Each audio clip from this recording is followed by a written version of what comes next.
listen to the coverage on Grandstand and get invested, because it's an absolutely incredible game. These athletes are unreal, and their stories, I do have to say, are way more interesting than the men. I'm just saying. So you're going to be, for people, if they want to follow the game you're at, on ABC Sport, on radio, you can listen to Marley, 6 p.m. Sunday. Yep. Newcastle v the Broncos. V the Broncos. You'll be there on the sideline? Sure will be. Okay, exciting. Thanks, Marley. Thanks, Declan. Go practice Wikipedia. I'm going to go cry. See ya. Bye.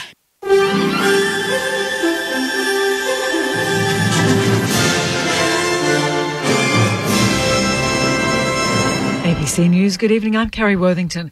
The Victorian opposition says the state government must release all correspondence between the Premier and an allegedly corrupt property developer. John Woodman is the subject of an IBAC investigation following allegations he'd made more than $1 million in payments to City of Casey councillors, as well as donations to Victorian MPs. Emails tabled in Parliament show Mr Woodman inviting Daniel Andrews to attend a golf day fundraiser for the Monash Children's Hospital in 2017. Opposition leader Matthew Guy says the Premier must answer questions on his integrity. Maybe they should stop acting like the hypocrites that they are. And while they're at it, maybe they can tell us how much the suburban rail loop's going to cost.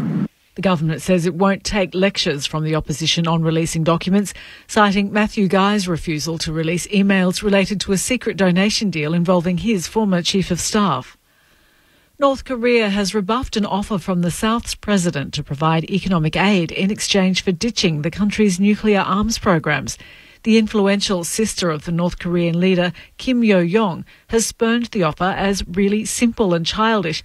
She's told President Yoon Suk-yeol in a stinging rebuke to shut his mouth, and has dismissed the offer as exchanging the country's destiny for cornbread. Vice spokeswoman of South Korea's Unification Ministry, Lee Hyung-jong, says the comments coming out of the North are regrettable. 북한의 이러한 태도는 This attitude of North Korea is not only threatening peace on the Korean peninsula, but can cause the North's international isolation and worsen their economic situation. A Sydney rugby league club has written to the Prime Minister asking him to lobby against the early release of the bomb maker responsible for the 2002 Bali attack.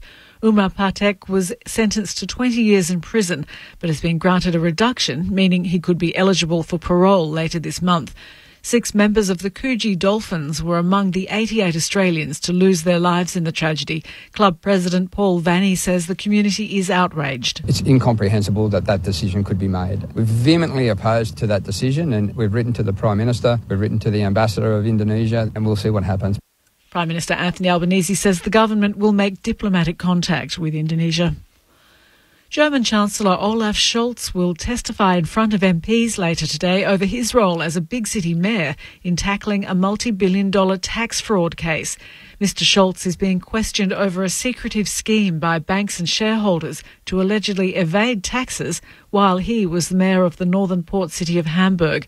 The 2-year-long investigation has dogged the Chancellor as he tries to hold a fractious coalition together in the face of growing public discontent. A clean energy expert says the federal government's plan to get more electric vehicles into the country is only the first step. Energy Minister Chris Bowen will soon release a discussion paper on bringing fuel standards into line with almost all other nations.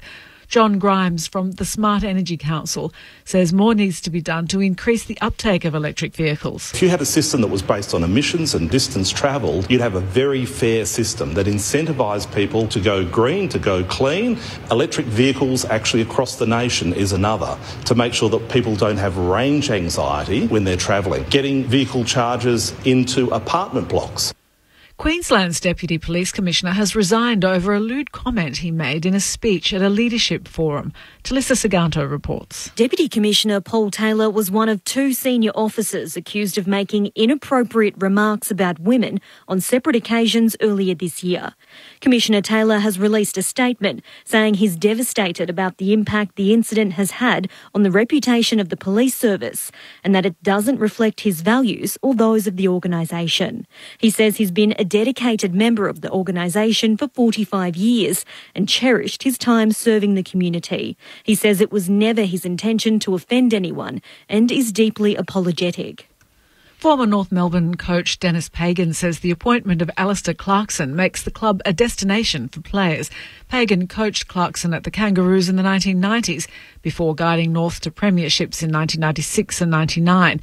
Pagan says there's a sense of excitement around Arden Street. The sky's the limit with North Melbourne and Alistair. I can't promise you what's going to happen, and I hope I'm right, but it's just exciting times ahead, and I just can't wait to see it all unfold. The outlook for the weather tomorrow, mostly cloudy about the state with showers easing. For Melbourne, cloudy and a very high chance of showers, most likely in the morning, a top of 13. Currently, it's 14 degrees. The first experiment has all grown up. Should we really call them old people? Can our teenagers and older folk find common ground? I'm very lonely. I don't see anybody anymore. And help change each other's lives? You should learn a TikTok. A tic-tac. Jim taught me that you should do the most you can in the little time that you have. Mind the generation gap. TikTok. Old People's Home for Teenagers. You're amazing. Starts Tuesday, August 30 on ABC TV and streaming on ABC iView. ABC Sport. We begin this broadcast by acknowledging the traditional custodians of the land on which this match will be played today and pay our respects to their elders past, present and emerging. We extend that respect to Aboriginal and Torres Strait Islander peoples listening. AFL. This is just getting good at the G. Sometimes you've just got to sit back and enjoy the show. Roll up, it's time for the show. Forget everything that you know. You ain't seen nothing like this. It's impossible to resist. To win the game for Collingwood. Elliott kicks. He kicks. He goes. You ain't seen nothing like this. The lefty for goal. He's got it. From 40, brings it back for debutant. 51 metres out. Goes bang. Sets the crowd alight. Is it too far out? It's carrying. Oh my! What a finish. Grandstand AFL. Towards the pocket. A beautiful play and Mark to Danaher. From long range. You catch. The master to the apprentice from 50. Goes bang. Catches if he can. That is some sort of finish. This is awesome. Boys, go. Brilliant, brilliant. We're gonna be kidding. He shoots goalward. Jamara's kicked it. What a breakout night for the number 1 pick. Brings it back superbly. Oh, he's a star. Charging through 50 to finish. He does. Never looks like missing. It's just magnificent. It's on its way. It looks pretty good. It sails through. He points to the crowd to celebrate. He's hit it pretty well. Jack Rebold. Superstar.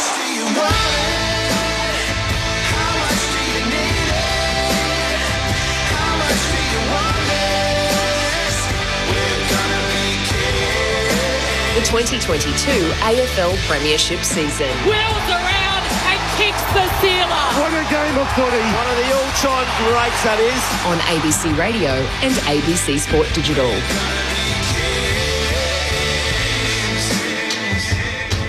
Are you ready for it? 8 games left. And finally, after 6 months, we will have our 8 teams to play for the silverware in 2022. If the final round wasn't big enough, what about the big stories of Alistair Clarkson going back to North Melbourne today, the continuing implosion at Essendon, just to really accentuate the fact that we're getting to the pointy end of the year. And here on Grandstand AFL through ABC Radio, can't wait to bring every moment to you as 9 becomes 8, or perhaps 10 becomes 8, depending how optimistic Saints fans are. Hey, you're Saints fans, you're optimistic. It's the final round. Everyone's allowed to be optimistic. It is the weekend where hearts are broken, where dreams are made only just to get to the starting grid for the race to the flag in 2022. What a glorious Queensland day it's been in the capital, Brisbane. Welcome to the Gabba. My name is Quentin Hull. This is the Lions versus the reigning Premier, Melbourne. Both teams have won 15 games throughout the year. Both teams have the prospect of finishing the night second on the ladder. For the loser, waiting for the rest of the weekend, perhaps slipping down as low as 6th. Who knows? But it is a huge stakes start to what is a thrilling round 23. We'd love to have you with us throughout the weekend, starting with tonight on the SMS. You can get in touch 0437 774 774 is the number to text us. Please send us your name and where you are texting from. 0437 774 774. Brisbane v Melbourne on the field to start the final round. Plenty to talk about off the field as well. And we will get to the huge news of the day with Alistair Clarkson returning to Arden Street, signing a 5-year deal to coach North Melbourne. But firstly, we are going to bring you into this game where there is some late news. Christian Salem is not playing for Melbourne. General soreness is the reason indicated by the Demons. So that means that Jake Bowie is going to play. So Salem out, Bowie in. Jordan the sub for Melbourne. No change to Brisbane's named 22. Mitch Robinson is the sub. We've got a special guest from the Lions that we'll get to in just a moment, but let's introduce the team. My co-commentator, Michael Price, great to be alongside you for round 23. How exciting is this, Q? Absolutely electric atmosphere coming into the ground. Just, you can feel the fizz of the crowd, and looking at these two teams warming up in front of us right now, you can just see quality across the park. Very excited, and that's an understatement. Q, looking forward to it, mate. Two-time All-Australian, captain and coach of the Port Adelaide Football Club, Matthew Primus. Welcome along to you. Terrific night. It's a warm day. It felt like that finals weather, even though this isn't quite there because both teams have got a game next week, but the ramifications are as big as a final for them. So, yeah, great night for footy and looking forward to two big teams go at it. And when you speak of September, there's a number of players that have put their hands up in the big moments. One of them is the man to my right, Jason Ackermanis, the 3-time Premiership Brisbane Lion, Brownlow medalist from 2001. Acker, it just feels like finals weather, as Matty said. What a gorgeous day we've had, and a packed house here tonight. Well, it wasn't that gorgeous when I got up and started golf at 6:15. It's quite crisp, but of course 24, 25 degrees. I mean, Melbourne come up here, they must be going, how good's Brisbane and Queensland? And as you know, Mattress, that's the way it is up here. You come up here, you go, fair dinkum, is this the weather? But I think that said, though, how many times you reckon this week? I mean, this is how better. What a better intro to the finals for the Lions and for Melbourne to play another top 8 team. Finals start now. You know, you win, you get a double chance. That's great. But it's still, even if they lose, I'm not that worried on both teams because this is such a quality game with quality players, quality result. Barring injuries, I think it'll put them in good stead. We will get to the major cuts of Alistair Clarkson, David Barham from, the new North Melbourne coach, the interim Essendon president, while we get through the build-up. But let's start with the game tonight and a chance to go inside the Brisbane camp. A man who has been around for so many campaigns for the Lions, has only played a handful of games this year, but I think just will give us a great encapsulation of what tonight means and where the season has been driven from the Brisbane Lions. Veteran Ryan Lester joins us on the boundary to start our broadcast. Froggy, it is always great to have a chat to you. Thanks for sharing us some time. No worries, guys. Good to be here. How are you feeling? You're watching the crowd come in. You're an emergency. You're playing VFL tomorrow. You're watching the boys warm up. So just take us into that moment.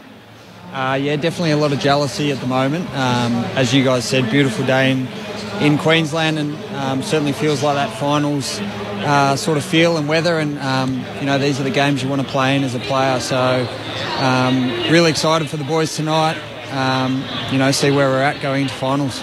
And one of the reasons I wanted to have a chat to you, Ryan, more than anything, I think your career somewhat encapsulates the story of Brisbane over the last 10 years. You've ridden out the tough times, yet now as the club becomes more successful, you're working really hard to try and get a game around finals time. So tell us about your own motivation and what you're feeling around the club that you've known so well over the last decade. Obviously the last 4 years have been amazing. I mean, my first 6 or 7 years at the club, we were down the bottom. This weekend would be your last weekend of games and you start looking forward to a holiday in Europe or something, whereas for us, it feels like the season just starts for us now. And so 2019, obviously we broke through. 2020, we were able to back it up. And then 2021, after the season was in Queensland, we were able to prove that we're one of the best sides again. And then this year we've been able to do that again. Obviously, the last piece for us is performing on the big stage and being able to get deeper than a prelim final. So, as you said, for me, I'd love to be out there. I haven't had too many opportunities this year. Obviously, Jack Payne's sort of broken into the team in a similar sort of position to me as a key defender, and he's doing really, really well. So, which is great to see, but also you'd love to be out there. The proof will be in the pudding of the next 5 weeks, Ryan, or 5 or 6. But just tell us why you believe this September could be different for Brisbane. I think we don't have many injuries at the moment. We feel like we've learnt from past finals in terms of being able to capture big moments. Whilst we lost those finals, they've been super close games. So probably the last 4 weeks, since we played Melbourne earlier in the year, what was that, 6-7 weeks ago, we spoke about trying to play our best footy at the right time. We don't think we've played that yet this year. We don't think we've played footy as good as 2021 yet this year. But in saying that, against Richmond, we thought our first half was as good as we've played, and then against Carlton, we thought our first 3 quarters was as good as we've played, and then last week, it was sort of a 5-day break and probably got the job done a little bit more. I guess we're striving for, and this is a little bit cliche, but we're striving for a 4-quarter performance. We think that our best footy in the last 3 weeks has been really, really good and can take it up to any side. Ryan Lester is with us from the top of the Lions race. He's not playing. He's one of the listed emergencies, but has been around the club for a long time. And Ryan, I just thought I'd ask, you danced around it a bit, but without going into footy lingo, how do you explain what needs to be better tonight from round 15 against the D's?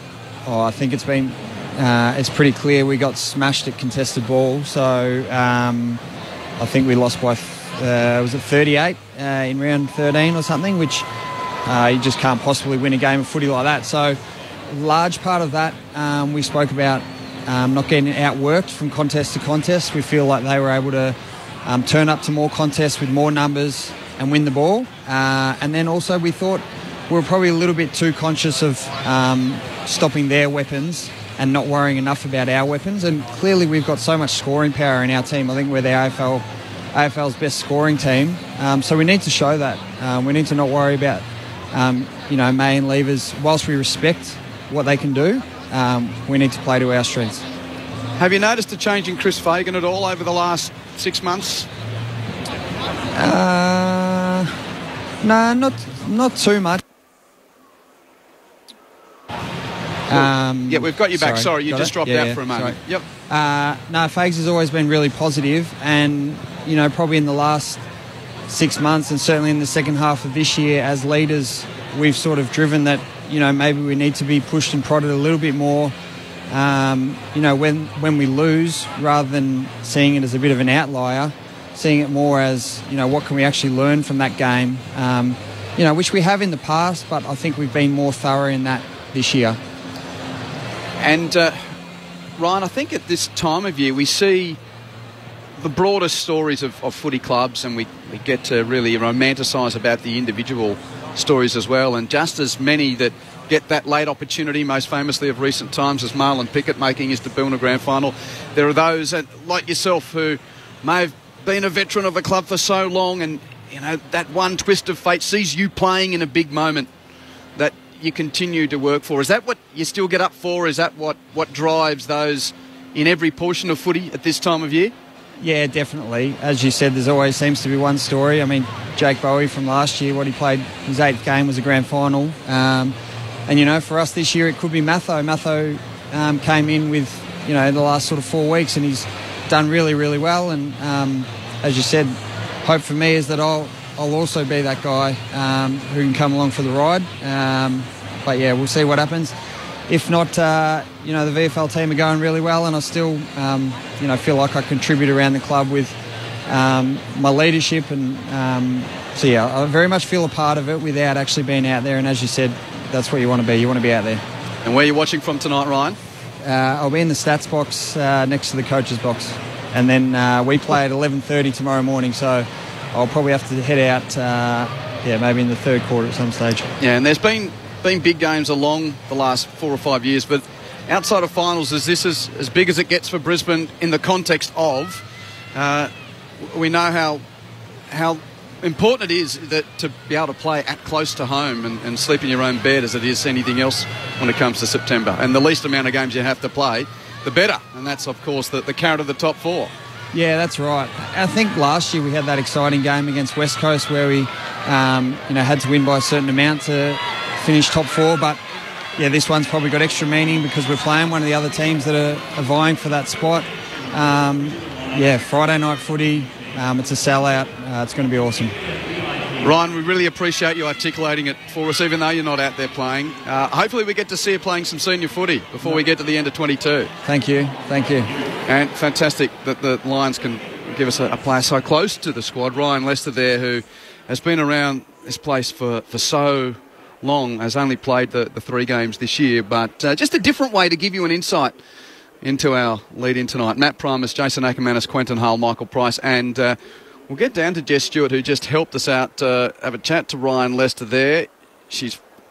have you got the head? No, she's just sorting things out. I'll get the atmosphere. You're there, Jess? I can see you. Yes. How's the atmosphere building? Thank you for that. It's Welcome. Great. I'm loving this. This is awesome. The crowd's building. It's very, very big crowd going in. I was just having a chat then while you guys were doing the interview to the Lions crew, and they were saying there's about 31,000 expected in the stands tonight. It's always hard to gauge exactly what a sellout crowd is here at the Gabba.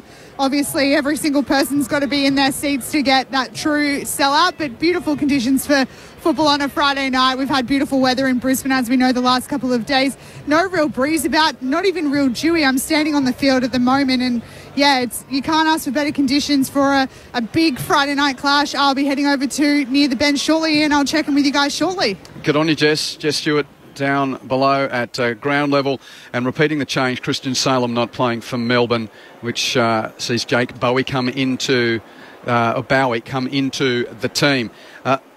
The news of the day is massive. We'll get to Alistair Clarkson in just a moment, but before we leave, Ryan Lester, Matt Primus and Jason Ackermanis, a thought or two on those scenarios that we often glorify the player that gets that late chance in a final series, but for all of those, there are those that have been so close and have to watch on.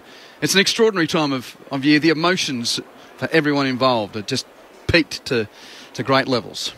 Yeah, they are. Well, Acker never had to worry about that, but Brizzy, he's probably got somebody in his when they won the flags that maybe got a late notice. I know we had Josh Marnie the year we won in 04. Where were you when Treaders lifted the cup in 2004? On the ground sobbing somewhere with my teammates. For those not aware, Matthew did his knee, and as the long-time captain of the club, missed out on that moment. We missed most of the season. Yep. But we had Josh Marnie who came in and out a bit during the year, but then he hit a purple patch of form, and away he went. And one of the guys I coached at Southport Sharks, Jacob Townsend, well-known story. Recently, Richmond came in late, kicked a couple of goals, and then kept on kicking bags and got himself a flag also. So it's like we had Ryan there, you hold out hope, and you don't wait for an injury, but you just got to keep performing, keep training, and you never know when your opportunity arises. The one standout in my career was actually not just Clark Keating, but his brother Aaron. Yes. Very late crawl up into the Crows team, won the flag. Actually won another flag the next week in the SNFL. But Crackers was less than 10 league games in the end for Aaron, wasn't it? Yep. Yeah, a crazy story. But I mean, Crackers. I've been playing state teams with the Crackers since I was 11, and we see each other, every couple of days. And I always think about Crackers. He was a good ruckman, very good ruckman, in fact. But at that stage, he got injured. He had everything could have gone wrong, and it did early in the season. But talk about timing. He just had, and in the end, everywhere we go, Mr. September. and it's unlucky that Beau McDonald and, of course, Jamie Sharman were the two guys who ended up having to get injured or didn't quite, hold their spot in the team. But Crackers ended up taking that spot, and boy, did he play a huge role in September. Well, I think the day where Collingwood probably grabbed the headlines in 02 because they pushed you guys so close. Beau McDonald got hurt that day, and Clark had to ruck all day. It was probably one of the lost stories of Lions lore because Collingwood became the biggest story that day because of how close they well, got. we and you ripping your hammy off the bone late in the game. Actually, early in the game, it was actually my adductor, but that's another story. It's very hard to kick with a torn adductor, but I think Big Bozo went off. He went off, he dislocated his shoulder, goes to the hospital. They fill him up with everything you can imagine for pain relief. He actually gets back to the ground. He somehow got into the ground, even though he can't come in. He's like, get out of it, I'm premiership, I'm a player. Gets over the fence, and he would have been fair dinkum. I don't even think he'd be on cloud 10 anyway, but he was so, unfortunately, because of all the sort of medication, he was on another planet. And Clark Keating saved the day for us, and boy, oh boy. And he came second in the voting, believe it or not, in 2003. Simon Black won the Norm Smith. He came second. So that just shows you amazing 3 years. Well, just save the North Melbourne Essendon news for a moment or two, because I want all of our network to hear that. We've got a number of listeners joining in about 5 minutes. So let's spend a moment or two on this game and the musings around it. Is it a bigger game for Brisbane or for Melbourne? Brisbane, definitely Brisbane. I mean, Melbourne have done it. They did it last year. I mean, it's nothing like winning one to know you can do it. No, you can do it, yeah. I have no doubt that they this year they are peaking when they think that they should be, which is now, as in Melbourne, the next couple of weeks. Brisbane, on the other hand, who've been there and thereabouts, 1 win out of 5 finals. I think they not only do they want to get a double chance, but they want to win and win a final and do the job. I mean, they're very unlucky last year with the Bulldogs, so I would say Brisbane. Yeah, I'd say Brizzy too. But I reckon both teams, even though 15 wins for the year, they're both a little bit off their best form, and they'll be looking for this. Yeah, win or lose, but do we play really well? Do we have a lot of players play really well? Because both teams have been down in the second halves, especially Brisbane. They'll be looking to fix that kind of stuff up. And the finals footy, as we know, and it's an old cliche, but contested ball's king in finals. Yeah. These teams rely on that more than any other team in the comp. So we heard Ryan talk about that at the start. Remember last game, Viney broke 8 tackles or something like that. That, it's not just getting the ball; it's when you don't have it. Yep. That's the other part of it. I know that Ryan said that, but I have no doubt he didn't say it. But they would have been harping on, if we don't have it, not only do we have to make the tackles, they stick and they hurt. Well, when he spoke about how they got outworked by Melbourne last time, and we've seen them when Carlton got back in the game a few weeks ago, they got outworked by Carlton. Outworked by the Saints when they got back in the lead, outworked by Essendon here a bit of time ago. That is their weak point, so they want to be all over that tonight. Definitely. Melbourne's team tonight is essentially the same team that went to Perth and beat the Bulldogs in the grand final. Only a couple of tweaks. 20 premiership players going around tonight. Matt Promise and Jason Ackermanis, you've been in successful teams where there is the individual form, there is the team confidence, and then there's just the unity of being alongside people that you know. How important is it that there's a large group for the Demons that climbed the mountain last year, they're about to start that climb again? The most important thing out of everything, by mere miles. Guys that you played together, you know each other inside out, what your teammate does, whether it's down back, forward, mid, whatever it is. The ability, all the poor teams that aren't going to make the finals, they've got young squad, they've got injuries, they don't have any consistency in their team. The good teams do that all the time, and that's what Melbourne have got to lay on from last year. And I think the Lions team that I played in, and this is no disrespect to Port Adelaide because they are fantastic in that era, we always went into finals and these type of games knowing always we just had another gear, just a little bit more that we could give. That does make a difference, and I think Melbourne have that. Yep. Brisbane don't yet. Yeah. Yet? Or at all? It's a yet, isn't it? At the start of this. They're very good September. Here, though, Q. They're very good here, and they are a good team, and they do have a good squad. I've always said they need a couple of quicker players with skill, but that said, then if they're not there, they're not there. They're just going to have to do it. They've got a super team, super midfield, and a great forward line. And we do have recent evidence as to how these two teams match up. Back in round 15, Melbourne won comfortably. Yep. And looking at selection, it's a much stronger Brisbane team tonight because the guys that didn't play back in round 15 at the G that are playing tonight, Dane Zorko, Zach Bailey, Darcy Gardner, Reece Matheson, I think, has been an important inclusion, and Jackson Pryor among those that didn't play.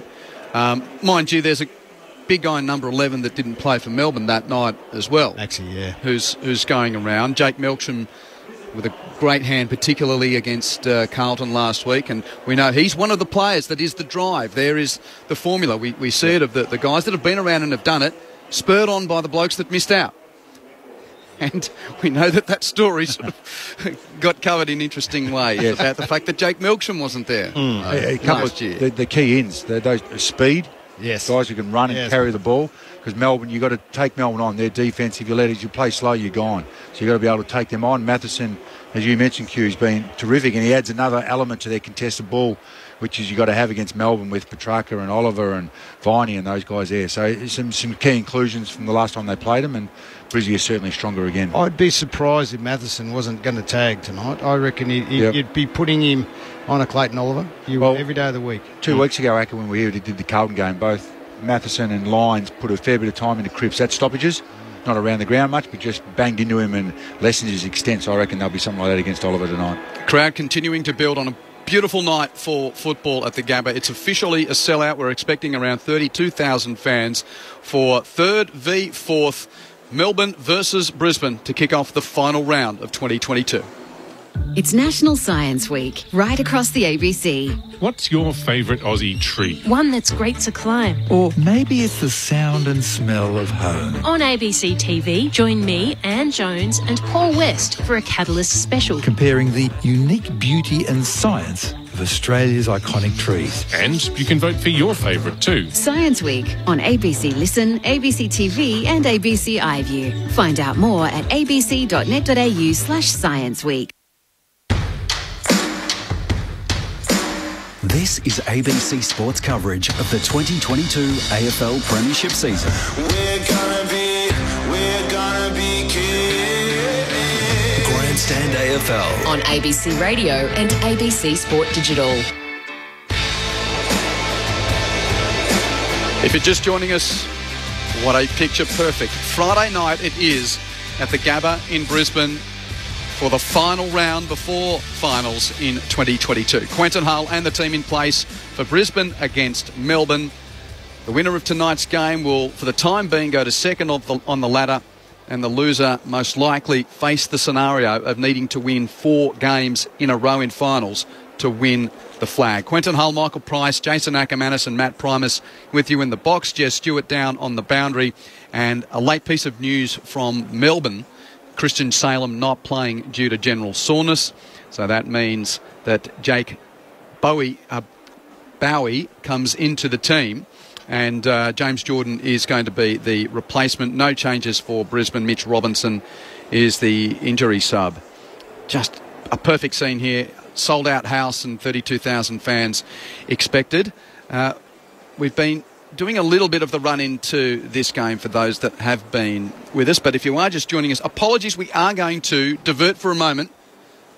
I think it's a handy enough news story to divert to. Alistair Clarkson is back coaching in the AFL, and he returns to Arden Street with the announcement today of a 5-year deal for the 4-time Hawthorn Premiership coach to go back to his shinbone roots as a player and try and lead the Kangaroos into a new era. Just before we hear from Clarko, Matty Primus and Jason Ackermanis, it almost feels like, perhaps that's just the drama of how it all unfolded, but this almost feels like the potential to be one of the biggest days in North Melbourne's history since the 72-73 10-year player period, which saw them pick up 3 prize players and lead them to their first real era of success. It seems like such a big announcement, Matt and Acker. It seems huge. The best coach in the modern era for a hell of a long time. I was lucky enough to be coached by him at Port before he got the Hawks gig, and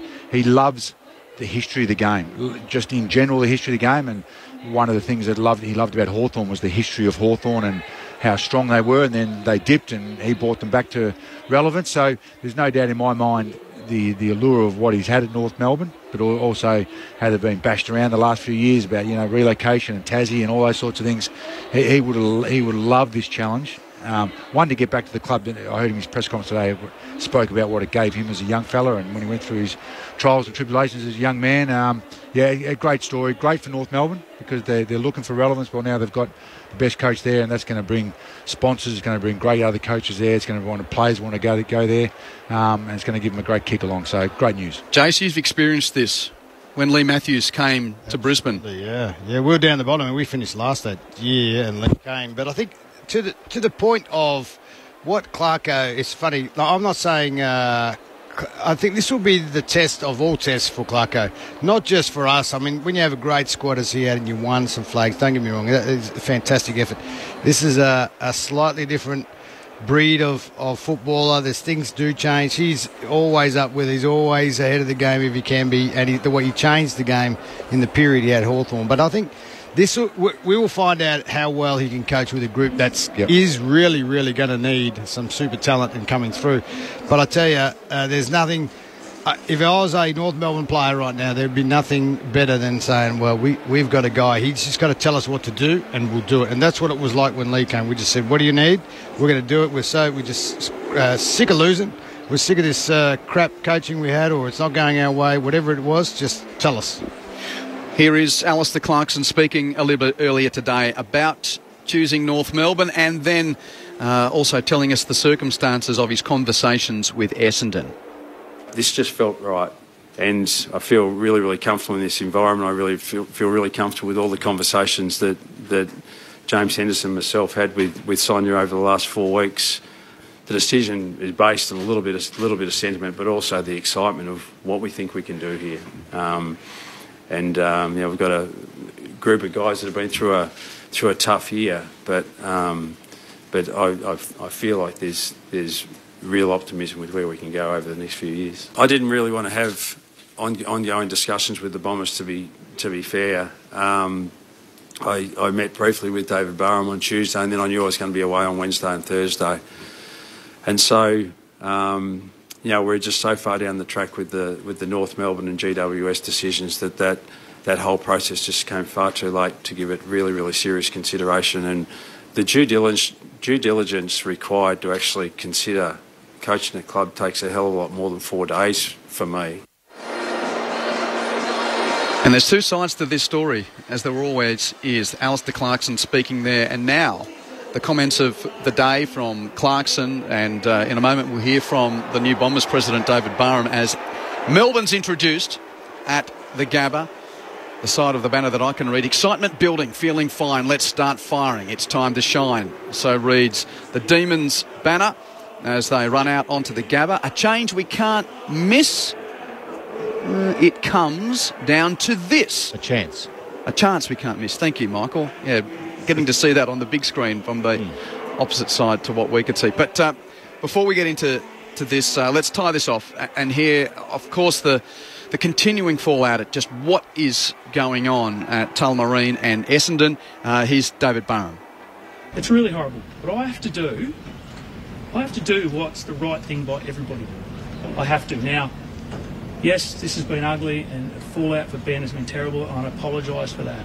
But my job is to make sure this footy club is the best footy club it can be, and we have the absolute best people it can be. So to ignore going to see Alistair Clarkson, to me, would have been derelict in my duty. David Barham speaking earlier today at the hangar. There will be plenty of in-depth analysis of this across Grandstand AFL across the weekend. We'll give Jason Matt a quick moment here, but of course when we get to our programs of The Lead tomorrow with Matt and throughout Corby's show on Sunday and so forth, we will continue to go through these two sides of the story. But thought or two, Jason and Matt, before we get... He had all year. He could have talked to Alistair Clarkson. He just got there. He just got there late. Like, all he's saying to us is, sorry, Ben Rutten, big truck. We know there's a better guy for the job.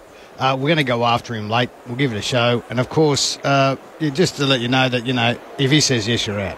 That's the worst thing you could ever have at your club in a 4-day turnaround, and having 12 months to talk to him. You should have been talking to him earlier in the year. You're probably happy with Ben Rutten. Well, it probably shows that the thought process of the board, which we now know, was split between the Rutten supporters and otherwise. Just poor clubs and clubs that struggle, they're not united. You've got to be united from the boss all the way down, and they're just not united. They've got too many people wanting to pull strings and be the power brokers, and that's why they're at where they're at. It was just a horrible mismanagement. And among the way it was announced today, the president of North Melbourne, Sonia Hood, wrote a letter to North Melbourne supporters and the broader football community. She'll be speaking about that, among other things, with Matt Clinch and our team on the lead at the start of Grandstand AFL tomorrow. What a great job she's done, because she was getting smashed, wasn't she, a month ago, about where the club's at and mixed messages, all those sorts of things. She's done a terrific job the last 3 or 4 weeks.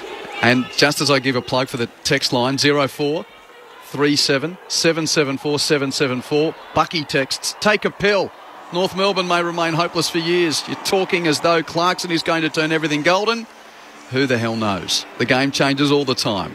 Clarkson's been away a year, might have lost the touch. Texts Bucky. A little bit too savvy for that, Matthew Primus, wouldn't you suggest? He's travelled the world, Clarko. He hasn't sat on his thumbs and sat in the media box and done this. He's travelled around the world and met the best coaches and tried to improve himself. And some of the best organisations in the world that he's been learning from as well. So you're dead right. And look, North Melbourne, they have to. This is a game changer for them. It'll be hard. There's free agency now and things that weren't around when he started the Hawks and he flushed everyone out and went to the draft. It's harder, but you couldn't have him in better shape.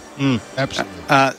As mentioned, we'll have heaps of discussion on this point throughout what's going to be an entirely busy weekend of football, with ramifications essentially hanging on all the games starting here. Melbourne and Brisbane warming up. They played recently. It was a 10-goal plus victory in round 15 for the Demons at the MCG. Brisbane trying to get into the top 4 for a 4th year in a row, and Melbourne trying to put itself in the best position to defend its breakthrough flag of last year. Jason Ackermanis, Matt Primus, tell us of your thoughts as we get into this high-stakes round 23 clash. As the boys come out, I think there's no... You'd have to be Einstein to look just in the past for tonight. There's no doubt in my mind tonight was going to be... You thought last week was hot early with Carlton. It'll be as hot for as long as you can possibly be hot in a game of footy, even maybe the 4 quarters. It's going to drop away at some stage. You can't go the whole game. But what are they going to do with the Lions' foot speed this time? They're going to use Zorko. They're going to get guys. I love Zach Bailey in the middle. We know how good Melbourne's midfield's been, not just their great ruckman, but of course the guys at ground level who do the job. But Harms will go to Neil again, and then what? What's Matheson going to do? How are they going to use... Because there's no doubt that midfield battle will set up the forwards, and both Brisbane and Melbourne's forwards are outstanding forwards. Yeah, they are outstanding forwards. As Ryan Lester mentioned earlier in our chat with him, they've got the best offence. They've kicked the highest score so far this year in the AFL, Brisbane's forward. So they can get in there nice and quick, be a really strong centre bounce combination, which is going to be hard against Melbourne because they're very good at too. But I think you can get a hold of Melbourne's back line. And their forward line, Melbourne's forward line, while they get a truckload of inside 50s, it hasn't been operating as smoothly as what it did last year, and it has at times during this year. So Brisbane backs are going to be up against it, but I'm really looking forward to the battle of Melbourne's backs who like to lay off, read the ball and all those sorts of things against a really exciting Brisbane forward line. I'm thinking more goals tonight have to come from Brisbane's smaller brigade. I don't think you can... There's no way, and for Melbourne as well. So Keziah Pickett, you're from Brisbane. You get Zach Bailey, Rayner last week. He was unbelievable in the last quarter. Zorko can kick some goals. Outside of Charlie, if we get a bag from the big tall forwards at both ends, it'd be wonderful. But both defences, certainly the big tall defenders, are strong. It's very hard to get lots of goals against Harris Andrews or Stephen May. So I expect to see a smaller brigade kicking goals for both teams. I agree on that, no doubt.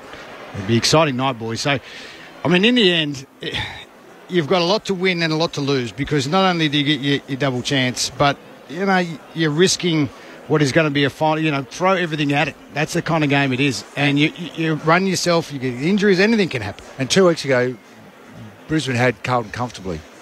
Last week, Carlton should have won, apart from one kick that went on the ground. And the week before, they had Richmond comfortably too. Yeah. So, there's question marks on Melbourne's form, and they're away from home. So this is a great tonic for Brisbane to get a win on home and bounce in after knocking off the reigning premiers into a final series. Mind you, I'd just be interested in your reaction, Matt and Jace, of the revelations from Jake Lever, the way that they set up that last goal for Keziah Pickett, finding the ball at the stoppage and not kicking to the predictable down the line. That hacked kick infield was a set play to kick towards the numbers. Good to know. To have that type of awareness in a big game. Like, I found that fascinating. Your point before, 20 players that have played together or they've played, that's where that comes into fruition. Because if you have 5 or 6 that have just been blooded this year and only have a couple of games under the belt, they forget that stuff in there.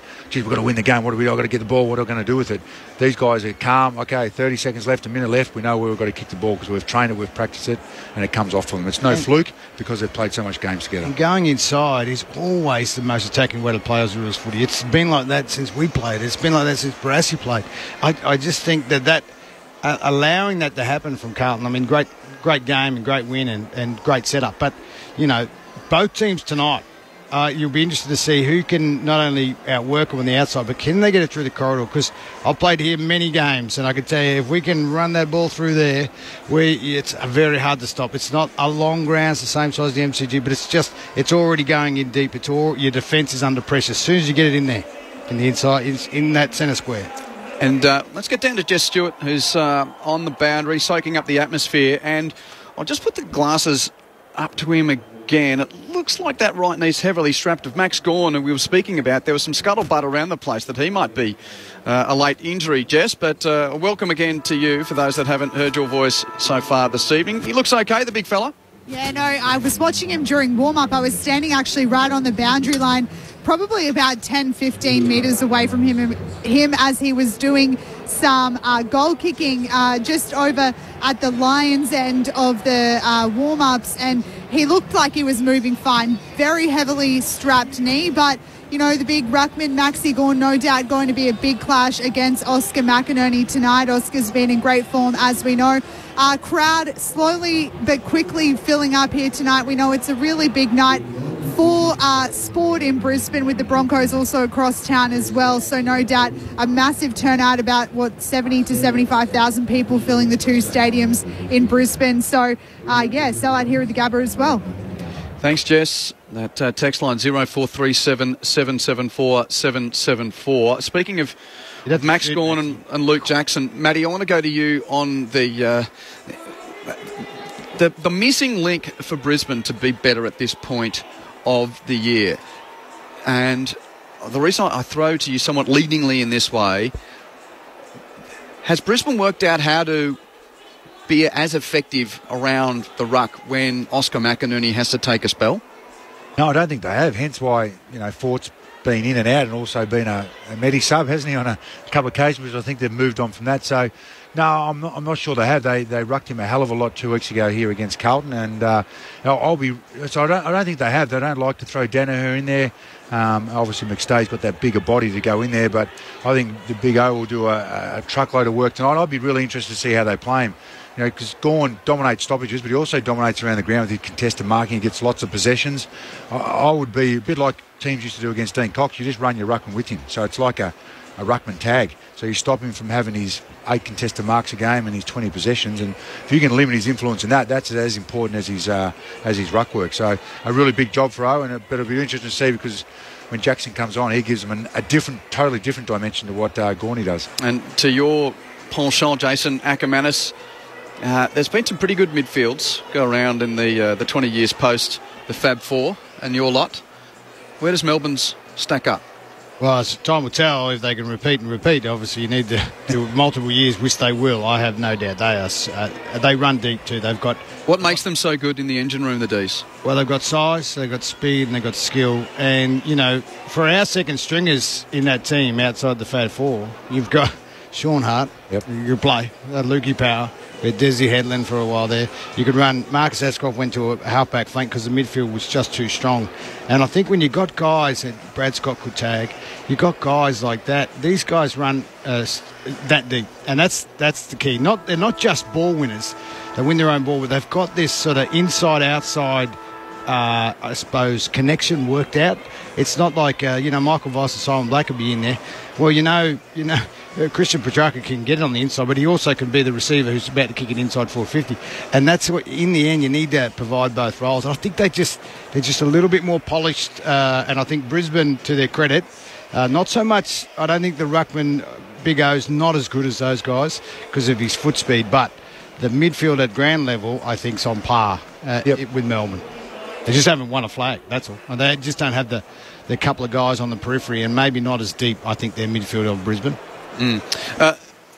It is the week before the finals.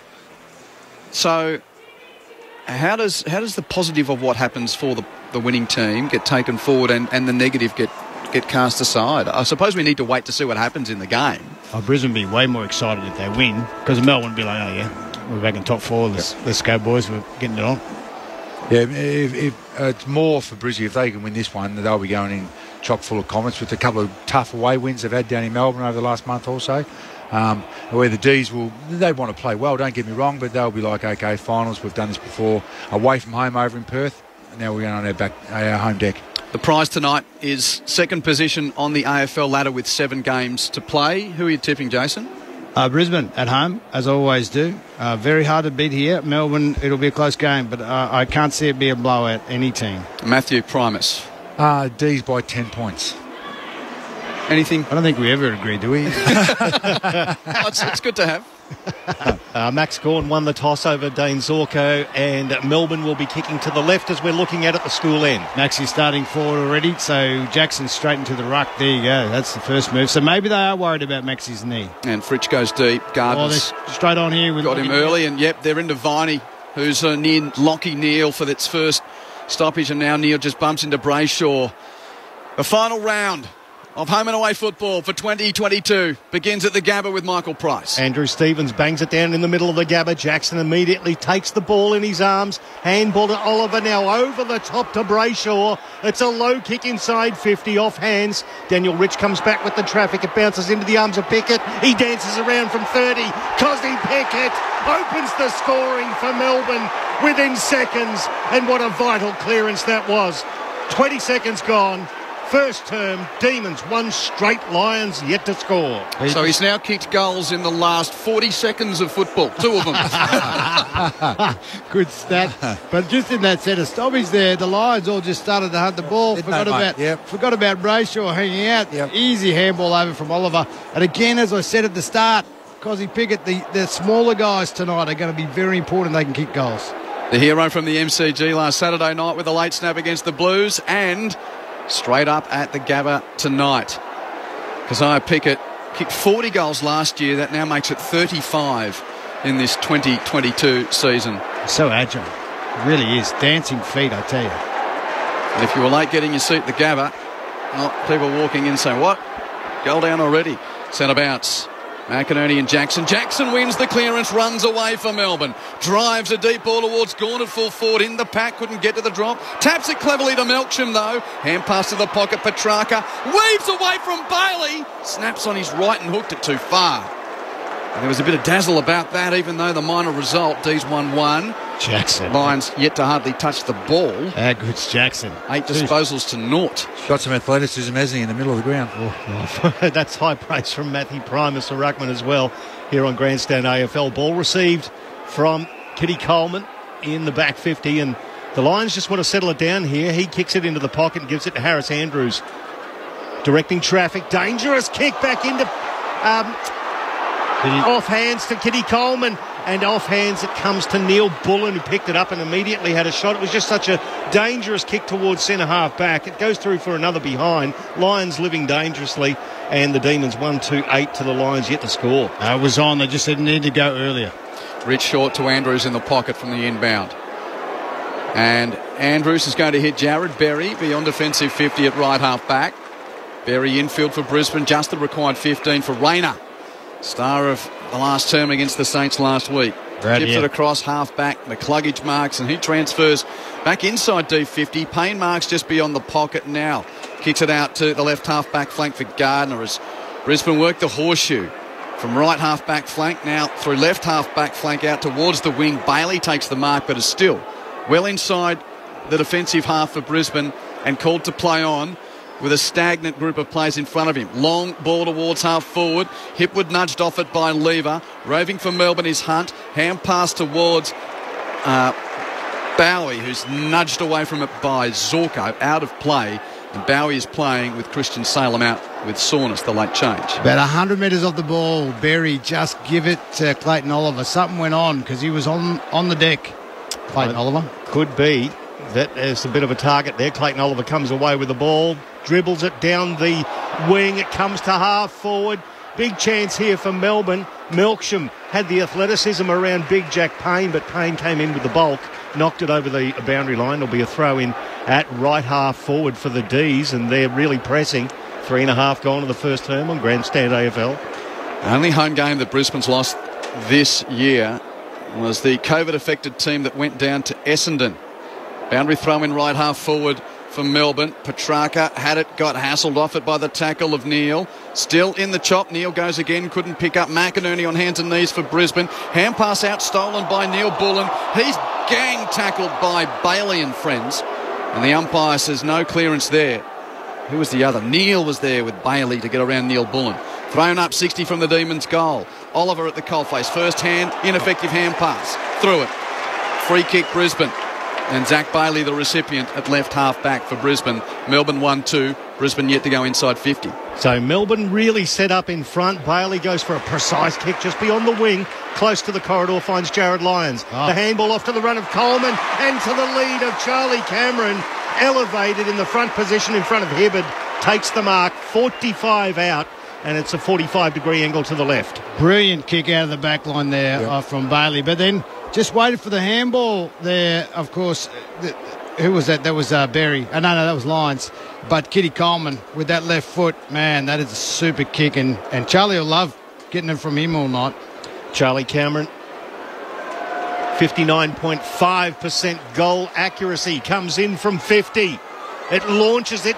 Just doesn't have the distance off hands. It comes back towards the pocket. Melbourne with a chance through Langdon, tackled over the boundary line. Underneath the scoreboard, we'll get a throw in. Melbourne by 8 points, 5 gone first term. Like what I see here, boys. They are up for the battle of the Lions. They are giving them no space at all. Melbourne in the lighter shade of blue with the red yoke and white shorts, and their away trip to Brisbane. Boundary throw in, roved by the Demons' Petty. Hand pass back towards the boundary line and out once more. So a repeat throw in to take place underneath the big screen at the western end of the Gabba, and that the Lions are attacking in this first term. Scoreboard reads almost 6 minutes played. Melbourne 1-2-8. Brisbane yet to score. Tossed in. Hipwood and Jackson do battle. Jackson won the tap down. Viney with the clearing kick for Melbourne. Towards the wing. Andrews behind Melksham. Falls down, but Melksham rose for the Demons. Hand pass to Walliver. Streaming through the Gabba. He kicks to the middle of the ground for Harms. Marks. Holds up for a moment. Men flowing towards the school end. Kicks to the pocket. 2-on-1 against the leading forward Fritsch. Spoiling away Answorth among those for Brisbane. Kicked off the ground by Petrarca. Trying to link up outside D50 with Hunt. Got it there. Picked up. He gave it to Fritsch. Kick inside 50. Turned over though. Marked by Jared Lyons of Brisbane. Much appreciated by the Gabba crowd there, and he slows things down again, just trying to take a bit of the sting. Yeah, just going to go short here. I think Harms is probably looking like he's running with Zach Bailey, which is quite a surprise. I thought he'd be on Lockie Neal. Receiving the ball there from Bailey was Gardner. Gardner still inside defensive 50 with a 15-metre pass to Starcevic, who in turn finds Rich still short of centre half back. Inside defensive 50. Melbourne set up nicely. That's a low bullet inside to the centre circles. A big clash of players, and it comes off hands to Petrarca. Gives it out to Harms on the wing. Just forward of the wing. He lowers his eyes. Through the hands of Starcevic. Dropped what he should have taken. It's dribbled inside 50. Cozzy Pickett overruns it. Picked up by Brayshaw. Dribbled forward. And Lyons should get out. Oh, the handball from Rich into Berry. Sold him into trouble. He was tackled into the ground. Umpire says ball it up 30 metres out from the Melbourne goal. I reckon Berry is on Langdon. It's going to be a good matchup. Ball tossed in the air, full forward for Melbourne. Gawn taps down. Oliver trying to come through. Couldn't take clean possession. Bailey tried to kick it off the ground. Missed the ball.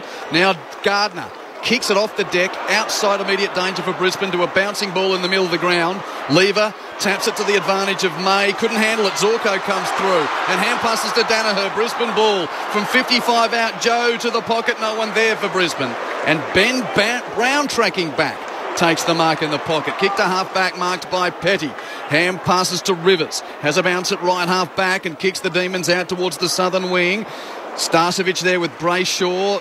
Starcevic does enough to ensure Brayshaw can't mark, and off the ricochet out of play for a boundary throw-in. Melbourne 1-2-8, Brisbane yet to score. 8 minutes played first term on Grandstand AFL. You can see what Brisbane are trying to do with ball. Melbourne set up a zone. They're trying to hit those long dart kicks or short dart kicks to take out the zone and try and play quick off that. That's Matty Primus along with our experts, Jason Ackermanis, as well as the throw-ins kicked forward for Brisbane. Lever did nicely, took the mark, and there's a 50-metre penalty for Hipwood falling all over him there. That's soft. It's not netball. It's just one of the best two teams in the comp, umpire. Well, the 50-metre has taken the man on the mark inside 50. The man on the mark's Hugh McCluggage. Get somebody taller on there if you're from Brisbane's perspective. But this is Jake Lever, not a noted goal scorer. In fact, he hasn't scored one this year. He's only got 3 to his name.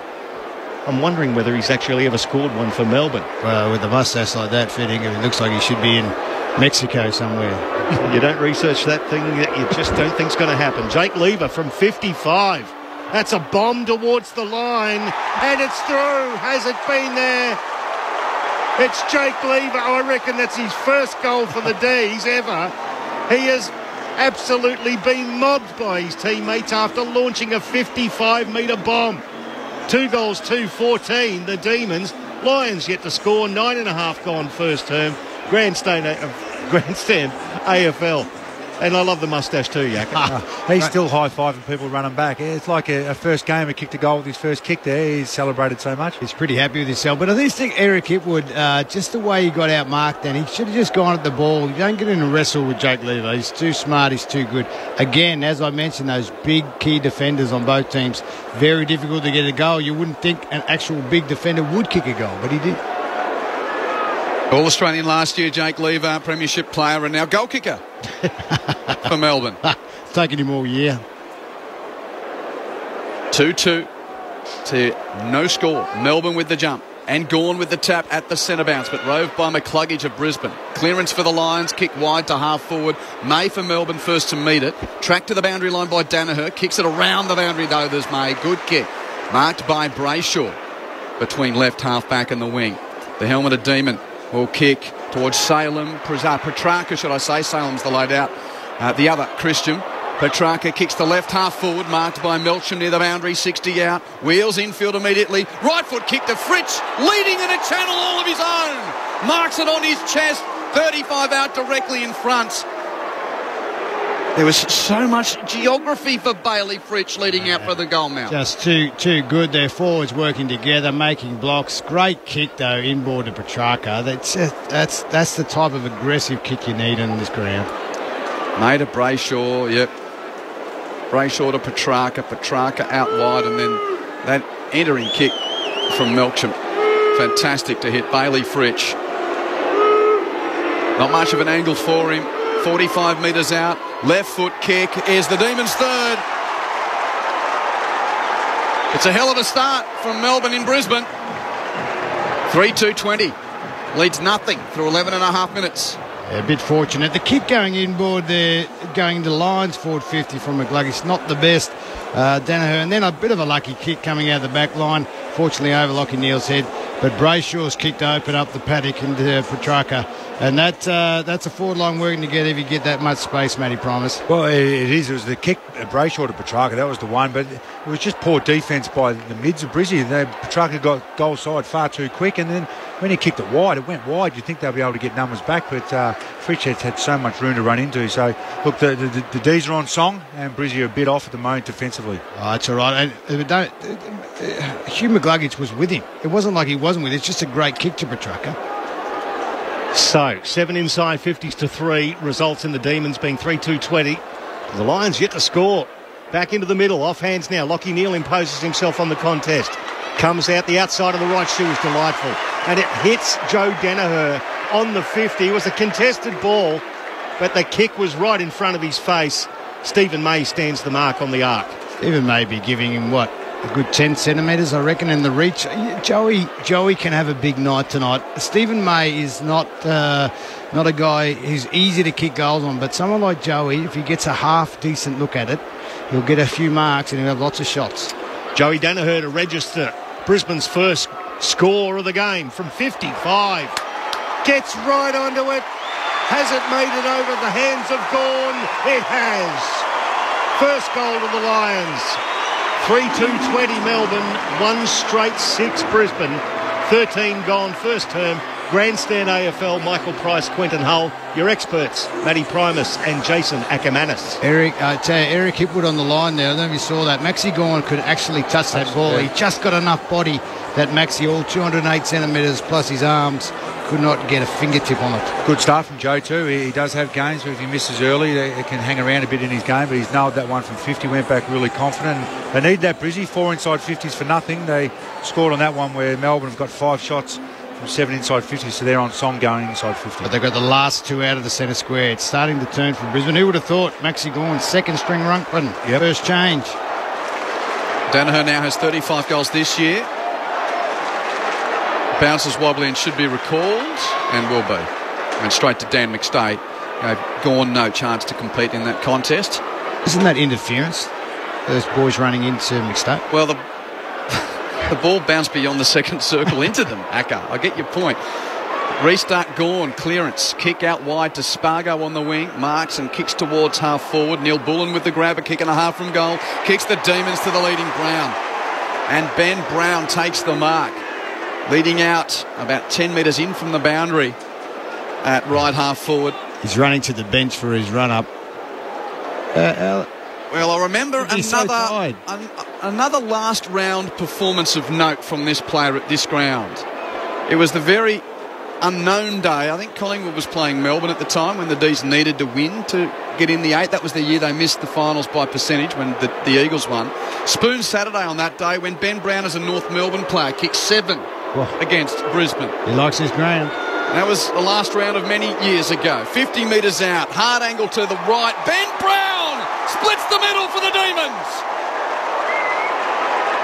4 in the opening term for Melbourne. The reigning champs are 4-2-26. The Lions 1 straight 6. 15 minutes played. First term. You think of the absolute... scant regard that Spoon Saturday had those 5 or so years ago when Brisbane played North and Ben Brown kicked his 7. Bit of a different scene for that first set shot for tonight. Yeah, he's in a far better team even today, so he's going to have to shoot around. But I can see Harris Andrews. He's very disappointed, Jack Payne there. Yep. Just didn't get the cover he wanted. He's getting too easily blocked off the ball, and that's where that space is coming from, Pricey. Well, it was a slow inside 50, wasn't it? So if they're a slow inside 50 from a mark, you're expecting some help, or either your defenders or midfielders to get back, but there's far too much space. And showing his absolute professionalism, Quentin Hull can fit in an entire 40-second anecdote because Ben Brown took the run-up. It was a beautiful thing to watch. Years of training during the summer of cricket. It's just a bowler's run-up. The ball up and it comes off hands. Bailey hoiks it forward to centre half forward, a big pack of players, and Oliver throws himself into it, gathers the ball and gets it out for Melbourne. Rivers now dances around a couple, handballs back to Viney. He's tackled off the ball by Rayner. Umpire didn't pay holding the ball. It spills onto the logo, picked up there by Charlie Cameron, who gathered forward. He tries to find McStay. The ball bounces away from he and his guide in Lever over the boundary line at right half forward. I wasn't having a go at you there before. It was absolutely brilliant. No, it's going to be a throw-in. Yeah, that's right. And Viney, not able to break the tackles tonight. Different surface. The boys won't let him get away. Rayner's on him at the moment. Throw-in at right half forward for Brisbane. Melbourne leading by 20 points. Ruckman share it to the front. Rayner plays tackler on Oliver, and we'll have another stoppage. Pickett, Lever, Fritsch and Brown the goals for Melbourne. Danaher for Brisbane.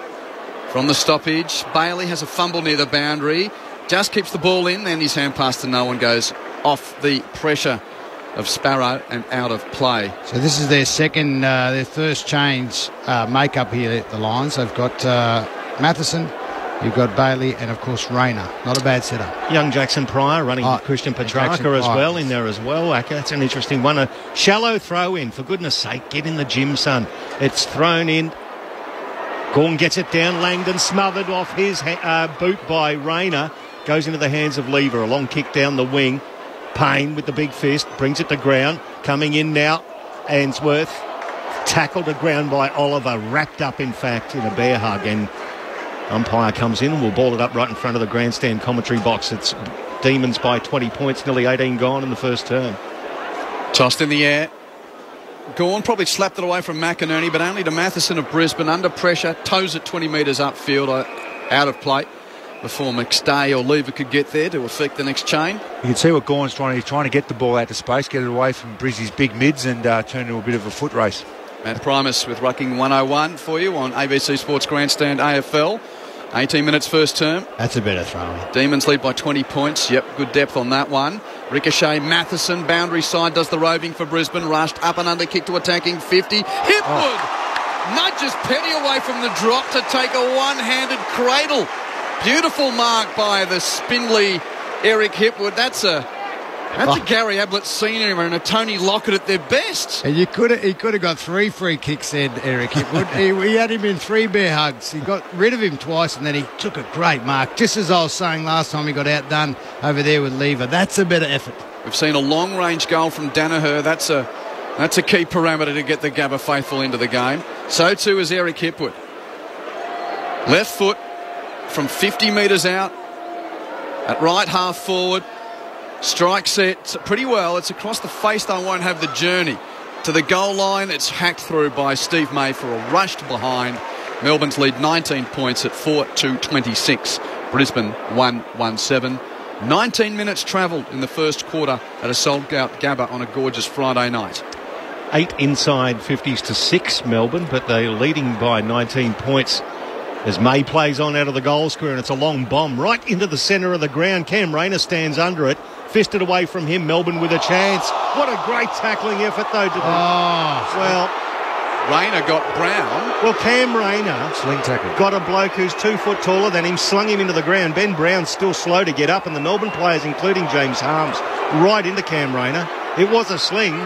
Well, and there's a big wrestle on behind play too, Q. Matheson's involved. Oh, shocked me there. Jared Berry, who else is in there for Melbourne? It's Viney they're into that they're trying to rough up. Now, Ben Brown is going to the bench. Jess Stewart, what can you see with the big fella? Yeah, he's bleeding from his nose. So he's obviously hit the turf very hard. He's bleeding quite heavily from his nose. Yeah, he does not look very good. He's very ginger. Okay, so free kick going to Melbourne in the middle of the ground. Neil Bullen's going to take it for the Demons. Drives it deep towards full forward. In the pack, Payne does the spoiling for Brisbane. Tapped down by Pryor to Jared Lyons. Hand pass doesn't find a teammate. So Answorth has to play tackle to lock it in. Milcham crashes in like a Dodgem car. Ricochet goes to deck. Ump says mine. Yeah, this has just gone up a notch. Oh, they're in for the fight, Brisbane. Umpire throws it up. 45 out from the Melbourne goal. Gorn off his hands. Cam Rayner has a fresh air shot. It lands in the hands of Brayshaw. Lowers his eyes, looks for Melksham. Off hands Langdon. Tackled. He gets a handball away into the pocket. It's cut off by Bailey for Brisbane. Handball 1-2 with Harris Andrews. Bailey gets it back and delivers a lovely pass to Kadeen Coleman in the left back pocket for Brisbane. He's holding it up now as Melbourne sweep en masse as a team over to the other side of the ground. Now Kitty Coleman with the predictable long left foot just short of the wing. Off hands Neil Bullen. It's batted back in there. Harms did beautifully in traffic. The handball now. It's come on to, looks like Bowie is straight onto the field, was it? Spargo it was. Kicked it straight to the goal square. Langdon. He was at the back of the pack and he double grabbed it and took the mark. Plays on and kicks another goal for the D's. 5-2-32, plays 1-1-7. They're all over him here at the Gabba, the Demons. 22 gone first quarter on ABC Sport. Maxi Gorn just walking past a bunch of Lions midfielders, giving him a nice little bit of serve there. But I think the kick coming out from Coleman was the wrong option. He had Danny Rich in the middle. He could have switched it over this side. He had Harris Andrews. To go long to a pack, you are asking for the army of the fleet-footed of Melbourne to tear you up. It hasn't even gone past halfway, Matty Promise. No, the Brizzy backs are feeling the heat of Melbourne's forwards. You can see that. Rayner panicked there with the kick, should have picked it up and handballed the ball away, and then they didn't quite get it right in the back line there. They're feeling the pressure of what Melbourne are bringing them at the moment and can't handle it. Jess Stewart on the boundary. The doctors have been spending quite a lot of time having a close look at the replay of the tackle. So it's likely, I'm assuming, he's going to have to go down. He is actually going down right in front of me now to the room. So Ben Brown having to get a HIA assessment, obviously. Thank you, Jess. Centre bound Zorko does the roving for Brisbane. Hand pass out the back to Neil. Clearance for the Lions, but his kick to half forward is intercepted by Bowie of Melbourne. He hand passes to Hibbert, runs off left half back, kicks towards half forward. Starcevic makes the spoil away from Melksham, roved by Neil of the Lions. Hand pass to McInerney, under pressure, tumbling kick intercepted by Bowie in the middle of the ground. He smashed but got his kick across the centre square to find Harms. Marks, kicks it towards the southern wing, marked by Spargo. Driving ball to the pocket, marked by Andrews. As Jackson, who was the leading Melbourne target, lost his footing.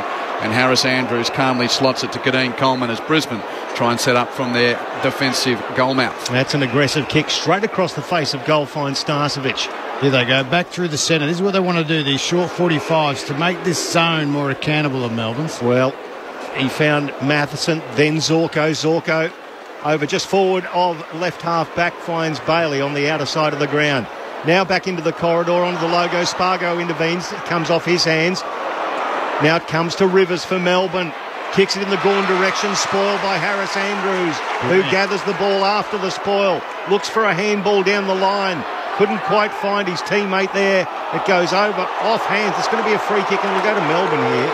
It was a really big clash over the boundary line. Harris Andrews got his opponent in Charlie Spargo. It's going to be a free kick to Spargo. A rather manly passage of play from Harris Andrews, that. Yeah, he really did a fantastic spoil on Gawn. Gawn was hurt after that. Chip in field. And the D's have got it through Jaden Hunt. And it's amazing how the comments of David King really did ruffle feathers north of the Tweed as Hunt kicks Melbourne to the pocket, Gawn the target over the back. Payne made the spoil for Brisbane. Roving is Zorko, mobbing up beautifully in a time of need, and the 5-time best and fairest winner take 2 bounces to the pocket. He's exiting Chip in front of the leading Cameron, pushed off it by Hibbert of Melbourne, but his hand pass goes straight back to Zorko. And Brisbane's got it again at right half back. Zorko's kick sits for Matheson on the wing. Hands it back to the Zorko. Run down by opposite number 15, Langdon. And Langdon's told him about it too, as the ump says, holding the ball. And Ed Langdon just had an extra little moment or two to clamp over the Zork and tell him about his tardiness to get rid of the pill on a hot night. Oh, Matheson, it was a poor pass from Zorko. Kind of got no one else to blame. Set him up, didn't it? Set himself up. What about Hibbert's ball on Cameron? Geez, I was surprised by his closing speed then. That was amazing. His elite one-on-one is Hibbert. At Langdon plays on, kicks it towards left half forward to Gawn, spoiled by Harris Andrews. At the foot of the pack, Petrarca outside of the right shoe, couldn't quite find the leading Melksham. Now it comes to Kadeem Coleman for Brisbane. That's a left foot bomb towards the wing, short of the wing, just found Zorko. It dropped into his chest. He's got a man free. McStay, nobody in front of him. Now he's got them streaming across. McCarthy's one, and then he drills it down the throat of 2 Melbourne defenders. They conspire to almost muck it up. Harms, tackled by McCarthy. Should have been holding the ball or close to it. It spills towards the boundary. Now McCarthy with another chance. He's tackled by Rivers. They're complaining about holding the ball. Lever wants to have a go. Harms picks it up, walks it over the boundary line. Lions appealing for deliberate, and the crowd's booing. They always will. It's going to be a throw in. Hot ball. Poor kick from McStay, but we see Bruce Willis is actually back throwing on the other side, boys. This is great news. We did get a text from M in Melbourne. There's your answer, M. Thank you. The shaven head of boundary umpire is operating. One by Petrarca at the coalface. Hand pass to Rivers, exiting kick from the back pocket to half back. Gawn has to tap down, looking for a rover. He's got Brayshaw there, but tackled by Coleman. Brayshaw hands it to Spargo under pressure. Hand pass to Viney, bumped off it by Coleman. Play on, says the ump. Lyons picks it up for Brisbane. Hand pass to Neil near the interchange, and Viney chucks him into the bench almost. Just down to you on rope side, ringside. In front of me, guys. He's absolutely on, right in front of me. The crowd is going berserk. They feel like they are being absolutely hard down by these umpires. Starcevic v Viney. Neil has the ball. Gardner's wrestling with Harms. Zorko's wrestling down there too, Jess. That would have been a dangerous throw, just like they just called that one on Brown against, of course, our man. So Lockie Neal now plays on the outer wing, just forward on the outer side, kicks it inside 50, ill-directed and nicely cut off by Christian Petrarca. He wants to slow it down. The temperature of the Gabba is a warm one today. It's a little warmer here this evening. Long kick down the line, big pack of players fly. Comes off hands in front of Brayshaw, in front of the Melbourne bench, and there will be a throw in. Melbourne 5-2-32, Brisbane 1-1-7. Ben Brown off, we assume, head injury assessment after a tackle from Cam Rayner. Certainly roughed him up a bit. Not an obvious sling tackle, but certainly there was contact with his face and nose with the Gabba turf as Zorko wins the tap down on the wing, kicks Brisbane into attack, and somehow Danaher has juggled a mark, has he? No. Got into his hands. I don't think he had first touch with Steve May close to him, then ran out of play.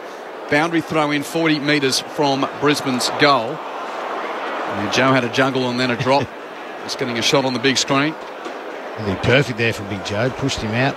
Just missed the ground. Brett Willis throws it in. He's smacked down by Gawn. Beautifully rove there by Hunt. He dribbles it forward. Melbourne with another chance, but it's cut off by Darcy Gardner. The handball back to Zorko. He lays back on a long kick, and that's a beautiful defensive mark. Taken by Petty as he goes back with the flight. Right back pocket. Delightful defensive effort. And called to play on. Drives a right foot drop, punt towards the right half back flank. Huge pack, knuckled into the air. Gardner wins it for Brisbane. Hand pass out the back to Lyons, gives to Berry on the wing. Rush kick to half forward. Met by Oliver, didn't mark it for Melbourne. Tapped it to Jackson though. Hand pass to Brayshaw. Brayshaw's kick beyond Melcham in the middle of the ground. And sliding to his knees is Hansworth to mark for Brisbane. Immediately kicks conservatively back to defensive 50 for Harris Andrews. And then Amsworth runs to the right half back flank to provide the option for his key defender. Too slow then, Harris. You need to get going. You had no one around him. Take your grass. So even here on the infield on the 45, Matt. Yep, back to where they are. Gardner takes it and is taking a long time to work out where to go. Yeah, not a lot of movement in front of him either. It's like all the chess pieces as he goes across half back. Starcevic has to slap it towards Barry, who gets it back towards Starcevic. They had Cossie Pickett for company. They were both nervous. Starcevic wins out, kicks it long down the wing, over the top of the pack. Picked up by Hibbert, handball back to Oliver. Oliver for Melbourne now dances around one. Handball forward, it's lovely, ends up in the hands of Harms. It's a kick to half forward, Petrarca. Big jump, good mark, taken in front of Starcevic. He lowers the eyes and finds Keziah Pickett right on the boundary, but he's only 35 out. No chance from there, Cozzy. He's turned his back on everybody, Acker. He reckons he might be a big chance. Mate, he is gassed. He just did a huge effort over the other side, 2-1. I'm guaranteed this won't go anywhere near the goals. 58% goal-kicking accuracy. He's only 35 out from the boundary, Acker. He's shaping up for the outside of the right boot. He's dreaming. From 40 metres. Oh, he's dreaming. He's dreaming, Acker. Who would have thought Jason Ackermanis would put his foot in his mouth at some point? 6-2, 38, 1-1-7. It is a 31-point ball game. 31 minutes gone to the first term here at the Gabba Grandstand AFL. That shows you, though, Jace, that shows you what a finish that was. I mean, you were able to watch the amount of ground that he covered. Amazing effort. Before getting the set shot. What type of skill does it take in that regard? Well, a lot of skill, but to be that gassed and think, I'm going to have a shot here. Usually you go, I can't kick this, I'm going to pass it off, but not because I pick it. Yeah, it was a beautiful goal. Now, I will say, yes, you can kick them, but that's such a low percentage. Such a low percentage. Anyway, if it's going your way, it's going your way, but I have no doubt it will turn, boys. It's not done with yet. Well, 6-1 in the first quarter. Melbourne could hardly have started better here. We've got only a dozen seconds before we get to the quarter-time break, and it's the reigning champs laying their claim for a spot in the top four with this first term. From the middle of the ground, Brayshaw half a chance under Gawn. Tackled off it. McCluggage hand pass for Brisbane. Doesn't find a teammate. Siren ends the first term. And a dominant first term at that from the reigning premier. Melbourne go to quarter time with a 31-point lead over Brisbane. The Demons 6-2, 38 to the Lions 1-1-7. Cossie Pickett, after kicking a goal in the last 15 seconds to sink the Blues, in the first 15 or 20 odd seconds here, kicked a goal as well. He ended up with 2 for the term. Lever, Fritsch, Brown and Langdon also kicking goals for Melbourne, while Brisbane's only major was a long-range left-foot drop punt from beyond 50 by Joe Danaher. D's by 31 points at quarter time. Hope you're enjoying the opening exchanges at the start of round 23. You're hearing it all on ABC Sport We are Grandstand AFL. When I'm 90. When I'm 90. We'll celebrate our 90th birthday definitely together. Oh, the dance moves. I've got a real life party trick. He's right here. Scott's favourite party trick, he pulls out the sprinkler on the dance floor. That's my signature move. Oh, I think the party for turning 90 is going to be huge. It'll be a birthday month. Maybe 90 though, we should go big. Do a birthday year. Yeah. Happy birthday, ABC. Yours for 90 years. The 2022 AFL Premiership season. Grandstand AFL. On ABC Radio and ABC Sport Digital. Oliver now over the top to Brayshaw. It's a low kick inside 50 off hands. Daniel Rich comes back with the traffic. It bounces into the arms of Pickett. He dances around from 30. Cosby Pickett opens the scoring for Melbourne within seconds. And what a vital clearance that was. Gawn clearance. Kick out wide to Spargo on the wing. Marks and kicks towards half forward. Neil Bullen with the grab, a kick and a half from goal. Kicks the Demons to the leading Brown. And Ben Brown takes the mark. 50 metres out, hard angle to the right. Ben Brown splits the middle for the Demons. Petrarca. Big jump, good mark, taken in front of Starcevic. He lowers the eyes and finds Keziah Pickett right on the boundary, but he's only 35 out. I'm guaranteed this won't go anywhere near the goals. Streaming. From 40 metres. Oh, he's dreaming. He's dreaming, Echo. This is the 2022 AFL Premiership season. On ABC Radio and ABC Sport Digital. First term at a sold-out Gabba in Brisbane, and it's Melbourne by 31 points over the locals. Demons 6-2, 38 to Brisbane's 1-1-7. The winner of tonight's game will be in second place on the ladder for at least the time being. 2 games in the National Rugby League tonight. There are still 3 rounds left in the home and away season before we get to finals in the NRL up in Townsville. A victory for North Queensland over the Warriors. Cowboys 48 over the Warriors 4. And it's Brisbane v Melbourne here. And also across town at the famous rectangular stadium known colloquially as the Cauldron, where 22 minutes into the first half, the Melbourne Storm 12 lead the Brisbane Broncos 6. Jason Ackermanis and Matthew Primus, your experts on ABC Sport. D's with the Flyer. Oh, alarm bells, big time for Chris Fagan and his coaching staff. Plus 10 the D's in contested possession, so that was all the talk all week. We need to match them with that because every time we play them, they smack us in that area. Well, they're getting smacked at the moment, and they're scoring at will. When they go inside 50, every time they go in, it's just far too easy. Then you look at Brisbane's disposal efficiency, 76%. It's because they're playing safe acca. They're just going sideways and little chip kicks. They're not once or twice have taken really darts through the middle of the ground, long 45 kicks, and then got a handball receive and gone inside 50. Look like scoring, but they're just playing too safe. They're getting dictated to by the scoreboard, and at the moment the D's are too tough and too clever. They are too tough and too clever, but I think Brisbane, to their credit, are actually putting and softening them up a bit. Now, I'm not saying that the defensive side and the attacking side, they're not really working as well as they will in the next quarter. What I mean by that is Melbourne's defence, they set up so well. Now, you do need to go through and you do need to hit those 45s. You've got to be able to play on. But their entries inside forward 50, I mean, Joey's kicked one from long range. They're all you had Eric. shallow, aren't they? They're very shallow. And I just think that the work rate of the forwards is more of an issue than anything else. Now, in the middle, the Lions are actually starting to get back on top, but it's in that transfer from that half-back. Melbourne run, they were a team like this many years ago. They will run, they were all duck and no dinner. Now they have a great defensive side, but they run hard forward.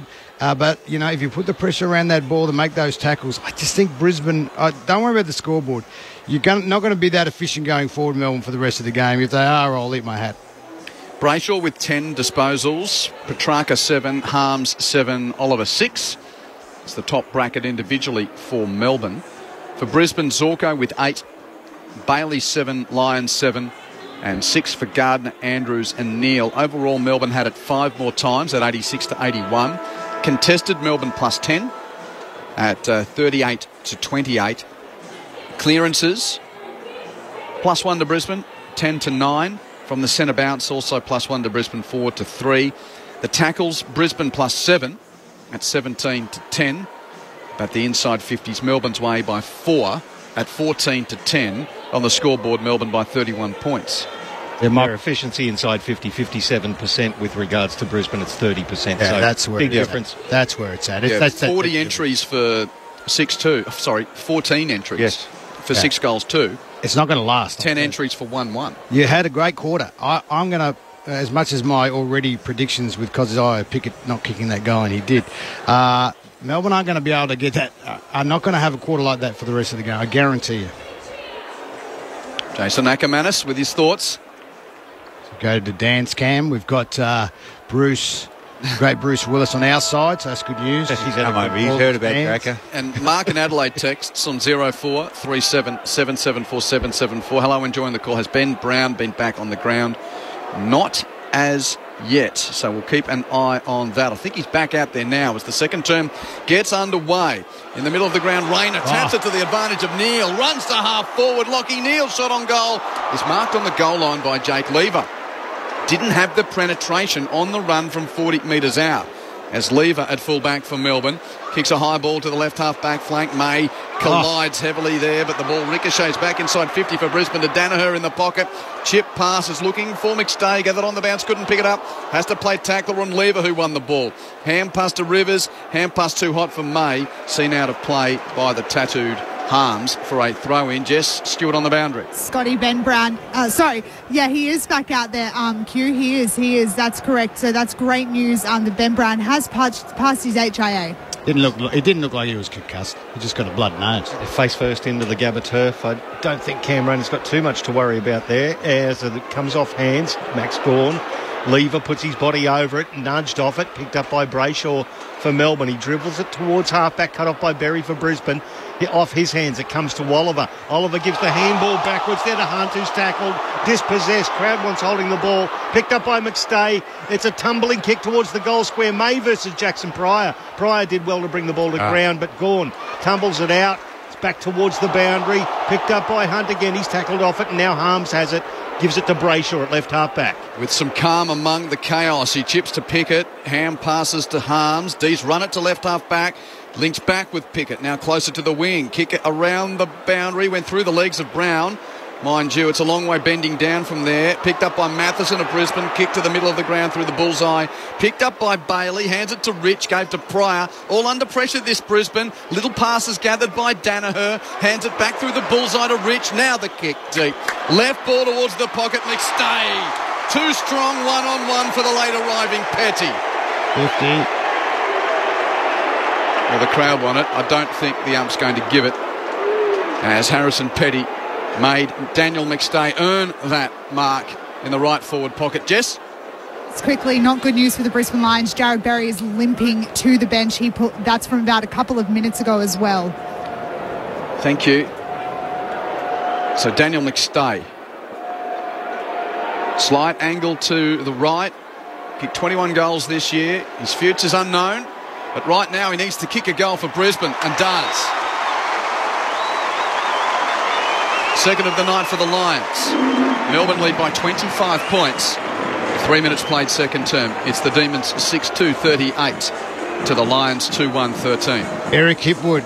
Justin, you didn't see that there, McStay. He wouldn't know, but Eric just put a little arm out just to give him some kind of time just to make that grab slightly less contested than it was, but this is better from Brisbane. I like the handball overlap, Acker. The two teams that have beaten Melbourne this year convincingly, Fremantle and Sydney, got a lot of handball overlap and made their midfielders bring them in and get the handball overlap out the back or out the front with a bit of width, and then penetrate with the kick inside 50. Danaher to Rich, beautiful deep inside 50, not a shallow one like in the first quarter. Oh, that's better, and they're going to score more goals by doing that, I guarantee. Andrew Brayshaw already up to 12 disposals. He's got 3 clearances in there as well as the umpire bangs it down in the Gabba. Gawn versus McInerney. Brayshaw with another one, but this time it's cut off by McInerney. Puts the big slipper into it, puts it inside 50 through the hands of Petty. At the base of the pack, Joe Danaher picks it up. Miraculous left footer and a beautiful diving goalkeeping effort from Melbourne. I think it was Hibbard that was cut it off nicely. One behind, 6-2 plays 2-2. Oh, Joey just needed to give a little handball there. He had 2 blokes he could just give a dish to, but great goalkeeping. Very lucky that one. Tapped over the bar, literally. Yes, Schmeichel at his best. Next week's first final for Melbourne, wherever it is. Whoever it's against will be Michael Hibbert's 100th game for the Demons. Good work. Great goal-saving play there. May with the kick in. Long ball to half-back and a pack. Brisbane at the coalface. Neil. Hand pass out the back to Pryor. Kick to attacking 50. Paw turned over. Hunt read it and then he's kicked it back to the man that kicked it forward. Pryor for Brisbane. Forward of the wing. Kicks the Lions into attack. Lever. Fifth into a big pack. And the telling knuckle to thump it out of play for a boundary thrown in the right forward pocket for Brisbane. Well, this is what we're talking about. There was a deeper entry, but you had big Oscar McInerney sitting in the 45 short that can break up that and not allow Lever to get up and punch it out of bounds. A throw in 40 metres out from the Lions' goal. Right forward pocket. They're trailing by 24 points. Good throw in too. Offhands comes from Lockie Neal. It's pinched off in by Oliver. Does a pirouette, then kicks it towards the wing. It tumbles into the hands of Melksham. Just in front of his opponent and wants to hold it up a little bit. He's got McInerney on the mark. Decides he wants to move it on now. Long one, inside 50. Darcy Gardner from the front position fists it. Beautifully rowed by Langdon. Handball off to Pickett on the left foot. That is 3 for Cozzy Pickett, but goal assist, Ed Langdon. Brilliant stuff from the D's. Hang on. We've got a review. Could be touched. Just while the review's happening, quick one. Just Stewart on the boundary. They're just strapping Jared Berry's ankle while they're trying to do a bit of work on it and obviously try and get him back out there. So that's perhaps a good sign for the Brisbane Lions. I can see on that ankle is blown Swollen, right up, wasn't it? On the sides, very big, right around that whatever. What's this bone down here? Right on the outside of the ankle, whatever that. Call the ankle bone. Yeah, ankle bone. That is the ankle bone. That was fat, and I'm connected talking to the thigh bone. Pavarotti fat. Now, I think we're just checking for whether or not that Cozzy Pickett snap shaved the post, because we're looking for the wavering sound bar, and it was flat. It's a goal. There it is, Cozzy Pickett with his third after the review. 7-2-44 plays 2-2-14. Back to a 30-point margin after 6 of the second term. The difference in defence then, if Melbourne's backs had a free fly, they would have marked that ball. Gardner chose to spoil it when he was free by himself in the air. He chose to spoil the ball to a dangerous spot, and Pickett was able to kick the goal. Tell you what, though, it wasn't Langdon had Zach Bailey all over him, grabbed it, and then got it out to Cozzy Pickett, and there was 3 against 2 pretty much for in the Lions' favour. So very good goal. Again, low percentage. They're getting well, they're having a good night, but it's not going to last. 30 points to lead to Brisbane. To Melbourne, should I say. So used to that here. The other. Yeah, it's of course Brisbane not been beaten in a home and away game outside of the COVID-affected team that lost to Essendon this year. Centre bounce. McInerney over the top of Jackson. No clear rover as Jackson works hard to lock it at the stoppage by playing tackle on Matheson. And it will be tossed in the air once more, centre of the Gabba. McInerney the palm again to Matheson, under pressure, farms a hand pass out. It's too hot to get clear there. McCarthy received. He was tackled immediately by Rivers. And still in the middle. Toss up once more. McInerney farms it out, but stolen by Sparrow of Melbourne. Rush kick to half forward. Picked up off the deck by Neil Bullen. Wrapped up in the tackle by Gardner, holding the ball. Ooh, that was hot. Oh. Darcy Gardner with the free kick for Brisbane, just defensive side of the bullseye. So they need some more connection, Pricey. Well, he's got not a lot of movement in front of him. He's looking left and right. He's now wheeling out to the right. That's it comes slightly off the right side of his shoe. Drops into the path of Harms. Spoiled by Hipwood. Harms wanted a free kick. Picked up by McCluggage, who drills it down the throat of Rivers. He plays for Melbourne, though, at left half-back. And again, no movement, Acker. No, both teams are going to be gassed. This is going to be a big, heavy physical toll. Long kick, big pack, off the hands now. Comes from Bowie. Handball back to Brayshaw, touch number 15 under pressure, kicks it in the Fritsch direction. He's spoiled there, and he's going to get a free kick for too high, and the contact came from Darcy Gardner. Bailey Fritsch plays on, looks to pass it to Petrarca, and kicks it out of bounds on the full, much to the delight of the Gabba crowd. And the Lions will have the ball through Daniel Rich at right half-back. Melbourne by 30 points, 7-2 to 2-2. What I don't get, you can always find space against Melbourne. You've just got to have the courage to make these little kicks. Correct, yep. Rich from D50 right half-back, spearing past to Zorko. marks in the middle of the ground, and Petty gave him a bit extra. He's got to be a handball receive out of this kick. And there it is. Zorko gives it to Rich, centre half back. Kick towards half forward. Big task here for Langdon's got 2 to beat. Brought it to ground against Pryor. Now the cavalry arrives to help. Sparrow had it, got tackled, dropped it. Holding the ball. Free kick goes to Jackson Pryor. Just too far beyond his range, about 60 out. Uses his left boot to kick it to the pocket. Fly from McCarthy, nudged underneath it by Rivers. Play on Rivers Roves. Hand passes to Hibbert for the Demons, who are out. Hand pass there taken by Oliver. Chip across the defensive 50. Audacious yet precise. And Sparrow marks at right half back for the D's. That's what they do, Melbourne. Audacious but precise. Sparrow plays on from right half back. It's a long bomb just over the wing. Andrews versus Gawn. Wrestle fest. Andrews actually wrestled Gawn to the ground. They both missed it. Picked up there by Starcevic. A little 9-iron finds Pryor. Forward to centre wing. Crowd urges him to play on. He's got Kadeen running for him. Goes for the little 20-metre kick slightly inboard and finds McCluggage. Couple of players in there, including McInerney. Over his head and then read by Petrarca, drifting back towards centre half back. Did well. Got a hand in. Disrupted proceedings. Now Petty picks it up, gives it back to Petrarca. Long kick looking for Fritsch. It's a 2-on-1 and it favours Harris Andrews, who's going to gather it laconically at right half back. And assesses his options, decides a short pass to the half back flank. Here's the go as Bailey presents and marks for Brisbane. Like his game tonight, Bailey. He's been very good. I've liked his last 3 or 4 years, Jace. Continues to improve. But against a good team, he's playing some good footy. Short pass marked by McCarthy, who's in front of the benches. Still defensive side of the wing. McCarthy, a long bomb to half. Forward fly from Hipwood. Got a hand in the pack. Couldn't mark. It ricochets out of play for a throw-in between wing and right half forward for Brisbane. Melbourne 7-2-44. Brisbane 2-2-14. 11-minute second term at a sold-out Gabba. You're hearing round 23 unfold on ABC Sport through Grandstand AFL. D's by 30 points. Throw in on the outer side. Jackson in front. Got it over the top. Beautiful bit of ruck work. Matty Primus like that. Came down to Sparrow. Long kick off the hands of Harris Andrews. He got it to Coleman. Now on the outer side, Jared Berry, who's back on the field with his puffed up ankle. It's a right half forward kick. Once again, the Demons with the numbers, and they're just attacking it beautifully. That's a great bit of running there. Came off there from Bowie. Now out to Langdon. To the centre square. He's got a runner forward. It's Neil Bullen tracking the ball back. He gathers, and it does nicely. Lowers his eyes. And the bloke who just kept running, as he does every week, Jaden Hunt, gathers on 50.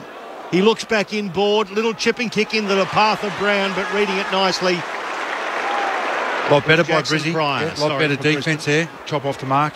And they that's hard running though. That's the difference right now in the space. Brisbane just looking flat-footed. Pryor from the left back pocket kicks Brisbane to the wing. McCluggage in the pack almost, Mark. Hipwood does the roving. Usually that's other way around. Petty makes the tackle to lock it up though.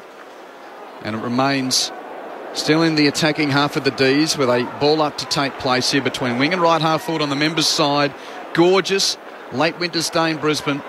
Stunning night for football as Jackson taps down to Viney, kick smothered, ricocheted to Jared Lyons, kicks Brisbane from half back to half forward, but only vacant space there, met by Hibbert, who palms away from Danaher. Hand passes to May and then receives infield on the 1-2. Great play, Michael Hibbert, as he runs to half back. Kicks to half forward. Rich leaves his man to be third in to spoil away from Petrarca and knock it out of play for a throw-in. Yeah, it was too good by Hibbert. Two big boys. He just defended and made them look a bit silly. They need to be a little bit harder there, the two key forwards for Brizzy. I was just going to say, that would have been at home in the rectangular field up the road where Brisbane and the Melbourne Storm are playing at the moment. Joey Danaher got the big stiff arm from Hibbert. Now thrown forward, shallow throw in. Jackson taps it to his own advantage, close to the boundary line, gathers very athletically, the big man, and then passes beautifully into the path of Ben Brown. Takes the mark. He's only 30 out, but his right leg is against the boundary line, and to go back on his usual run-up, he'll have to go into row F. Yeah, that's such a poor... and they've been doing this for weeks, Eddie, except for my man, Bruce Willis. These are very shallow throw-ins. It's a malaise here in southeast Queensland, I'm saying. Why don't the ruckman adjust them way back near the centre square? They need to be 10 metres forward. I'm not sure whether it's a slippery yellow Sharon or whatnot, but Ben Brown will come in. The outside of the right foot is immaculate. his second, Ben Brown.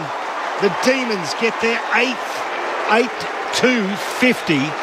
Plays 2-2-14. That's a game high, 36 points after 14 minutes of the second term. I don't know about you, Matty, but I reckon this will come for Brisbane is running out of steam. They're getting flogged at the moment. The Demons are carving them up. No, they're just not kicking enough goals. They're not getting good enough entries to get the shots. But I'll say this, Cozzy Pickett and that one there, banana from Ben Brown, out of your rear. To go and do that every day of the week.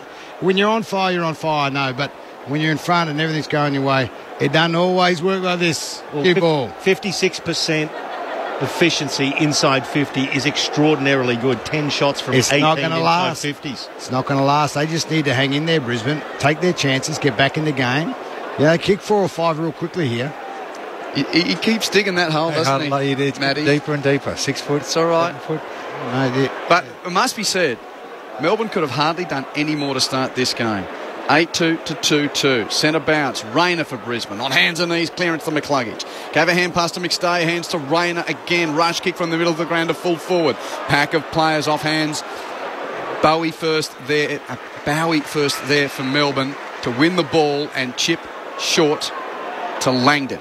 So that's where they're losing. They're losing one-on-ones inside their forward 50 and they're losing one-on-ones in their back 50, Brizzy. They're going okay through the middle of the ground. Langdon a high ball towards the wing. Gardner fists it away from Jackson. Ground level. Oliver, though, roves for Melbourne. Hands it to Jackson. Beautiful hand pass in tight. Through Sparrow, back to Jackson. Hand on to Fritsch. Fritsch forward to Melksham. Fisted away late by Payne, who does well, the Brisbane defender, to rove his own crumb. Bounced the defensive 50 and kicked the Lions out of trouble. From centre half back to the wing, looking for Danaher. Late arriving spoil from May. Danaher keeps his footing there to win the crumb. And then whacks a hoping ball out of bounds on the full. A left-footed hack towards half forward out of play.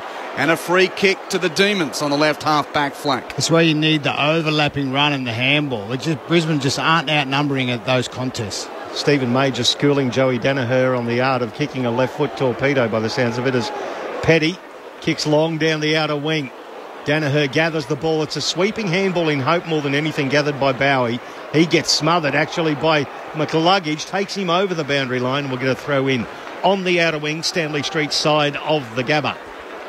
Just having a look at that, and Stephen May throwing the weight around on the replay, going through Harris Andrews. That was a fair hit. Oh, fair hit. Throwing the weight around doesn't mean it's illegal. Throw in on the outer side, that's a good one. McStay gets it down. He beats Gawn to the contest, gathers his own clearance. Handball Zorko, handball McCluggage. Gets it into Rayner, who gets tackled, tries to shrug them all off. Loses it, play on advantage. Brayshaw kicks long for Melbourne. Towards half forward, very wide though, didn't get to Fritsch. Bounces and goes out of play. Or was it out of bounds on the full? Out on the full. Out on the full. All the way on the far side of the ground to us. So, Jackson, no, it's Noah Ainsworth out there, who's going to take the free kick. No one's on the mark, so he runs along the boundary.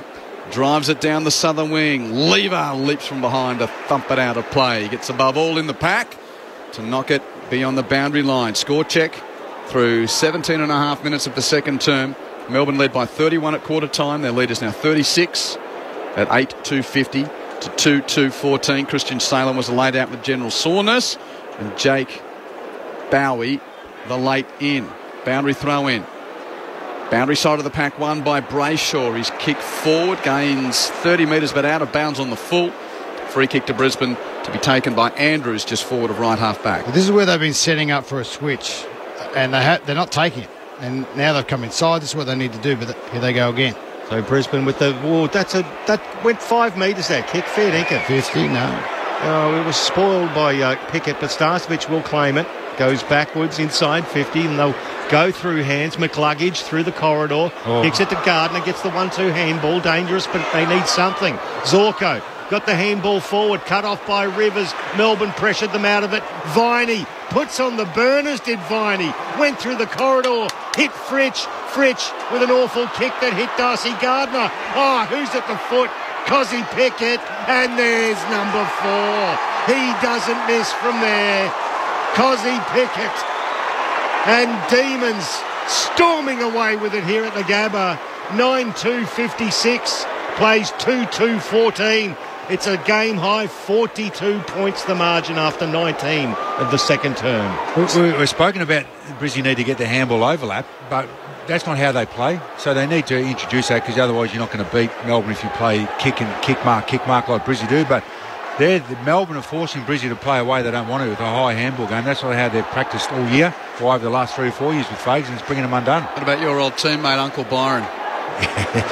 He'd be pretty happy with the way that he's going, making his own name in the game. But this is some 4 goals for a small forward in a quarter and a half. And as Zach has said, those small forwards are the ones that are going to decide the game tonight, and Cossy's certainly doing that. Well, we saw Fritsch cash in the back end of the grand final, and tonight it's Keziah Pickett. 4 goals, and it's a 7-goal lead for Melbourne. Serious questions being asked of the locals, 19 and a half into the second term. As Gawn taps down, but Matheson roves for Brisbane. Rush kick to half forward. Lever punches it away from Zorko, crashing through Hipwood on the ricochet. Got it, got tackled, got rid of it. Danaher spiked it out of the edge of the goal mouth. Zorko kicks off the ground to the right of the major opening for a behind. Little half chances. 41 that if. Half chances, or no one's winning their contest down now, though. 50-50 at best, isn't it? Brisbane forwards beat the Melbourne backs. I mean, Charlie hasn't seen it, no. So Melbourne will bring the ball back in. Charlie's only had the 3 disposals. Hipwood 2. Link McCarthy with 2 as well. So the forward line not getting any of it for Brisbane. Long kick from Stephen May. Goes short of the outer wing, and a beautiful contested mark by Max Gawn. Hasn't seen a lot of it himself. That's only his 3rd touch as well. That's a lovely kick towards the outer wing. Beautifully weighted. Finds his teammate in Viney. He just waits until the run of Harms comes past on the wing. Gives him the handball. Harms inside 50. Spoiling effort. Harris Andrews off the hands of Fritsch. He gave it into Petrarca. Dribbles it towards goal. And it's an amazing bounce. The Lions player had it covered in Jack Payne. He is 6'5". The ball bounced over his melon. 10 goals now to the Demons. 10-2-62. 2-3-15 the Brisbane Lions. 47 points. Another game high. 21 gone second term. Electric performance from the Demons. And to be honest, from the locals' perspective, this is looking worse than round 15 at the MCG. Beaten the same way in a heavier toll with higher stakes. Everything's going their way, Melbourne. They just can't do a thing wrong. The Lions can't get a break, but that's all right. That's footy. In the end, it's a 4-quarter game. I'm not sure what the Lions are going to be able to do, but they've got a lot of players who can lift and a lot of players who can work a hell of a lot harder. Who are you seeing, Jace? Well, I've seen their stars have got to step up, like Neil. I mean, Charlie's got to get his hands on the ball. Obviously needs better service, but, it's just their midfield, Lions midfield, all of them. Centre bounce, Gawn spikes it towards centre half forward. 47 the lead to the D's. Berry meets it though for Brisbane and runs across defensive 50. Kicks it to the wing, setting a task of Pryor. Harms does the spoiling. Arriving Petrarca to win the 50-50 ball for the Demons. Hands it out the back to Harms. He on to Sparrow. Sparrow's kick marked by Oliver. Just forward of the wing. Clayton Oliver gets ready for another Demons 4-way forward. Driving right foot, drop punt to the pocket. Fisted off the pack. Roving is Melksham. Snapping. Goaling. Another for the Demons. They're 53 points in front. And we're not even near half-time. Boy, oh boy. Just the kick out. The kick is onto a 3-on-1. Like, it just seems to be 3 extra men for Melbourne, Mattress. Well, Melbourne are great at outnumbering, and he kicked out to a 2-on-1, but very quickly they turned it into a 3-on-1, 4-on-1. They are just hunting in numbers. As we spoke to Leicester before the game, they got out-hunted, outnumbered at every contest when they played them earlier in the year, and the same is happening here. Hence why the contested possession is 55-69 Melbourne's favour. 11 goals, 68 to 2-3-15. The reigning premier flexing in the Sunshine State on the eve of September. Absolutely amazing when you consider the inside 50 counts. 22-18. 53 points, the margin. Clearances are the same. Demons operating so much more efficiently inside 50. 59%. That's world record paces. Clayton Oliver gets yet another clearance. Kicks it to centre half forward. Big flying effort off hands Pickett. He gives it now to Langdon. The run of Langdon. Oh, he hooks it around the face. One behind Daniel Rich down. He's looking a little bit dazed after the big fly there from Noah Ainsworth. One behind, now 54 points the margin, the D's lead. Can't take a trick. The Lions even going for the ball where they should have easily had that one. Jack Payne runs out of the goal mouth. Kicks a long ball towards the southern wing on the Brisbane inbound. May spoils the pack, but rode by Lions at Brisbane. Hand pass to Bailey. Hand pass to Neal. Tackled by Brayshaw immediately. Spilled, though, to Bailey of the Lions. Hands it to Coleman in the bullseye. Kick to half forward, marked by Hipwood. On the edge of the centre square, 55 out. Plays on now with a left boot. Cameron's got 2 to beat in the pocket. Hipwood's kick was 3 metres too high for him anyway. Bounces out of play near the patrons. We're watching it close hand from the veranda in the Lions' left forward pocket at the school end of the ground. Melbourne by 9 goals. You would think that was going into Melbourne's forward line, how hard they were running in. Well, that's the thing. It's how hard they're running, the D's. Another short one. Another short throw in. McInerney barely gets there. Picked up by Oliver and hacked forward. Ainsworth advantage by that kick. Takes a fine mark in the end. Wants to play on. 70 from goal. Kicks it into the pocket. Danaher the target. Max Storm. Great big pack mark from a big bald man in the right back pocket. Hasn't worked all night. They're still doing it, the Lions. No one wants to lead at the ball carrier. Gone from the right back pocket. High to half back for Melbourne. McStay flies against Jackson. They bring it to ground level. Ainsworth roves for Brisbane. Rushed entry straight to the hands of a Demons defender. And getting to the drop to take the mark is Rivers. From forward to full back, Rivers kicks looking for Brayshaw. Spoiled by Pryor on the outer wing. Ball tapped by Lyons to the advantage of Neal. Neal finds a path on the wing for Brisbane. Chips to Matheson. Marks hands to Rayner. Rayner with 3 around him. Hand passes to Lyons. It was at his toes. Lyons kicked it off the ground straight to Hipwood. Hipwood's tackled by Petty. Holding the ball. How do you have a chance to get rid of that? 3 around him as well. The Lions just aren't calm enough with the ball. They're just coughing it up too easy. This is ravenous attack from the Demons. That's ruthless. How is that got Pryor? Because you need Pryor. You had a thousandth of a second. So Harrison Petty goes to left half back. Stephen May, dribbling kick only about 10 metres to left half back outside defensive 50 to find James Harms. So slowing things up on the Stanley Street side of the Gabba. It's a long kick. It's going to drop over the wing. Gawn in front position, spoiled by McInerney front and square. Daniel Rich, the left footer, is a tumbler inside 50. That could advantage Charlie Cameron. Oh no, Stephen May got it covered. Handball back to Petty. Handball over the top to May. Charlie Cameron chasing, but May extracts the ball, and Charlie Cameron's pressure has made May put it out of bounds on the full. It's going to be a free kick to McStay, who wants to go on relatively quickly from 70 metres into the pocket. Big pack flies. Rivers with the spoiling effort. Cameron roves. Cameron tackled off it. Ball next to the boundary line. Rivers tackled by McCarthy and Cameron. Ball underneath the... And the umpire will come in and ball it up 20 metres out, but it's right against the boundary line. Left forward pocket for the Lions. They are an unhappy lot at the Gabba at the moment. The majority of them, the locals... These fans are joyous. Tap down from Gawn, stolen by Neal. Kick back into the congestion in the forward pocket for Brisbane. On hands and knees, Oliver extracts. Hand pass to Hunt, smothered by Rayner.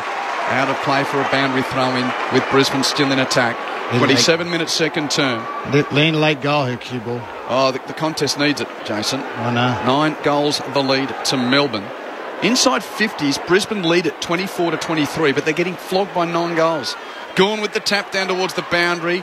Langdon, he's hassled by Berry, out of play. Another throw in. I'll just give you that stat again. Brisbane 24 inside 50s for 5 scores. Melbourne 23 inside 50s for 14 scores, 11 of which are goals. Staggering. They've just had a purple patch. They've had a good half. 61% efficiency inside 50 versus 29. That'll do the damage as Reece Matheson roves it off the ruck contest, curls it back towards the top of the square, and between Stephen May and Harrison Petty, they had Eric Hipwood covered. Petty splits towards the pocket, and May gives it to him by foot. He wants to play on now. Long kick just short of centre wing. Stanley Street side. Rich pushed his opponent in the back, gathered the ball, umpire said nothing.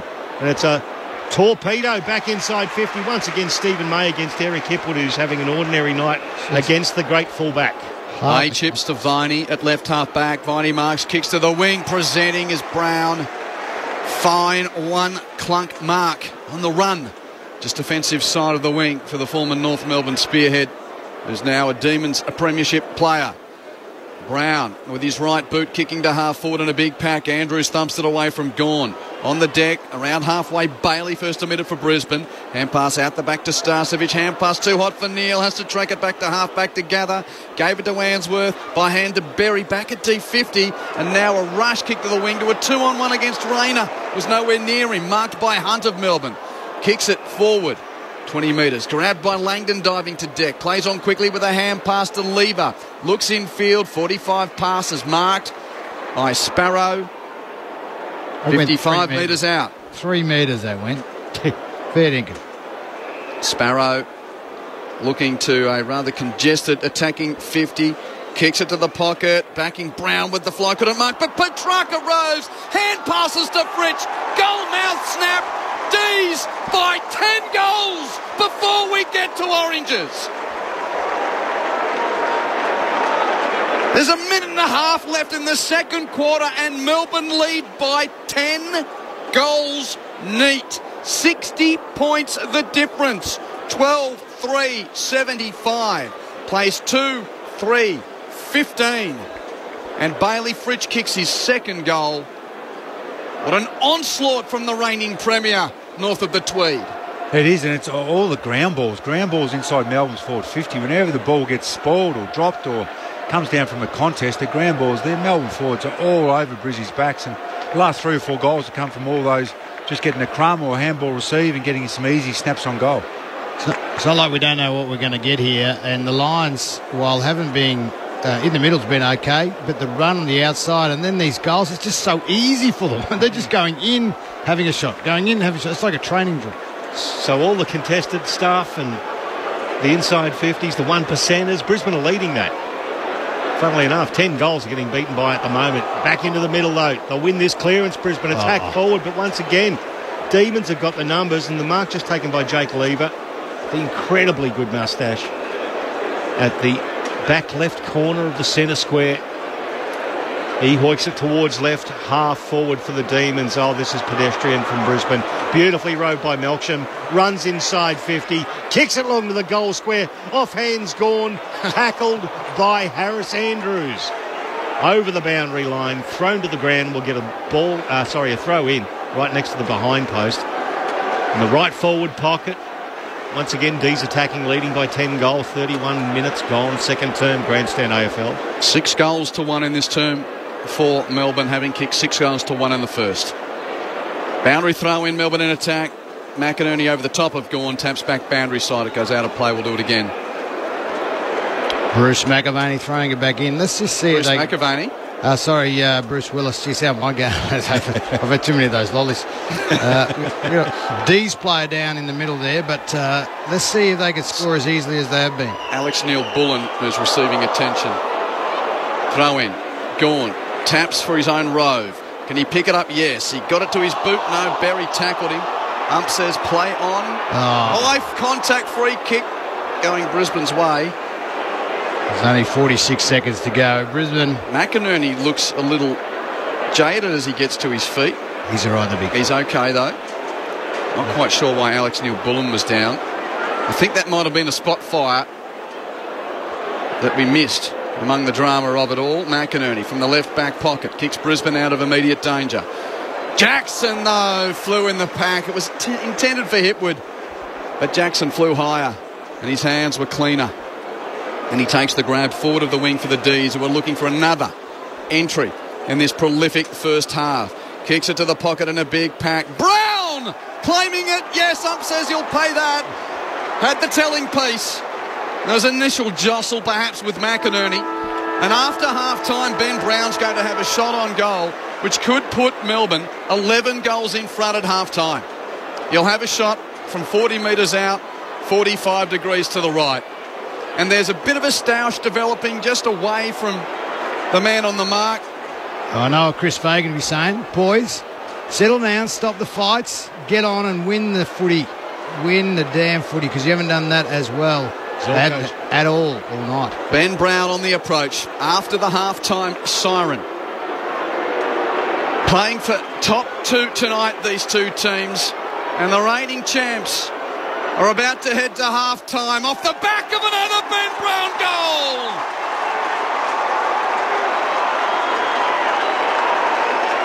Half-time. Demons by 11 goals at the Gabba.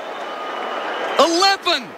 66 points, the difference between teams that were third and fourth on the ladder coming in tonight, both having won 15. It is a non-contest. The Demons lead 13 goals, 81 to Brisbane's 2-3-15. Keziah Pickett has 4 goals. Ben Brown has 3. Bailey Fritsch has 2. And the singles for Melbourne kicked by Christian Petrarca, Jake Lever, Ed Langdon and Jake Melksham. Brisbane's 2 goals, 1 to Joe Danaher in the first quarter, 1 to Dan McStay in the second. And just for a moment, the hum and the silence, Brisbane has left the ground at half-time. And the Gabba fans are aghast. Let's get down to Jess Stewart on the boundary before Matt Primus and Jason Ackermanis. The locals turn up here getting very used to winning over the last few years, Jess, albeit not in finals, but just give us a sense of the atmosphere in the house in a year where Brisbane's only lost once here when they were ravaged by COVID. Yeah, boys, I believe the crowd is just absolutely stunned right now. Like, I don't know if you can hear that. That little bit of cheer right now is for the opposition team going off the ground. And Melbourne, well, they were just absolutely outstanding. Yeah, the crowd absolutely stunned here on a Friday night. I don't think they all from their team. So will be interesting to see if Brisbane can at least respond in the second half, but no doubt they'll be needing their home crowd to get behind them somewhat to try and respond. Matt Primus and Jason Ackermanis, how did that happen? Well, what happened was not only are they getting the ball efficiently inside of forward 50, I just reckon the Brisbane defence looked like they're man-conscious versus playing a team defence at times where you need to come off your man. A couple of times there, you saw, fortunately, Charlie Garley just put his hands up when he could have taken a mark. You had a pretty good contest down there where they got a goal for one of Cosy Pickett's goals. So it's just been one of those nights. I think if you're a Brisbane fan, you'd be saying, are we that bad? Well, they're not that bad, but they're just the opposition have been so good. They've kicked a couple of lucky goals. Every bounce seems to be going their way. It's just one of those nights, but they are just taking every chance they can inside forward 50, Matty. They're clinical, Acker, aren't they? They are clinical inside forward 50, which is the outcome for me of their backs are doing the opposite of what Brizzy backs doing. They're working together.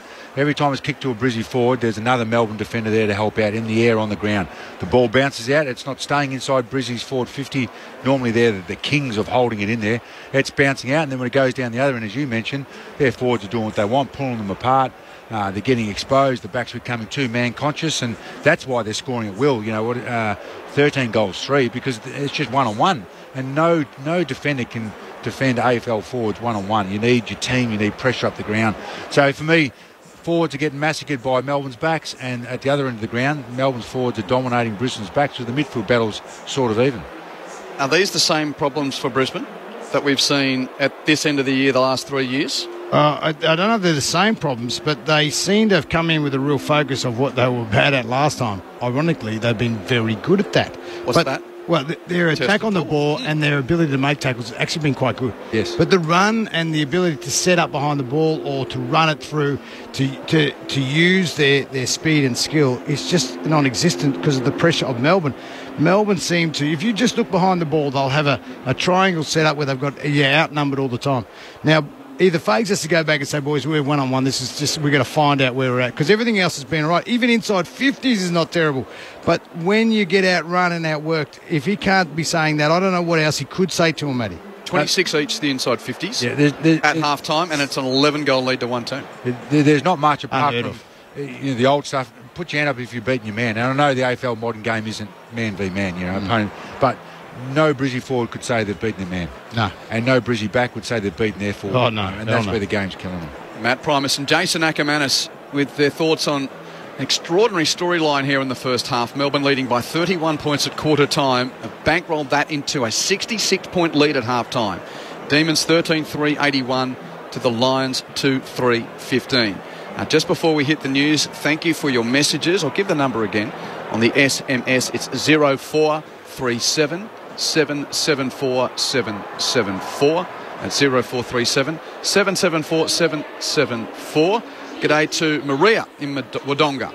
Call is great, but the game is killing me as the Lions are getting flogged. Thanks to Acker for being a bit hopeful for the Lions. Thank you, Maria. Marcus from South Melbourne says, great call, guys, but the boundary umpire throws the ball in, not to the ruckman. He does throw it in. It's up to the rucks to adjust, I reckon. And if people don't think I'm biased, I am. I'm not going to deny it. Try and be neutral as I can. But if you don't think I'm a Lions fan, you're kidding yourself. Don't complain. Well, we do our best to present the unbiased here, but thanks, Jace. I just thought I'd come out of the... well, you're being hopeful.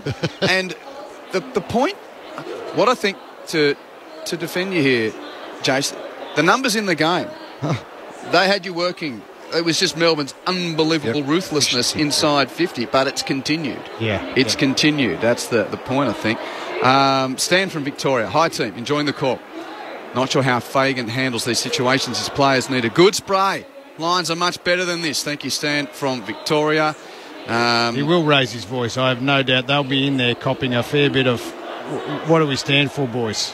Everything else looks all right, but look on the run, look on the outside. I'll finish this one. Please send your name if you are texting. This is an unnamed text. To the ABC Grandstand team, not everyone at the Gap are unhappy. I'm a happy D listening to your coverage at the Gabba. Go Deeds, thank you. 0437 774 774 is the number. Melbourne by 66 points at half-time.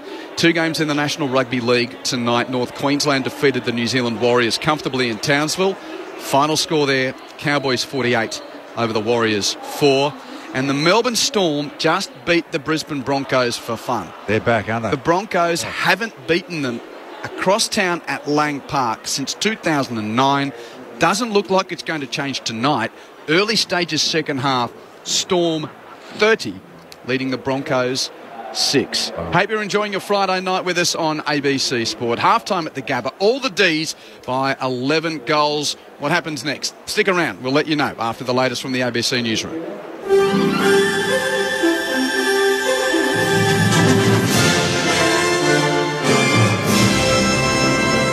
ABC News, I'm Clive Hunter. Northern Territory Police say they're continuing to investigate the circumstances around the alleged abduction of 5-year-old Grace Hughes. She was handed in to police this morning and is in good physical health after she was allegedly abducted from a supervised visit earlier this month.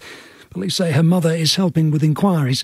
Superintendent Kirsten Engels says investigators have worked tirelessly to find Grace. I would suggest not many of them have had much sleep or thought about anything more than getting Grace home.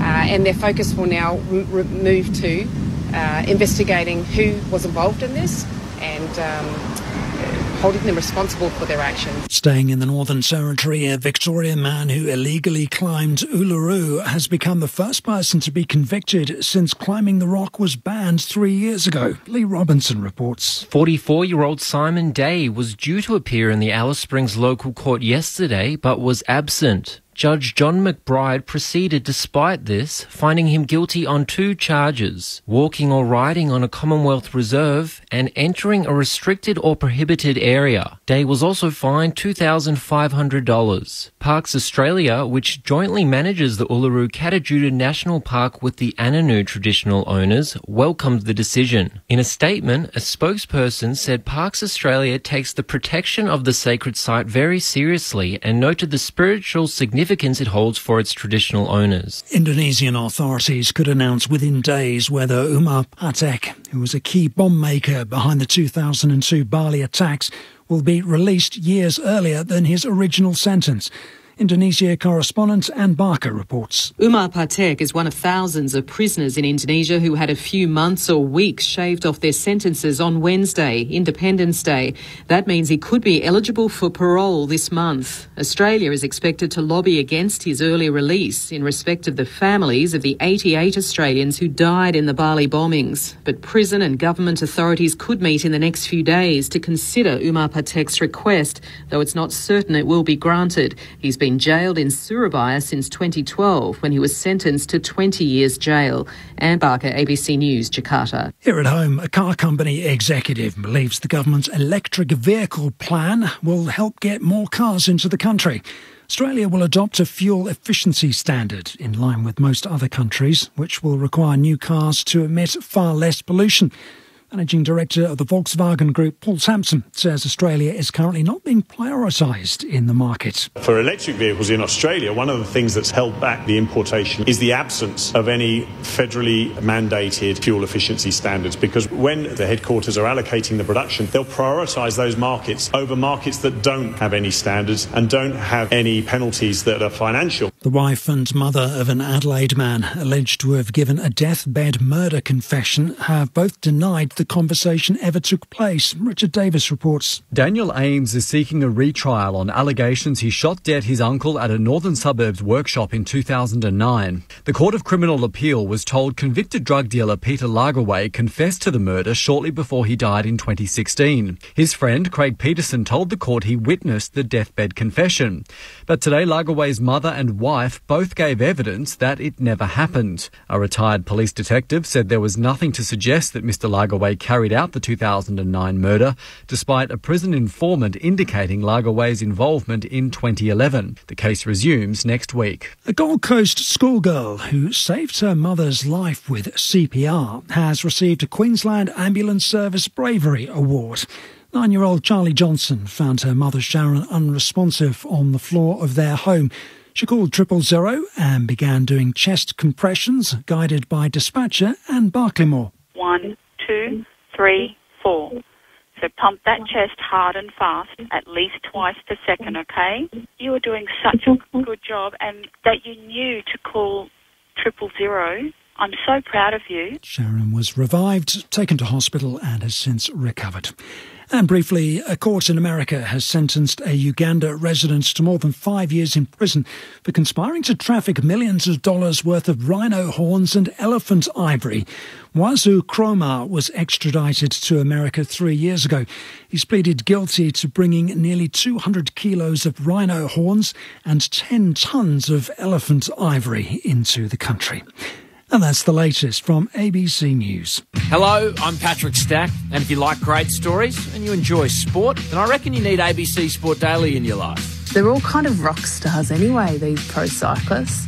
Do I want to go through all the pre-season stuff to be ready to play? No, I don't want to do that. What that means is the US government has considered her wrongfully detained. As round as being able to drive a semi-trailer through. It's a daily sports conversation and it's called ABC Sport Daily. Find us on the ABC Listen app. OK, buzzers ready. Which favourite music quiz is back on the ABC? Papa's got a brand new bag of Spicks and Specs.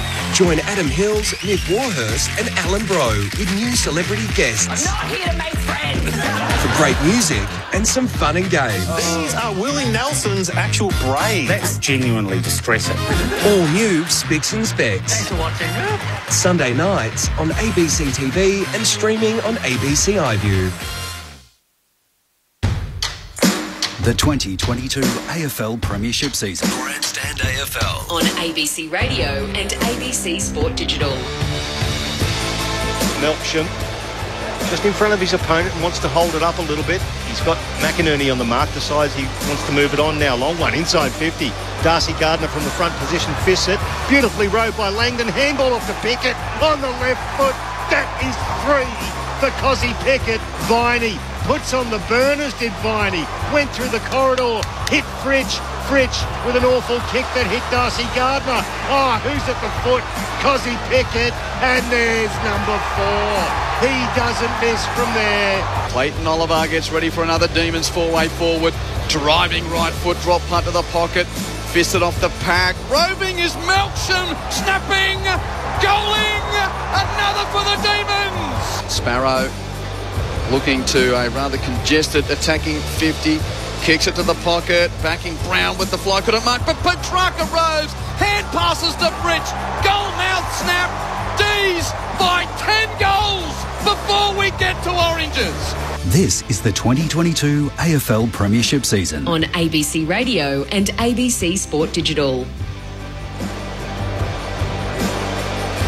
In case you needed reminding, the current, most recently handed out AFL silverware is in hands of the Demons and the reigning Premier on the eve of the finals. Just reminding everyone of that fact with this dominant first half against a Brisbane team, which is hoping to cast aside the, pardon the pun, demons of previous finals campaign. Well, they can't get past Melbourne, it seems, tonight even, before we get to September. Welcome back to the Gabba, where there is, for the majority, a shocked hum around the Brisbane cricket ground because Melbourne leads the locals by 66 points at half-time. Demons 13-381 to the Lions 2-3-15. 4 for Cozzy Pickett, 3 for Ben Brown, 2 for Bailey Fritsch. Even though the inside 50s are 26 apiece, extraordinary to think that it's a 66-point lead for Melbourne. Both teams are back out there and getting ready for the second half. Keep your messages coming in on the text line 0437 774 774. Thank you to Mark in Adelaide, who sends a text about Alex Neil-Bullen. We saw him down when we weren't describing the player. Apparently he was down sick, according to Mark's text. Thank you for that. Brian of Fitzroy texts, this is how they played in last year's grand final. The test for them now is not to fade out like the last few weeks. From Brian in Fitzroy. Now I'm assuming he's describing Melbourne, albeit a Fitzroy texter describing the opposition of Brisbane. Lockie from Perth says, loving the call, boys. Hard to play against a team perfecting the forward and back line. Cozzy Pickett, one to watch in finals. Daniel from Burnie and Tassie says, hey, grandstand team, enjoying the call. Really need the Lions to respond in the second half. Pull the margin back so my Swannies can fight for second place on Sunday. Percentage is starting to look scary on the live ladder from Daniel at Burnie in Tasmania. All of those things across the weekend. It's not just supporters of two clubs. Yep. You've got so many supporting teams you might hate regularly just because of the circumstance surrounding your team. So that text from Tasmania. Sydney starting the round level on wins with Melbourne, Brisbane and Collingwood, but Sydney the superior percentage ahead of Melbourne, Brisbane and then Collingwood's percentage not as strong. Quentin Hull and Michael Price calling the action. Matt Primus and Jason Ackermanis, your experts. Jess Stewart is down on the boundary. We're not too far away from this third term getting underway. So, Price, if you could just go through a few of the individual numbers before we start the second half. Well, surprisingly, the Lions aren't exactly out of it statistics-wise, but Melbourne are leading disposals by 21, 189 to 168. Disposal efficiency, Melbourne's way 77 to 66. When it comes to contested marks, that's a big one for Melbourne, 8 to 3. But the clearances, Brisbane 19 to 18. Centre bounce clearances 9 to 5 in favour of Brisbane. Tackles 28 to 26 in favour of Brisbane. The inside 50s are 26 apiece, but you've got Melbourne operating an efficiency inside 50 of 62%, which is wonderful. And the Lions, 7 shots from their 26 inside 50s at 27%, which is not good. Just talking with Matty Primus, your theory, Matty Primus, it's a game that's basically a draw between the arcs, but Melbourne's forward and back line's too good. That text was on the money. Yeah, it was right on the money there. Melbourne's backs are nearly double the contested possession against Brisbane's forwards, and on the flip side, normally backs beat forwards in that area, but Melbourne's forwards are beating Brisbane backs in the contested possession, so that's where it's coming down to, both ends of the ground. By the time we get to the Swans and the Saints late Sunday, there would have been a few references to this, so I'll kick it off. The first look at the live ladder for the weekend. Melbourne's percentage is up to 132. Just looking at it now. At the moment. Yep. And Sydney's, before it plays St Kilda, the second team on the ladder before the round began. The Swans are at 128.3. So Brizzy's gone down about 6% from when it started the game. Yep. Yeah, so all of the permutations of the weekend to play out. More than anything, do you see a way back for Brisbane here, Matt? Not a way back to win the game, to maybe get themselves into it a little bit more, but it'd have to be a significant turnaround for how classy Melbourne have been. 66 points the lead to Melbourne as we start the second half on Grandstand AFL at the Gabba with Michael Price. Umpire Brendan Hosking. Nice bounce, and Luke Jackson, perfect jump to start. Tap down to Viney. Good tackle from Oscar McInerney on Jack Viney. That's the start the Lions would have wanted in the middle. So McInerney earns himself a free kick. In the centre circles, all the players running past were covered, so he has to kick long, inside 50, looking for Hipwood. Jackson spoils, front and square, Neal. Handball off to Zorko. He handballs off to Danaher, the inside-out handball, went to Bailey. Dances around a few. The handball back to Zorko. Under immense pressure. He's tackled into the ground by Hunt. Ball stuck underneath. Crowd were wanting a high tackle. Nothing happened. And the ball stuck underneath Zorko. We'll get a ball up in front of the Lions goal square. Early stages, third term. Ball tossed high. Jackson palms down to Oliver. Perfect work. Clearing boot from fullback to halfback. Ainsworth thumps it back inside 50 for Brisbane, though. Roved by Neal. He's 50 out. Chips wide to the pocket and finds McCluggage. In range, but a very tough angle. Only 5 metres in from the boundary. 40 metres out at right half forward. Able to win a ground ball there. Brizzy off the spoil. I probably would have preferred Ainsworth to mark the ball there, but able to win the ground ball and give themselves a shot on goal.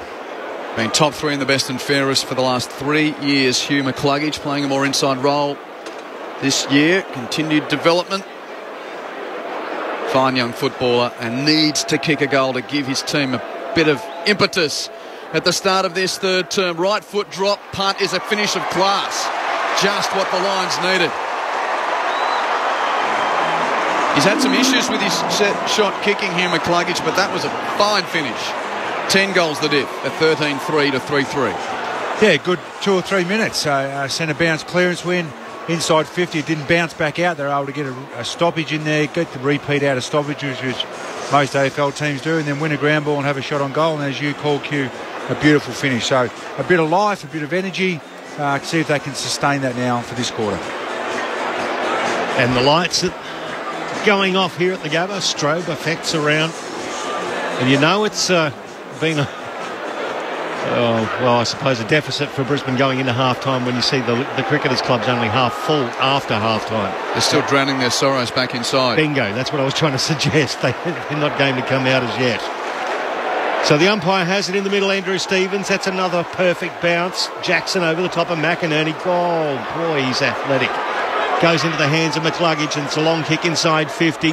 Fisted down by Lever. Once again, Melbourne first to the ball.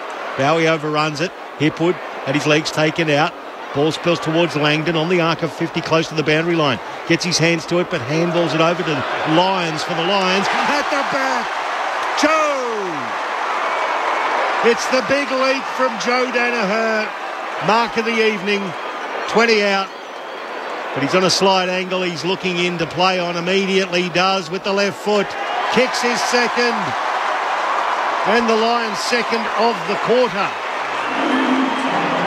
13-3-81 plays 4-3-27. Back to 54 points. 3 gone, third term, grandstand AFL. As I mentioned at half-time, what would Fake say to them? It would be about put your hand up if you think you've beaten your opponent or if the areas have beaten their areas. And at the moment, the first 4 or 5 minutes here, Brisbane's forwards have won ground balls, beaten their opponent to the ball, been able to get a handball out to get an easy mark, or that one wasn't an easy mark there, but a deeper inside 50 entry. At the moment, Brizzy forwards are beating Melbourne's backs. Easy, simple game when that happens. Matt Primus on grandstand AFL. Joe Danaher 2 in the night, now 36 for the season. He's not going to get to his All-Australian and best and fairest winning year of 2017, where he kicked 65 goals there in that great year for the Bombers. But it's brought a bit of life back to the Gabba. Centre bounce gone with the first hand down to Brayshaw, wrapped up immediately in the bullseye. And they'll redo the stoppage. As Angus Brayshaw hands the ball to the ump. Now McInerney got the tap over, gone roved by Neal. Entry for Brisbane. Hipwood with a couple to beat. Flying back with the flight. Lever, great mark. Coming into the leading forward, and Jake Lever takes the grab forward of the right back pocket for the Demons. Kicks to the wing. Oliver able to juggle and mark for Melbourne. Forward of right half back. Clayton Oliver. All-Australian and best and fairest in the premiership year last year. Kick towards half forward. Payne knuckles it away from its intended target, and then Andrews walks over the line under the tackle of Jackson. The thing we'll have to keep an eye on here, Q, is make sure Brisbane's defenders see if they can beat Melbourne's forwards now when the opportunity comes down their way. They haven't done it all night, but you'd be throwing caution to the wind now, Q. You've just got to take the game on. Excuse me, nothing to lose. Throw in right half forward for the D's. Gawn makes it to the front first. Handball to Brayshaw. He tumbles it forward. It bounces back in field for Melbourne, fortunately. Ainsworth tracks it over the boundary. The Melbourne fans in front of him wanted to deliver it, but nothing happening. That's another short throw in. What are these guys? Do they do no weights, these guys? That wasn't even short, mate. That nearly come back and landed on his head. Well, the thing is, I've always had a theory they don't have to stand on the boundary line. They just come in a couple of metres, for goodness sake. Yeah, they do. And the girls. Another short one, Jackson, and it's thumped out of there by the Lions defence. But once again, Gawn's there to cut it off. Takes a mark against Zorko. There's the long and the short of it. So Max Gawn, 70 from goal.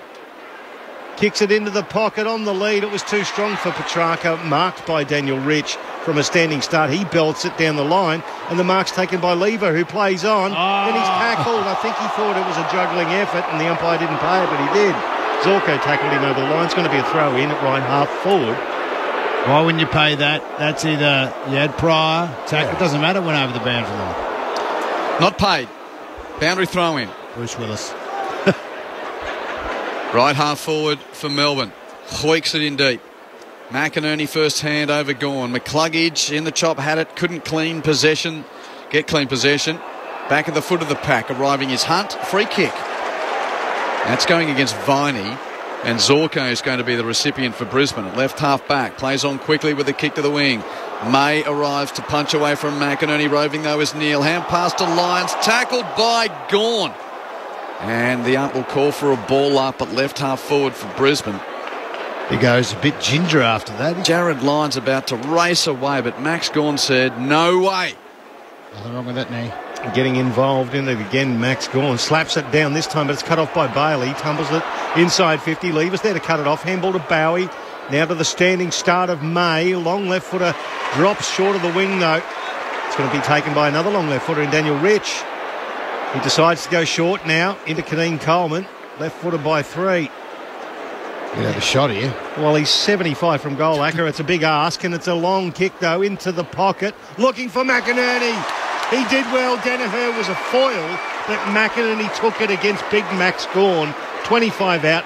Very sharp ankle to the left. His left leg's only a metre from the boundary. That is some mark. Not a bad kick. Wasn't actually meant for him, I don't reckon, but that is such a super contest. Just threw Big Maxie out of the way, and the sure hands of Big O. Not sure where this is going to go, gents, but hopefully through the middle. But boy, oh boy, we need our ruckman to be kicking goals as well as midfielders. Only 9 goals, 6 for the year. Big Oscar McInerney. There's a chance then. He comes in. Sharp angle to the left. From 30, McInerney has pulled it to the left, and it's only one behind. 81 plays 28. 53 points the margin with 8 gone. Third term. Grandstand AFL, Michael Price, Quentin Hull. Your experts, Jason Ackermanis, Matthew Primus. 2-1 for Brisbane in this third term so far as May runs beyond the goal mouth. Long kick towards the wing and a fly from Harms with a sit on Berry. Classic mark for Harms, who hit the ground running. Quickly chips in field, marked by Sparrow. Still just defensive side of the wing for the Demons. Decides to run on now and drive along right foot, drop punt to half forward. Jackson has it spoiled away by Andrews. Roving is Bailey, tackled immediately by Petrarca. And a ball up called for. 60 out right half forward for the D's. Ump moves in quickly. And then has a chat to the ruckman before tossing it in the air. Gawn taps boundary side for Melbourne, only to Jared Berry, tackled straight away by Petrarca and Oliver. No clearance and another stoppage, 50 from the D's goal. I like their setup here. Better, both teams are better, but the Lions is much better. Off hands, 2 Harms from the ruck contest, and under pressure. He gets it out of bounds on the full. It's be a free kick to Brisbane. Darcy Gardner, the recipient, in the left back pocket. He's got some players out wide on the Vulture Street side of the ground, but he's going to go long down the line. It advantages Melbourne, and it was free kick. Well, free kick's going to go to Brisbane. It was Danaher who was dealt with at the front. Rivers it was who was flying at the front of the pack. I saw him go down, thought he might be the free kick recipient, but he wasn't. Danaher chips it forward, misses the target yet again. Picked up there by Brayshaw. Handball to Harms, now out to Rivers. He's on the boundary. He sells Joe the big balk and puts Joe in the air, then kicks long in the Brown direction, but Fritsch floats across the front and takes a beautiful mark, Bailey Fritsch, as the scoreboard shows Joe Danaher, the forlorn figure in the background. Oh, coach killer that is. You got to make the little pass. That's a 20-metre kick straight over his head. It's too easy for Melbourne if they do that. Bailey Fritsch, he's already got a couple. plays on. That's his third. And the Demons answer the early third quarter challenge from the Lions, 14-3-87 to 4-4-28, back to 59 points. 61 points the margin. No, I was right the first time. 59 points the margin. 59. 10.5 gone third term. Big Maxi Gorn just having a little bit of treatment there, but it is better. I mean, the Lions have come out. They've kicked a couple. Obviously, that's a soft goal. It's a poor turnover. You don't need your 203 centimetre full forward missing targets from that far back. But again, they just won't switch. They won't take any risks.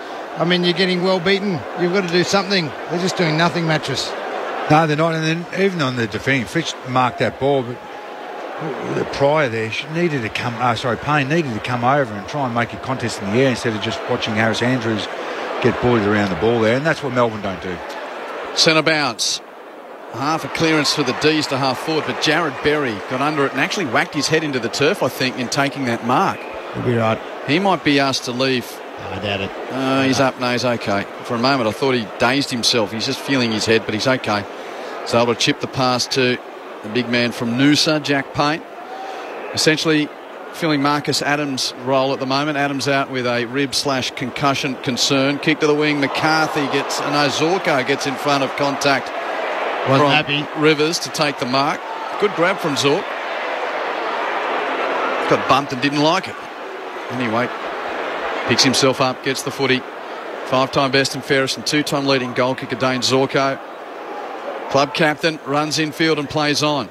And decides to torpedo towards the forward pocket in the pack. Danaher and Gawn a hand. Lever comes clear for Melbourne. Hand pass to May. May hand pass to right half back for Brayshaw. Brayshaw's kick gets the Demons out of trouble. Looking for Melsham on the wing. He's buffeted off it by Payne and the ball rolls out of play for a boundary throw in. 59 points is the lead from Melbourne.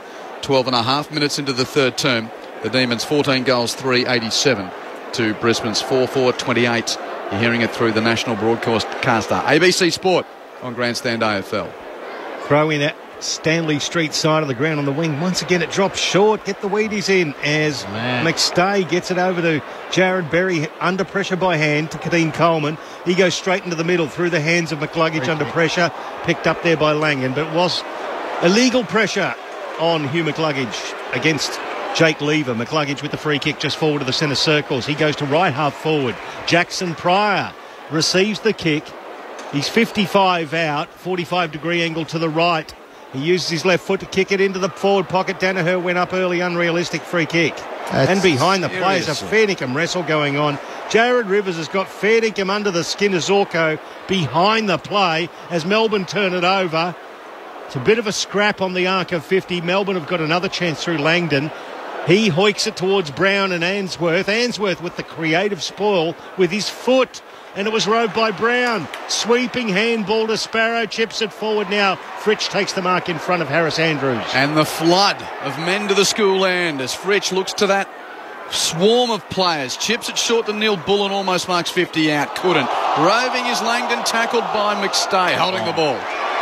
That's better. Now they've got to play quick off this. And McStay's giving it to Langdon. So he should now switch. I mean, they're at the other side here. Just pushed him in the chest as he got up. They've got to run here now, Brisbane. McStay kicks it all the way to full back for Payne. There's the switch to Berry. Marks it deep 50 left half back for Brisbane. Melbourne leading by 59 points and Berry holds up there for a moment. Chips it short to Starcevic. Takes the grab at left half back. Infield to Matheson. 6 kicks and they're still at half back. And they're trailing by 59 points. Matheson chip pass 45 towards the boundary for Hipwood. What's this achieving, Matt Primus? No, nothing. All it's achieving is Melbourne is set up and you can't get through them. Hipwood long down the line towards half forward and off hands it goes for a stoppage. Left half forward for Brisbane. Look back here. Over the boundary line. 3 guys. You're not working for each other where you could easily get it out the other side. They had Ainsworth on this side as well. No, it wasn't Ainsworth. Pryor it was. That's aimless, statistically safe football that Brisbane are playing off the half-back. Word to the wise, you're 10 goals down. Yeah, do something. Got to get a wriggle on as Jackson promotes it forward for Melbourne. Rowed by Viney. Little sidestep around Matheson, then a kick to a 2-on-1, but Melksham was good enough to get his hands to it. Came across, knocked it over the boundary line and will be A throw in at right half forward for Melbourne, leading by 59 points. That's why you only have to look at the efficiency. 74% the D's are going at.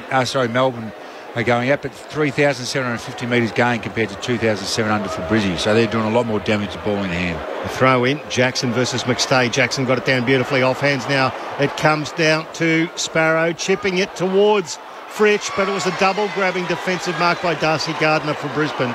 Got in front of Fritsch, did well, takes it at the top of the goal square. Still yet to be re-signed for next year, Darcy Gardner. He chips that ball short to Payne in the pocket. Boy, this is stagnant. Have you seen Brisbane be as stagnant as this? Corridor kick here marked by Starcevic, still 30 from the goal. He's defending. Chip to half-back marked by Rayner, who decides to play on, takes the game on. Hand pass to Matheson, Matheson back to Rayner. Run through centre half-back. Kicks it to half-forward. Hibbert's in front of Cameron. Does the spoiling to bring it to ground level. Langdon rose. Cameron tackles him. Umpire says no prior. And a ball up. 55, make it 65 from Brisbane's goal at right half-forward. Demons 14-3-87. The Lions 4-4-28, 16 and a half, third term. Umpire throws it up once again. Jackson did beautifully against McStay. Got it down to Langdon. The handball forward to Neil Bullen. Backwards now to Brayshaw. Disposal 21 onto the logo. Finds Petrarca. His lateral kick straight into the middle. Finds Spargo. He just lets the runners go past. Nobody stands the mark for Brisbane. Spargo, little chipping pass, finds Hunt. They use their foot skills immaculately, and inside 50, Hunt finds Keziah Pickett, 45 metres out. It's a 45-degree angle to the right. This was 4th v 3rd, I might add, and it's an absolute pantsing. Melbourne, well, nearly 10 goals in front and about to be 11 again. Just pedestrian out of that stoppage, pedestrian through the middle, uncontested ball. They just look like it's a half pace versus a full pace type of running outfit. Kozzy Pickett from just inside 50. He's got right under this one. It might not make the distance. In fact, it doesn't, off hands of Harris Andrews. 4-1 behind, 14-4, plays 4-4, and even 10 goals the margin with Melbourne leading. Quick kick in marked by Coleman in the right back pocket. Transfers to right half back, and Andrews marks uncontested. Brisbane get it to D50.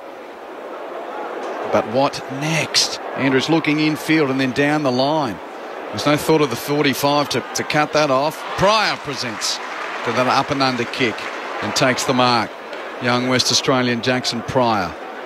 Melbourne in this situation just wheel and go, where Brizzy just slow, look, and by then everything's shut down. Pryor long down the line to a 2-on-1 against McStay, and Jackson says thank you, wins the ball for Melbourne. Hand passes to Rivers, hand pass to the wing for Langdon. Draw and hand pass to Brayshaw. It went beyond him, enough time for Matheson to arrive and to effect a tackle to see the ball ricochet out of play.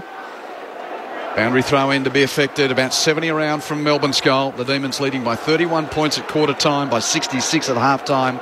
Currently a neat 10 goals in front at 14-4 to 4-4.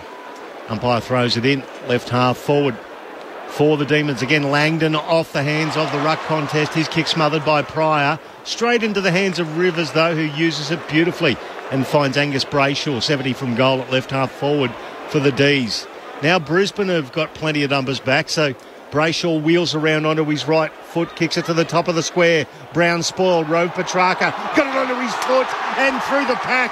Kicks another one. That's his second. The Demons are on fire here at the Gabba. 15-4-94, plays 4-4-28. And it is back to 66 points the margin. 19 and a half gone to the third term. Q, I'm stunned. I don't know if you want a game like this if you're going into finals where everything's going your way, you're just throwing on your boot, you're getting goals, the opposition are a little bit off, and you just... Come on, Jace, it's better than the alternative. This is a dream for the Demons so far. Oh, well, they've come to a deck that the only opposition team to beat them was against a half-fit squad. Yeah, I know. And the Lions... And they're flogging them. The Lions are just everything they wanted out of this game. Not much has happened at all, if anything, except for the midfield's been a little bit even. The rest of it has been a slaughter. What do you reckon, Matt Primus? Yeah, it is. You don't want to be going into finals with this kind of loss. I agree that everything they're doing in their forward 50 is turning to gold for Melbourne, but that they are just getting... It's far too easy to play against Brisbane at the moment. McInerney taps out the back. Rayner with the clearance for Brisbane. Hand pass to Neil. Nice pass to half forward. Marked by McCarthy. 50 out. 4 steadying steps and a banging goal from 45. Unpressured. Much needed for Brisbane. McCarthy converts. Back to 10 goals. 15-4 to 5-4. That was pure Oscar. Just off the back shoulder. Straight to Rayner. Over to Lachie Neale. And he just handballed it forward, and of course in the end it ends up with a very, very good sharpshooter whose man went off him, of course, McCarthy, you can't give him that much time and space. He's too good, but a good goal, you just need to keep chipping away. Now 33 goals for the year for Lincoln McCarthy, just one of 5 Lions players to have played every game. It's only his 3rd disposal for the game, McCarthy. Cameron McCarthy 4 and 3, which small forwards aren't high possession winners, but the other end, Pickett 10 and Fritsch 9 and 4 goals and 3 goals with the same amount of inside 50. So they've certainly had a good win down there with the small forwards, the Brisbane small forwards. 10 goals the margin, D's lead. 21 gone, 3rd term. They win this clearance too. Oliver dances around the ruckman in McInerney. Got a looping handball over, couldn't find Sparrow. Now enter Daniel Rich at centre half back. Well done to McInerney. Quick no-look handball over the shoulder to Rayner. Long kick towards half forward. Matheson did well to bring the ball to ground. It's dragged in by a Lions player here. They could have conspired to give a free kick against, but no. It was well done there by Spargo, who peels himself off the Gabba turf. Umpire's going to ball it up at centre half forward. Tossed in the air. Jackson clean, palm down to Oliver. Mishits his clearing kick, ricochets out towards the half-back flank, but Harms wins it on the bounce. Hand passes to Petrarca, kicks Melbourne to half-foot, very wide, in fact too wide, out on the full. Gunn was the target, missed him, and Payne's the closest line, and he'll take the free kick. Just beyond defensive 50 at left half-back for Brisbane. This is where they've got to get better coming off this half-back line. And Payne just hopes with a high ball towards a pack at half forward, looking for McInerney, spoiled by Jackson, rode by Viney of Melbourne. Hand pass to Harms, dispossessed. Picked up by Matheson of Brisbane. Rush kick from the wing, back inside attacking 50. Petty fists it away from Hipwood. Cameron's in the chop, nowhere near it really. Ricochets out of play off the knuckle of the defender. And a boundary throw-in will take place. Left forward pocket for Brisbane. D's by a neat 10 goals at the 23-minute mark of the 3rd term. It's interesting too. Hipwood and Cameron, 8 disposals between them, both operating at 25%, so 2 of those effective. Comes through now off the hands of the pack. Demons with the numbers through Oliver, then Viney comes in, gave the ball away beautifully to Hibberd. Long left foot kick towards the wing. It bounces clearly, and then Ben Brown at the back roved it beautifully until he got tackled by Harris Andrews. Dispossessed. Got it now to Kadeem Coleman for Brisbane. Handball over to Lyons, who's tackled off the ball. Coleman kept going. He ran to 50. He was tripped, was he? No, he tripped over his own feet, said the umpire. Crowd didn't like it. Ball spills to Jackson Pryor. On the left foot to the goal square. McCarthy v Rivers. Rivers brings it to ground. Tap forward. Well done, the Melbourne defence, who've been all over the Lions attack so far tonight. Great work, Kitty Coleman, though. 94 plays 35. Umpires had a howler there. That was a trip and a half on Kitty. Yep. I thought it might have been, but the umpire adjudicated it the other way. 59 points the margin now. Nearly 24 gone the 3rd term. Steve May with a long left foot drop punt. Essentially corridor, but missed Gawn, went beyond his head. Marked by Gardner near the logo, just attacking side of the wing. So a long inbound, but uncontested mark for Darcy Gardner of Brisbane to put them back into attack. Long kick to full forward. One juggle Hipwood couldn't, McInerney couldn't mark. Cleared by the kick of Rivers, but straight to Coleman of Brisbane. Marks at 55 out. He's almost got this in him, but decides not to go for goal. Kicks it across the half-forward line, marked by Payne. He plays on, runs to 50. Big to the left. He's a very broad-shouldered, big man, Jack Payne. That was about to be a big goal, but he missed it. He's a huge man. I got excited for a minute. He's 106 kilos. He does. Melbourne by 58. I don't think... he's kicked a couple of goals, Jack Payne. Yeah, 2 goals, 1 he's kicked in his career. He doesn't mind one from that distance, but predominantly in defence, as that's a beautiful kick coming out of defence from Melbourne and hit Langdon. Just short of centre wing on the Vulture Street side, and the man standing the mark, Jared Berry, looks tanked. This bloke can run all day, Langdon. and keeps going. It's a long kick towards half forward. Off the hands of Gardner. Beautifully rode Petrarca. Bit of party trick from Spargo into the hands of Jackson. Pirouette spin. Handball back to Spargo. It goes to the top of the square trying to connect with Neil Bullen. Lions with the numbers here. They should get out of here if they don't muck it up. McInerney to Rich. Lowers the eyes and hits Matheson at centre half back. Cluggage slow to get up in back players. Rayner leads and gets a free kick held without the ball. We're out here, Lions. We've got to go. Rayner takes the free kick from centre half back, kicks to the wing for Jared Lyons. Marks, plays on, 20-metre chip marked by Neil under late arriving pressure from Langdon. Neil's kick smothered by Oliver. Watch out, turnover. Oliver hands it to Langdon. Langdon chips to Brown. Marks, 70 out, holds up for a precious moment to assess. Kicks over the head of Langdon and out of play. Boundary throw in left half forward, 50 out for the D's. That had a bit of ricochet brilliance about it, and step by step, Matty Primus fell to bits. I would have thought that was over the mark then in 50 metres, but well done. Well, there was the old stand rule. Yeah, they were not happy about it, Aka. Never try the no-look kick when you're over 200 centimetres. That's my rule. Throw in, slap down over the boundary line in front of Jared Berry yet again, and we'll get another throw in. And the Lions' defence once again under enormous pressure. A little bit going off ball there. There could be a... Yeah, they were looking at the replay that sent McCluggage down. Yes. Okay, didn't pick up much. Well, off hands, Vine, and tackle. Should be holding the ball. It is. That is a very good tackle from a man who produces a lot of them in Jared Lyons. Goes backwards and now finds Jack Payne. Splendid orange boots transfer the yellow Sharon to Starcevic, still inside defensive 50. And again, where's the ping? Where's the explosion from the back line? Just not sure on that kick back because Melbourne don't man the mark. They just let that guy sit there and wait, and they can't pick anything off. Starcevic back to Payne. Payne bites off the gamble down the corridor. Spargo spoils, roved by Jackson. Melbourne ball. Hand pass went to Rivers. Rivers gives to Langdon. Langdon chips to Neil Bullen. Marks 15 out directly in front. And there we saw it, Matt Primus. So Brisbane did gamble with the corridor. Melbourne almost saying, you want to? Yep. You want to? And what do? Get them on the turnover. Make it pay. Well, Jared Lyons kicked that ball back, and then Melbourne, no one goes and presses the mark. So the guy with the ball then should just take the yards because no one's on the mark, but he sits there waiting for something. It's too slow.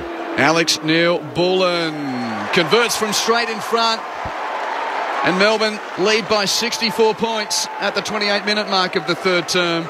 Raise the bat at the Gabba. The Demons have cracked the ton. 16-4, 100 to 5-6, 36. And that's the thing about what you said there, Matty, is that it play on and creates a run and gets guys going, and then the defence all of a sudden looking at the ball carrier. At the moment they're just standing there, they're just saying, come on, kick it in the middle, I've got him covered here, I'm ready for it. It's just such stuff. And they should have picked that up at half-time, Chris Fagan. It's poor coaching and poor delivery of what you need in the third quarter. And there is no way that the Demons will be easing down here. One, because we now have a rest between the last round and the finals, and two, percentage could be the difference between top two and otherwise by the time we get to the end of the weekend. 64 points, game high. Oh, actually, no, it wasn't. 66 at half-time as Keziah Pickett goes at the ball, taps it forward. It's cut off there by Answorth. He toes it towards the wing and then beyond. Charlie Cameron being closely checked by Michael Hibbert, who is absolutely doing a job on him as well. You wouldn't have thought he had the pace to go with Charlie Cameron, but he certainly has, and he's elite one-on-one. I think Ainsworth's a better matchup on Cozzy Pickett. I mean, they had Starcevic on him early. It just got away. He just kicked those four too easy. Of the Brisbane front six, McStay 8 touches, Hipwood 5, Cameron 4, McCarthy 3. Boundary throw in. There's a whistle on play there. Clayton Oliver got pushed without the ball, so he'll get a free kick at right half back for Melbourne. Disposal 23 coming up for him, and 8 clearances, Bill. Oliver kicks a high ball down the wing. Jackson presents, got a bite, couldn't take the mark.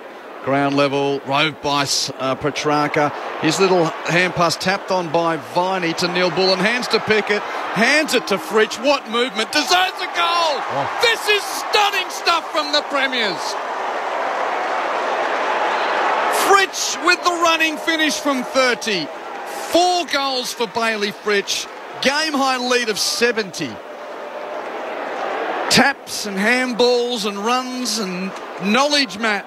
Knowledge and numbers around the process as Melbourne rumbled it from the wing, and Bailey Fritsch put the cream on the cake. Yeah, great call, Q. It was exactly that. That long down the line, they just got numbers to the contest, surrounded it back and front and centre, also over the back on the side. Their handball is great in traffic there, and then, as you say, the cream they got in their forward 50. They've got some beautiful smalls, some talls that compete, and Fritsch and Pickett have had a day or a night out tonight. They certainly have. The whole team's had a night out. Clayton Oliver and Angus Brayshaw both at 23 disposals. And they've had 14 clearances between them, those two. Back into the middle now with umpire Matt Stevick.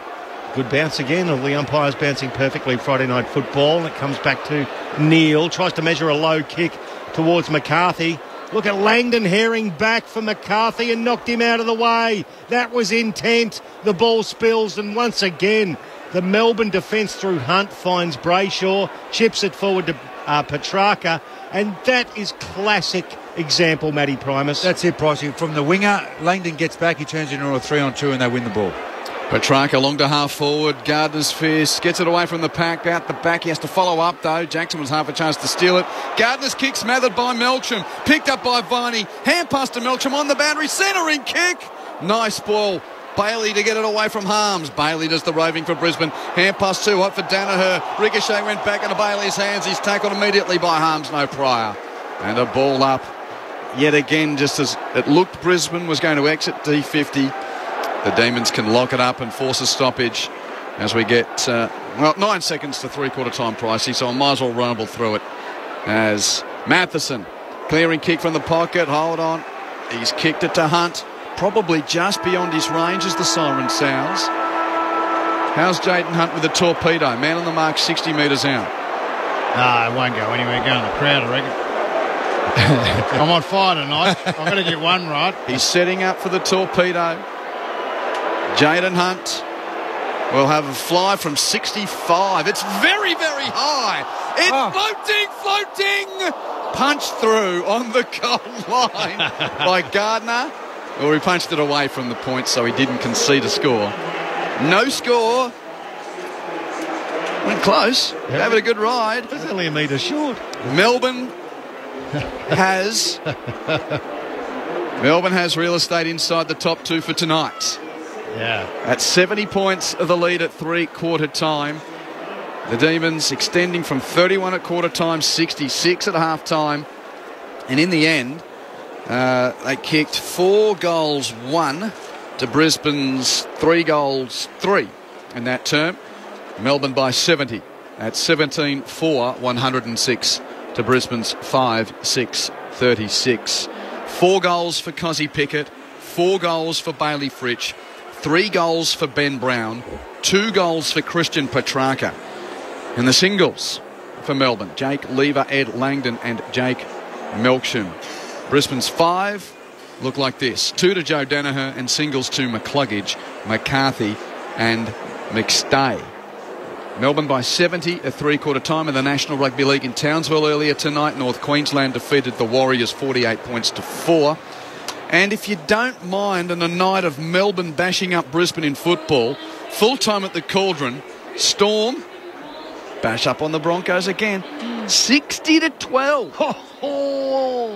Who's 60? I tell you what, you wouldn't have wanted to have a Friday night out and see a lot of happy Brisbane sporting fans around having a late Friday night beer, having been to the footy. Keep away from Paddington area. The Broncos mob will be almost as disappointed as the Lions mob by the time they get out of here. Mind you, joyous fans from the southern capital, either here in Brisbane or listening around the country. On us, we are Grandstand AFL through ABC Sport. Three-quarter time at the Gabba, and the Demons lead by 70 points. Lend us your ears and experience a world of audio content with ABC Listen. A world of sound. Like the new pop culture podcast, Schmeitgeist, decoding the biggest trends this year. I saw a trend happening on TikTok, basically, I've never seen before. Trash reality TV. It is my favorite thing in the world. And for the kids, Dynodome. T-Rex is ahead. Check out those lunges. The ABC Listen app. Lend me your ears. Download it now from your app store. the 2022 AFL Premiership season. Grandstand AFL. On ABC Radio and ABC Sport Digital. Ball tossed high. Jackson pumps down to Oliver. Perfect work. Clearing boot from fullback to halfback. Ainsworth thumps it back inside 50 for Brisbane though. Roved by Neil. He's 50 out, chips wide to the pocket and finds McCluggage. Right foot drop, punt is a finish of class. Just what the Lions needed. Brayshaw wheels around onto his right foot, kicks it to the top of the square. Brown spoiled, Rove for Traka. Got it onto his foot and through the pack. Kicks another one. That's his second. Starcevic back to Payne. Payne bites off the gamble down the corridor. Spargo spoils, roved by Jackson. Melbourne ball. Hand pass went to Rivers. Rivers gives to Langdon. Langdon chips to Neil Bullen. Alex Neil Bullen converts from straight in front. Petrarca. His little hand pass tapped on by Viney to Neil Bullen. Hands to Pickett. Hands it to Fritsch. What movement? Deserves a goal. This is stunning stuff from the Premiers. This is the 2022 AFL Premiership season. On ABC Radio and ABC Sport Digital. Melbourne by 70 points. That's right, 7-0. Demons 106. Lions 36. Three-quarter time at the Gabba. Quentin Harlan, the team, with you for ABC Sport through Grandstand AFL. For what it's worth, for now, trying to create a storyline for this final term, Matt Primus and Jason Ackermanis. And it's not all that hard to do so because D's fans know it, D's players know it, Swans fans know it. Yeah. Melbourne's got to win by a good margin to at least be ahead of Sydney on percentage before we get to that final game on Sunday where the Swans tackle the Saints. Melbourne will be a game ahead of Sydney, but if the Swans beat the Saints, it will come down to percentage for second spot. Just on the live ladder at the moment, D's are basically at 132%, and Sydney in that 128.3, which they started. So, is it as simple as that? I mean, 70 points to lead, three-quarter time, game's done, Matt Primus and Jason Ackermanis. So, what do both camps look at? Let's start with the D's. The D's, Goody would just be saying, hey, more of the same. Let's just stick to our process, keep out hunting them, keep getting the ball forward. Everything they've done tonight, and Acker's been right, they've done a lot of stuff that's just out of this world, and that won't happen in a tough finals game. But their basis of how they play, their outnumbering, their contested ball stuff, their midfielders, that's what they've got back to their best. This is the best I've seen them play over the last 4 weeks, and I don't reckon they've put a complete game together in the last month or so, so he'd be looking for let's finish off this and have a four-quarter performance. What about for the Lions, Joe Ackermanis? Take the game on, come through the corridor, a couple of handball receives would be nice, and a little bit more efficiency going forward. You can kick 6 goals if they just relax a bit, Melbourne. I mean, Brisbane are just going to have to just keep going all game. Inside 50s are level again. Yep. 40 apiece at three-quarter time. It's a misnomer, some of these stats, Fed Ingham. Yeah, 55% efficiency inside 50 versus 30.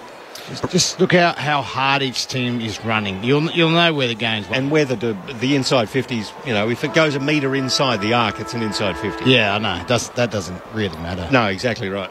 Jeff Stewart's on the boundary. The sub has been made from Brisbane. Mitch Robinson is on. We're just trying to determine who it is that has been subbed off at the moment. It was a bit hard to see as they came to the bench. Jared Berry's the one, Jess. He's the one who's been ruled out of the game as the clearance happens for Brisbane with Cam Rayner. Gives it to Bailey, back to Rayner in traffic into the centre circles. Lockie Neal under enormous pressure. Goes to right half forward. Charlie Cameron had a quiet night. He's got Hibberd for company yet again. Drags him down and free kick. Earns himself a free kick this time as Hibberd takes him down without the ball. He's 70 from goal. He's at right half forward. And he's hard against the boundary line. He looks to measure a kick into the lead of McStay, cutting across Rivers easily. He disposes that ball over the boundary line for a throw in about 40 metres from the Lions goal. So Brisbane now with 41 inside 50s. That's Cameron's 5th touch. Hipwood's had 5. McCarthy's had 3. McStay's had 8. Danaher's had 10. All of these inside 50s, they're not even getting to the Brisbane front 6. That's what's killing them. Rush clearance from defence for Melbourne to the middle of the ground. Picked up by Gardner of Brisbane, who whacks it back to full forward. Hipwood flew too early. Out the back, Lever. A chance to clean up. The ball bounced away from him. Gathered by Rayner. Hand pass out the back to McCluggage. Left foot snap is a goal for Hugh McCluggage. He's second. 64 the diff. at 17-4, 106 to Brisbane 6-6-42. Well, Melbourne absolutely fluffed that one for the first time tonight, and Cam Rayner, a good little bit of pressure. It didn't look like he was real keen for that contest, and then all of a sudden she's popped up. As a cool game, Aussie rules. Cam Rayner was the one guy at half-time I'd like to see a little bit more of. One in the midfield, but two with the ball in the hands. And I've said it all year, in this box, Cam Rayner's got to be running in the midfield. They're going to be a better team if they can. And when he does and he gets the ball in his hands, he's really creative. Just having a look on the screen then, you see Jared Berry with the ice on the right ankle there. He's sitting at the back of the bench there, Jess, so it's difficult for you to see. But extremely unhappy as Mitch Robinson takes his place on the field. And if anybody was going to be injected into the game to give the Brisbane Lions fans a little something to cheer for right now, Mitch Robinson is that man. Definitely. Bounce in the middle. Jackson with the tap down for Melbourne, but no Rovers. Stolen by Matheson. Hands it to the goal kicker, McCluggage. Rush kick. No great penetration. Hits that on the head of Brayshaw. Fisted away by Zorko to the wing. So McCluggage is out after it again. Hand pass. Finds a teammate Neil. Flips it over his head to Answorth. Kick wide, out of play. And all those Brisbane hands again. Laterally. No real incision with the use of ball.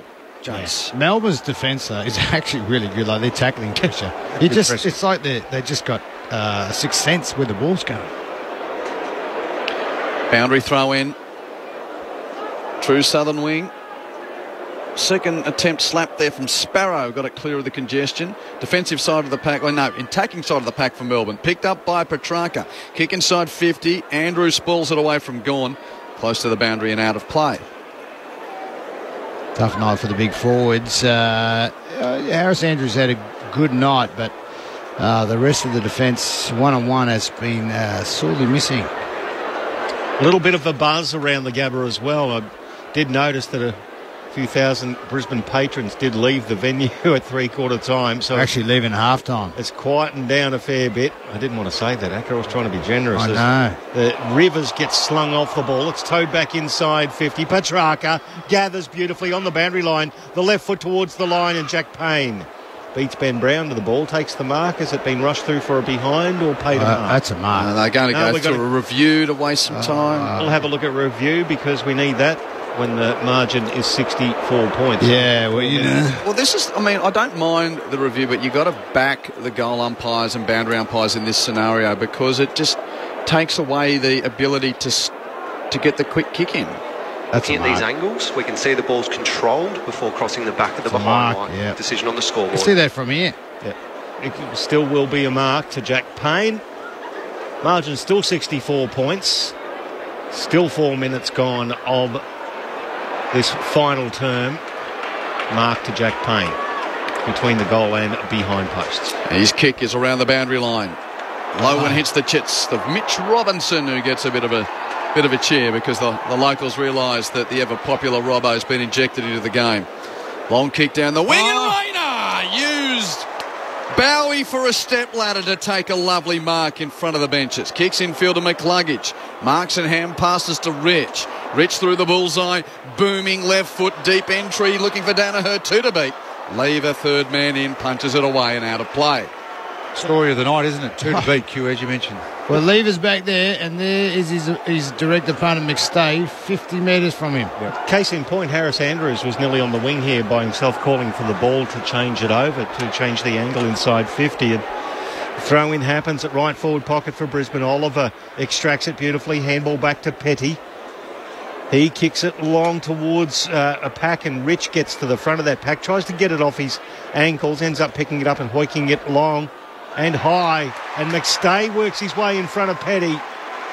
Takes a double grabbing mark. He's about 40 out, but he's only about 5 metres to the right of the or to the left of the boundary line. So he's on a very tight angle, Dan McStay. It's not the best set shot in the world, old Dan McStay, but good mark. It's good to see. Get some confidence. You've got a week off. Nothing worse. You played. Your team's been well beaten. You've got to buy the next week. It's got 2 weeks of just hell. Well, the stats say he's 60% goal accuracy. Acker, we'll see how he goes. That's probably better than your prediction. He's hit the behind post on the full, out of bounds on the full. Give Bruce Willis a bit of work there. He's pretty happy with himself there. Stephen May's going to inbound in the right back pocket for Melbourne, who lead it by 64 points. Jess Stewart on the boundary. Yeah, Ben Brown not having a great night. He's come to the bench this time with a bit of an issue with his hand, so just getting it looked at by the doctors. After getting his nose squished in a blood nose earlier in the game. May, long kick to half back, looking for Gawn, couldn't mark. Rode by McCluggage of Brisbane. Entry to the pocket for Cameron. And Charlie Cameron marks. 30 metres out, hard on the boundary in the left forward pocket. In his 100th game as a Brisbane Lion, Charlie Cameron. Kick it, Charlie. Cue the music, Eka. Ha! Kick it. 2 steps infield. Right foot snap is near side. Oh. No country roads for you. Melbourne, 17-4-106. Brisbane, 6-7-43. Yes, I am channeling the soup nuts. I was about to say a touch of Seinfeld about that one. No soup for you. No soup for you. Oh, here's a chance to turnover. Melbourne just with the kick to Rivers being a little bit offline, gave Zorko the chance, and the spoil came down to ground. Robbo, great closing speed and spoil. So it comes now to Gawn and McStay in the ruck. Gawn propels it outside defensive 50. It's picked up at left half-back by Harms. Oh, great one-armed mark taken there by Luke Jackson against Darcy Gardner. Held him to one side with his bulk and just cradled it with the left arm. Now he plays on. That's a floating sack of a right foot kick, though, and he kicked it just onto the wing, and Oscar McInerney takes the mark. He did well to mark that, actually. Hands in front of his eyes, hand pass through Rich, and then backwards to Andrews. Had a fumble, got it back just in time before Pickett's tackle. Kicks it to Gardner, forward of half-back. Marks and hands to Rich. Rich short to Lyons. Chip mark around the periphery again. It's a similar type of stuff. Pryor takes the mark on the wing for Brisbane. Now the deep entry. Gawn in front of Danaher. When will they work out that chip around half-back to allow Melbourne to set up, and the bang inside 50 is not the way to do it? It's dumb footy every day of the week. It's playing into the hands of one of the best defensive teams in the league. As Stephen May receives ball now. He's by himself inside defensive 50. And look at this exit. Corridor. Down the corridor. Neil Bullen onto the wing. He's got a man by himself in Fritsch at right half forward. Lowers the eyes and hits the chest of a teammate in Christian Petrarca, 30 out. He squares it up. Cozzy has it 30 metres out, more or less, directly in front, and he'll be looking for a bag of 5. What a night he's having. But that was the exact same circumstance, done all the ways right. With nobody chasing you, though, Q. Yep. That was the thing. No pressure at all compared to what Brizzy have had all night. This is outstanding by Melbourne. Desire Pickett. He kicks one down here on the bound. This is a soda. He has only had 10 disposals. This for his 5th goal. Cozzy Pickett. Oh, Acker. Oh, it's not a soda. Yes, I'm on fire. And you are dead set, not Nostradamus. I give you the 10. It's gone through for a behind. There's a bit of reverse psychology there. 17-5-107, plays 6-7-43, 64 points the margin. D's lead. He missed it across the face to the left to Pickett. Short kick into Lyons. Lyons short to Neal. Called to play on, just forward to full back. Kicks Brisbane down the wing. Fly from Nick over Brayshaw, couldn't mark. Roving is Hunt for Melbourne. His kick smothered by Pryor. Picked up by McCarthy of Brisbane. Hands it to Rayner. Hands it to Bailey. Hands to Zorko. Tackled and dispossessed. Turned over. Melbourne's ball. Neil Bullen hand passes to Oliver. Kick inside 50. Milksham wins the ricochet. Gets away from Gardner. Jake Milksham snaps and misses. Not enough call. Curl out to the right. 65 the diff at 17-6, 108 to 6-7-43. We've travelled 10 minutes of the final term. If you are just tuning in, Melbourne kicked 6-1 in the first term and have extended ever since. It's been a demon delight at the Gabba on this Friday night to start round 23. And Gus Brayshaw continuing his magnificent season with 26 disposals. Clayton Oliver with 25. Long kick from Rich exits defence for Brisbane. That's a really nice mark taken there by Jaden Hunt. On the outer side, he's 70 from goal. Just pops it up into the pocket, looking for Fritsch, but Harris Andrews, the opposite 31, got there first. It pops off his hands underneath the pack. Looks like Starcevic, no, it's Answorth who's going to peel himself off the Gabba turf as the umpire comes in to throw it up quickly. He does so. McInerney pushed Jackson out of the way and then towed it down the wing. Gawn goes back. He's taken out by Danaher. Fair dinkum. That is just as clumsy as watching an under-12 effort from Joe against big Maxi Gawn, who receives the free kick just forward to centre wing out of side. Another silly free kick. The brilliant Demons captain, All-Australian Premiership captain last year. Kicks infield to Lever. Lever kicks to full forward. Met by Brown's chest. Jackson it is. Jackson saw the flowing locks. I thought, hold on. No, it's Jackson who got to the drop. Just watch the ball, boys. That's all you had to do, the defenders. They all got stuck looking at their man, and Jackson just got the free run. Luke Jackson marks directly in front. It's his 50th game in AFL footy tonight, Luke Jackson. He's been the best player in the last 2 years to come into the game. Really? Okay, you like him? I really like him. This is another soda. For the largest lead of the night. It's got to 70, but never to 71. Jackson from in front makes it 71, the difference.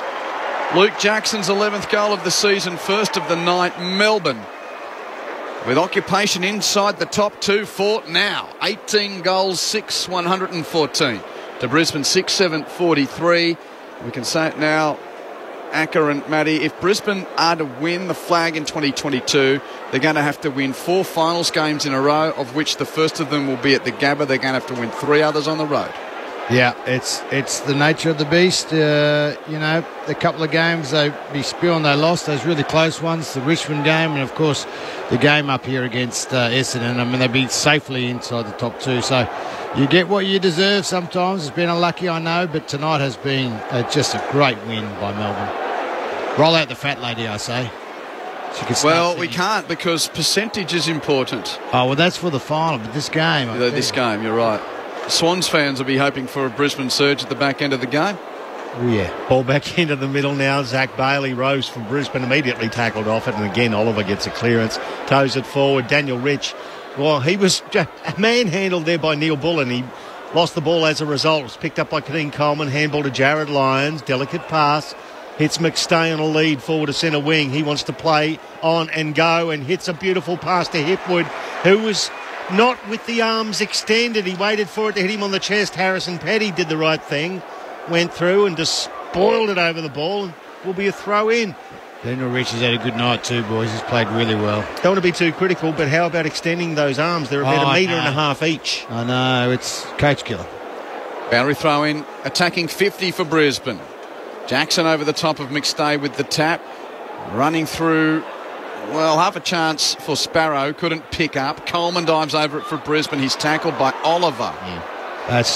Holding the ball. That's a terrible decision. Coleman did not have enough intent to get rid of it, according to the umpire. So Clayton Oliver takes the free kick for Melbourne on the right half-back flank. Plays on with an ugly kick in field.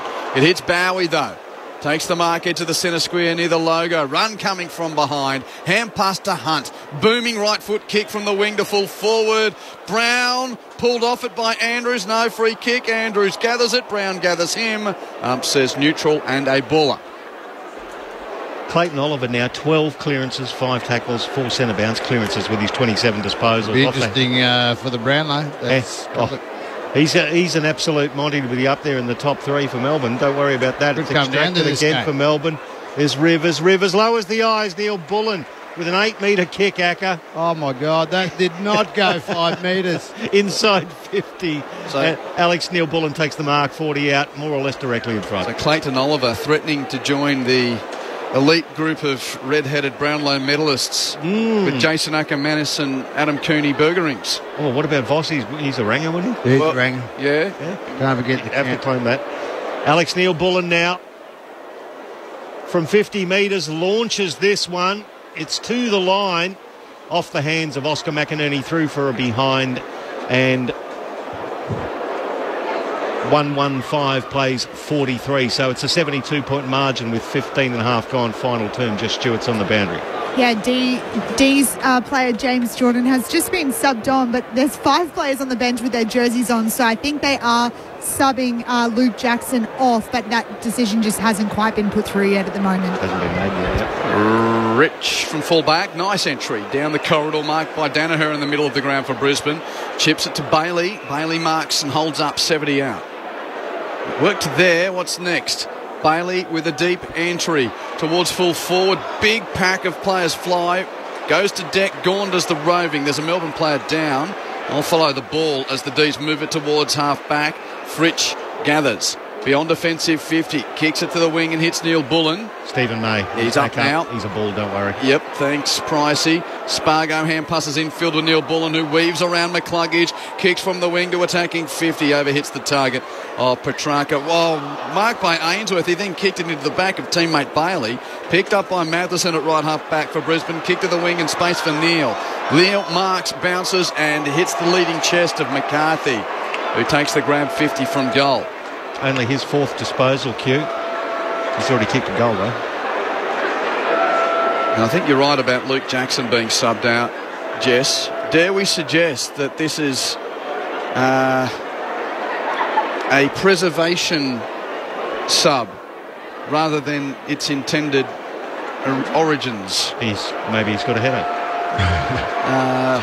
We'll just wait for the kick from Lincoln McCarthy. Got some Sharon poisoning. Link's got one tonight. Man on the mark, 45 out. McCarthy hits it with his right boot to the school end. And he's fluffed it a bit to the near side for a point, 71 the diff. Jess? It's an interesting one, boys, because I tell you what, James Jordan actually had his jersey on and was warming up, so the sub had been made, the decision had been made before Luke Jackson had even come off the field. Yeah. James Jordan's probably thinking, where was this when we were in front by 8 goals in Perth in the grand final last year? Yeah, exactly. Didn't get subbed in. Just could have given him a minute or so. That's not a problem. Ball brought back in for Melbourne.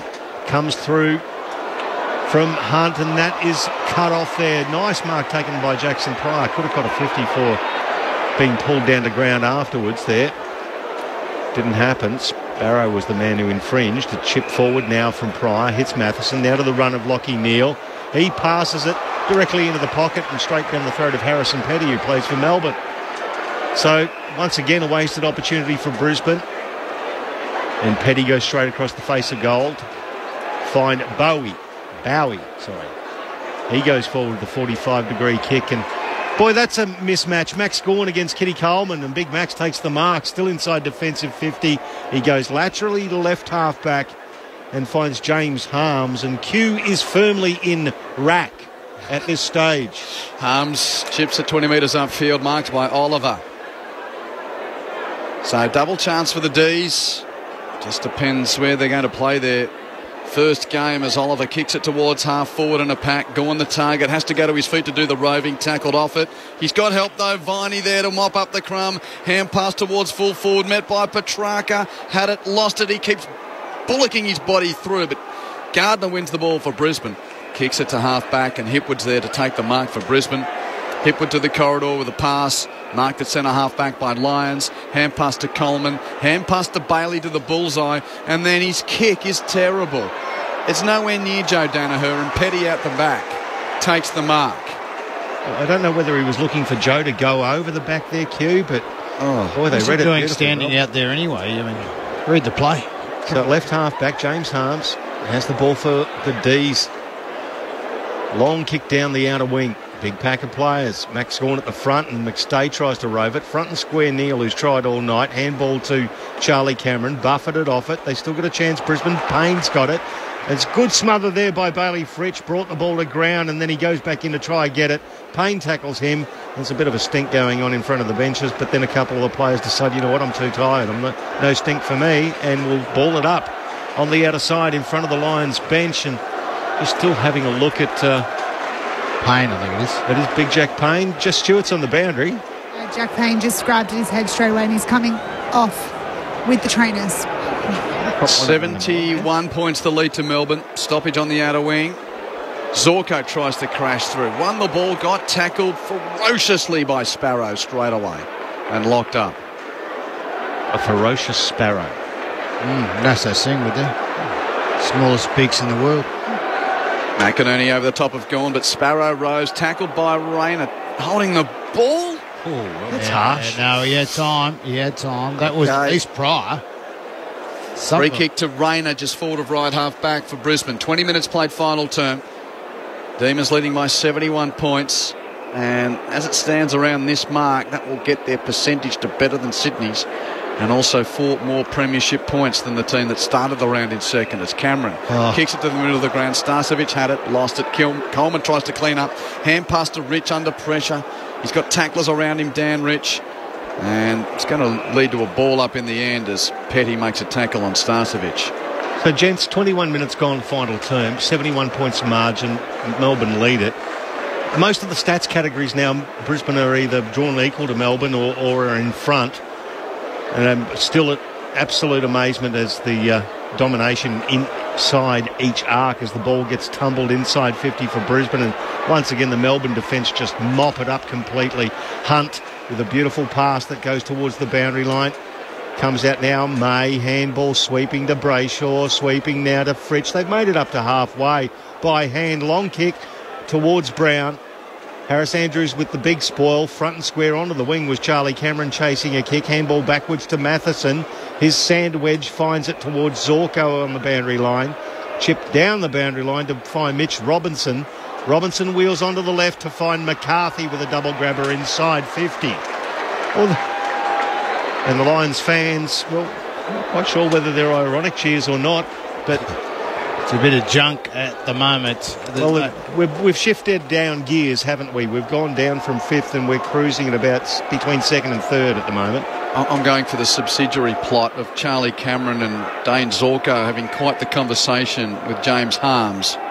Now Christian Petrarca's coming in to just say, well, no, James. Well, what do you got to say? No need for that. 71 points in front. You can say what you like. Zork, you just got to wear that one. There's a long kick from McCarthy. Across the face, one behind. 1:15 plays 45. Back to 70 points the margin. The Demons dominating here at the Gabba late in the final quarter. Could hardly have been more impressive from the reigning champs. And opposite as such for the locals. Clayton Oliver, 30 disposals, 20 of them contested, Q, and he's now got 13 clearances. Lever received in the pocket and will kick Melbourne beyond defensive 50 to a pack at half back. No mark.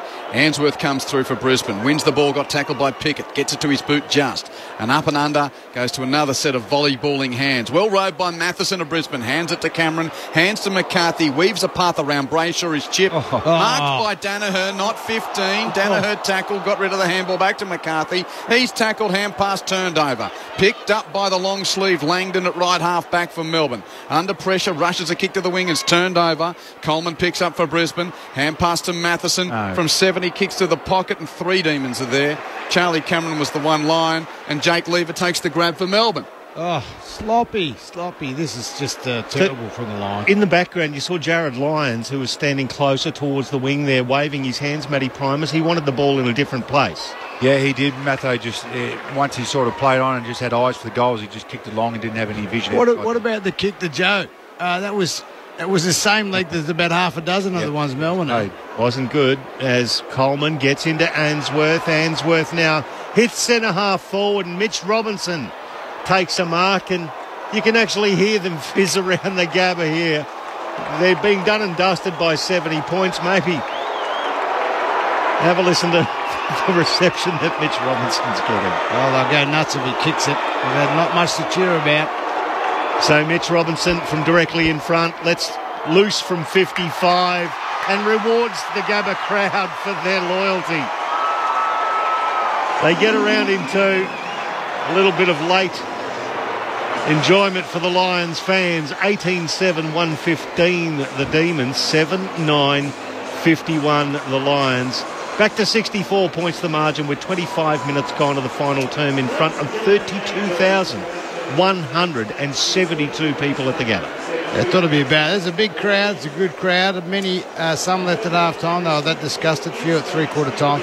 But Robbo just taking his opportunities. You just never know where life's going to lead. We talked before the game with Ryan Lester. But Robbo just getting his chance, getting a quarter, kicking a goal. What more can you do? Just keep the pressure up. You might have a spot in 2 weeks. We've got about 90 seconds of playing time left. And the reigning Premier is going to have the double chance in its quest to go back to back. Top 4 it will be. Just how high between positions 2, 3 and 4. We'll wait and see. Gawn with a clearance from the middle of the ground. Got clean possession. Not a big kick, though. Stolen by Brisbane's McCluggage. Hand passes to Rich. High kick from the bullseye to attacking 50. McCarthy nudges Lever under the ball, but Lever wins it on the bounce. He's tackled by Zorko. No prior. And a ball up. So last year, the Demons were 17 wins, 4 losses and a draw. They're going to be 16 wins and 6 losses going into the finals of 2022. Roving there is Sparrow from left half back. He's kicked to the wing, stolen by Coleman. Coleman, a deep entry for Brisbane. Looking for the header, Danaher, fisted away by May. Ricochets to Deck. Joe's trying to follow up and rove. Put his body in, couldn't pick up. McCluggage does. Hand pass too high for Robinson. Stolen by Hunt, tackled by Rayner, too high, free kick. Well, one unpaid the ball and the other one paid too high. Now you've got and Mitch Robinson's got the ball. Yeah, Mitch Robinson's saying it's my free kick. The Melbourne players are saying it's my free kick. And exactly right. There's 2 umpires. One's called holding the ball, one's called too high. And in ball it up. In the time lapse, though, Rayner's got it. It was the Rayner free kick was called before the Robinson free kick. Right. So that's why Cam Rayner's going to get the kick for goal. Right, okay. If it was hockey, just have a bully to move it on. But Cam Rayner's going to have a shot from 30 metres out, more or less directly in front. And it could be one of the last moments in the game. Cameron Rayner straight in front, 30 metres out, right foot drop, punt is a goal. But we'll be lucky to get the bounce before the siren. Couple of seconds left. 58 points, the margin at Melbourne 18-7, 115 to Brisbane's 8-9, 57. Cam Rayner with his first goal of the night, and in a weekend where there are twists and turns at every juncture. The first story reads like this: the Lions are going to have to win 4 games in a row to win the flag, and the defending premier have earned the double chance with an emphatic victory at the Gabba.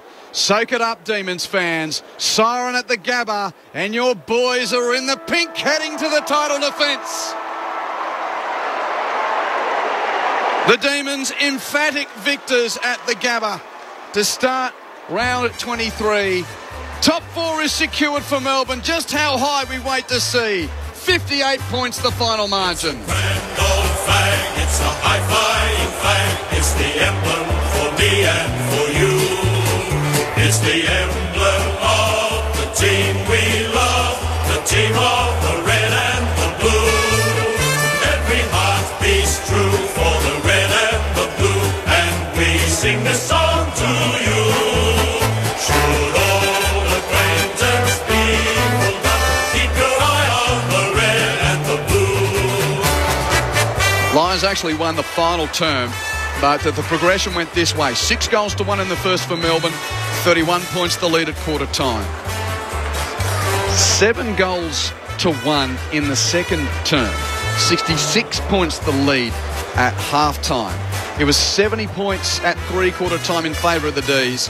Brisbane kicked 3 goals to 1 in the last, but Melbourne comprehensive victors, 18 goals 7, 115 to Brisbane's 8-9, 57. Grand old flag, it's a high-flying flag. It's the emblem for me and for you. It's the emblem of the team we love, the team of the red and the blue. Every heart beats true for the red and the blue, and we sing this song to you. Should old acquaintance be pulled up, keep your eye on the red and the blue. And outside of the 4 premiership points, percentage is also going to be a huge topic of conversation across the weekend. So now Sydney not only need to beat St Kilda in the last game to get above Melbourne, they need to beat them to the tune of, I'm not going to give you the maths because I don't know it, but Sydney's percentage is 128.3 and Melbourne's is 130.5.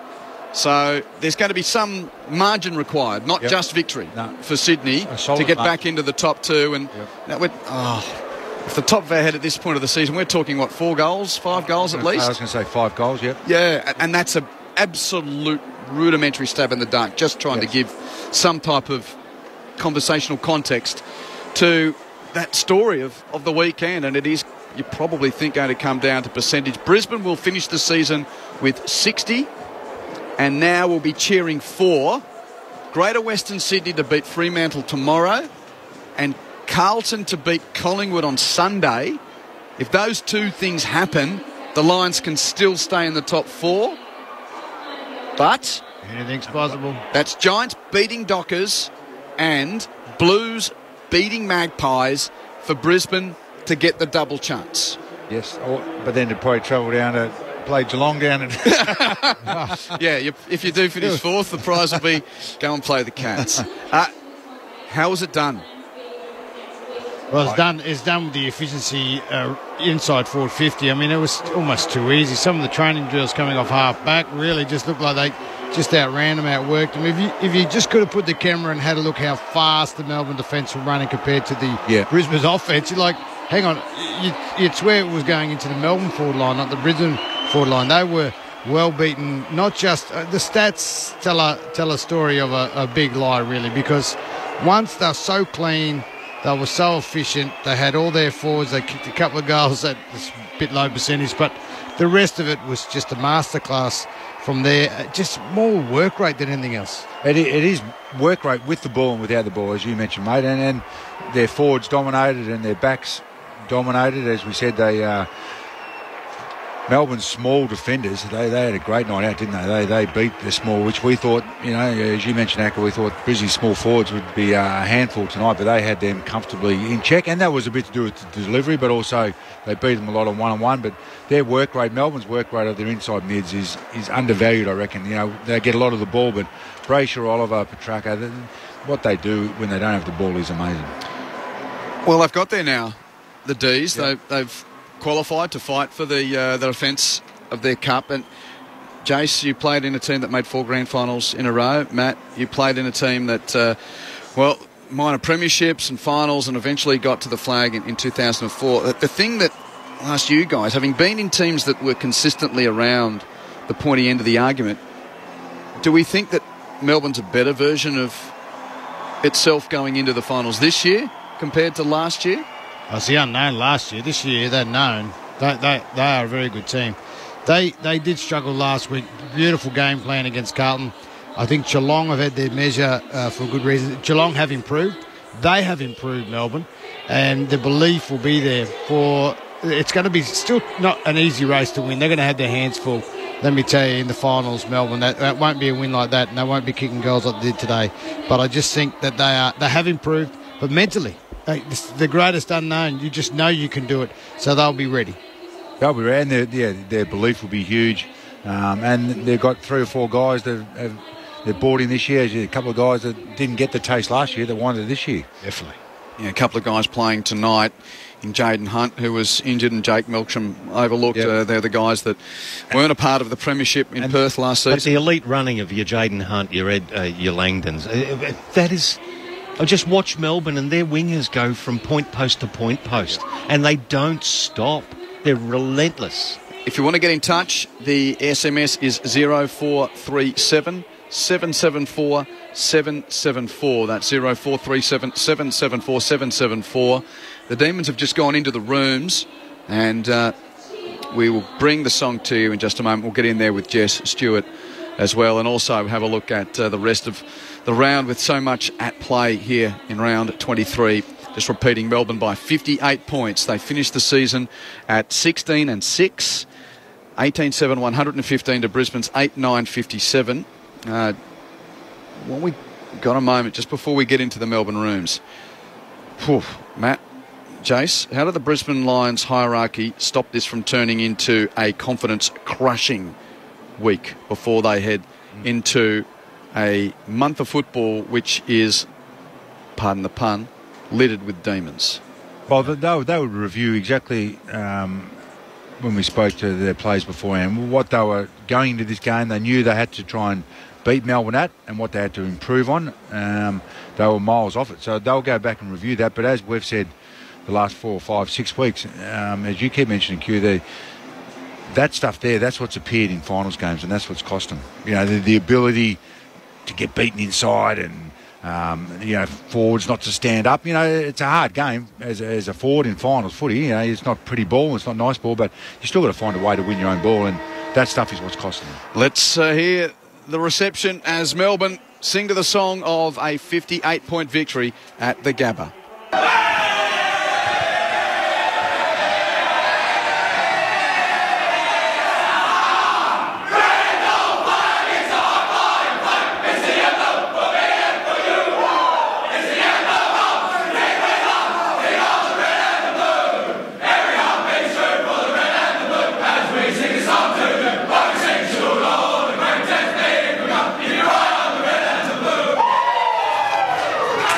The top 10 for the best song in the league, I reckon. That was a pretty raucous rendition as well. Top 10.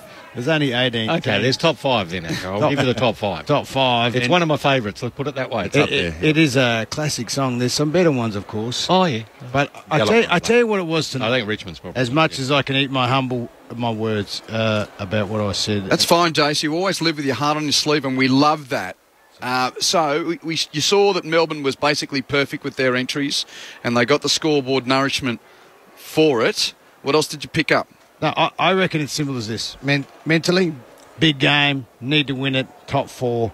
They were all coming to play. It was. I have no doubt the confidence across the group would be, no, we're right. Obviously, last week, tight game.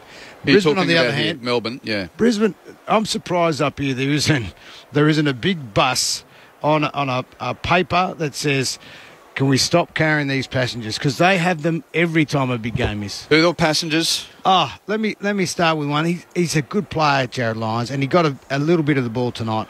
I'm not so harsh on the forwards because the delivery was rubbish. But every time I see these guys play, like the guys that just can't stand up in the big games, every time. Lincoln McCarthy, we spoke about. Eric Hipwood. Jared Berry was better tonight, but I always... Got injured and subbed out. Got injured, but Jared Lyons is always the one for me. He just doesn't do enough when he gets it. He doesn't do enough in the defence. He doesn't make enough tackles.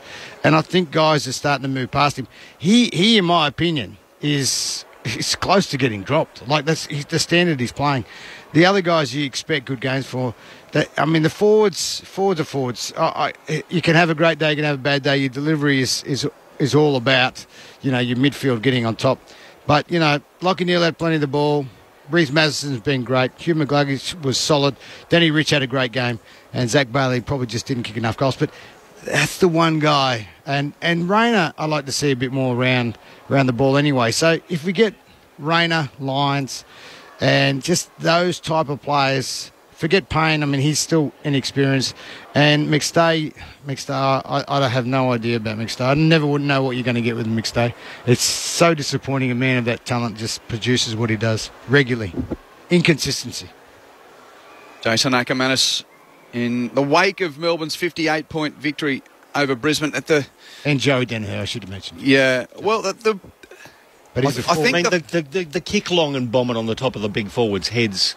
to 3 Melbourne defenders obviously didn't do any of the Lions forwards any favours, even the crumbing forwards. Yeah. Is it just a classic case of, and obviously the next month is going to decide, but that's what we can only ponder on what we've seen tonight and the history of the last couple of years. How, like, throughout this season in this box, it felt like, yep, okay, week to week, once they'd sort of secured the top 8, it was a matter of, okay, well, the story of this season's not going to be told.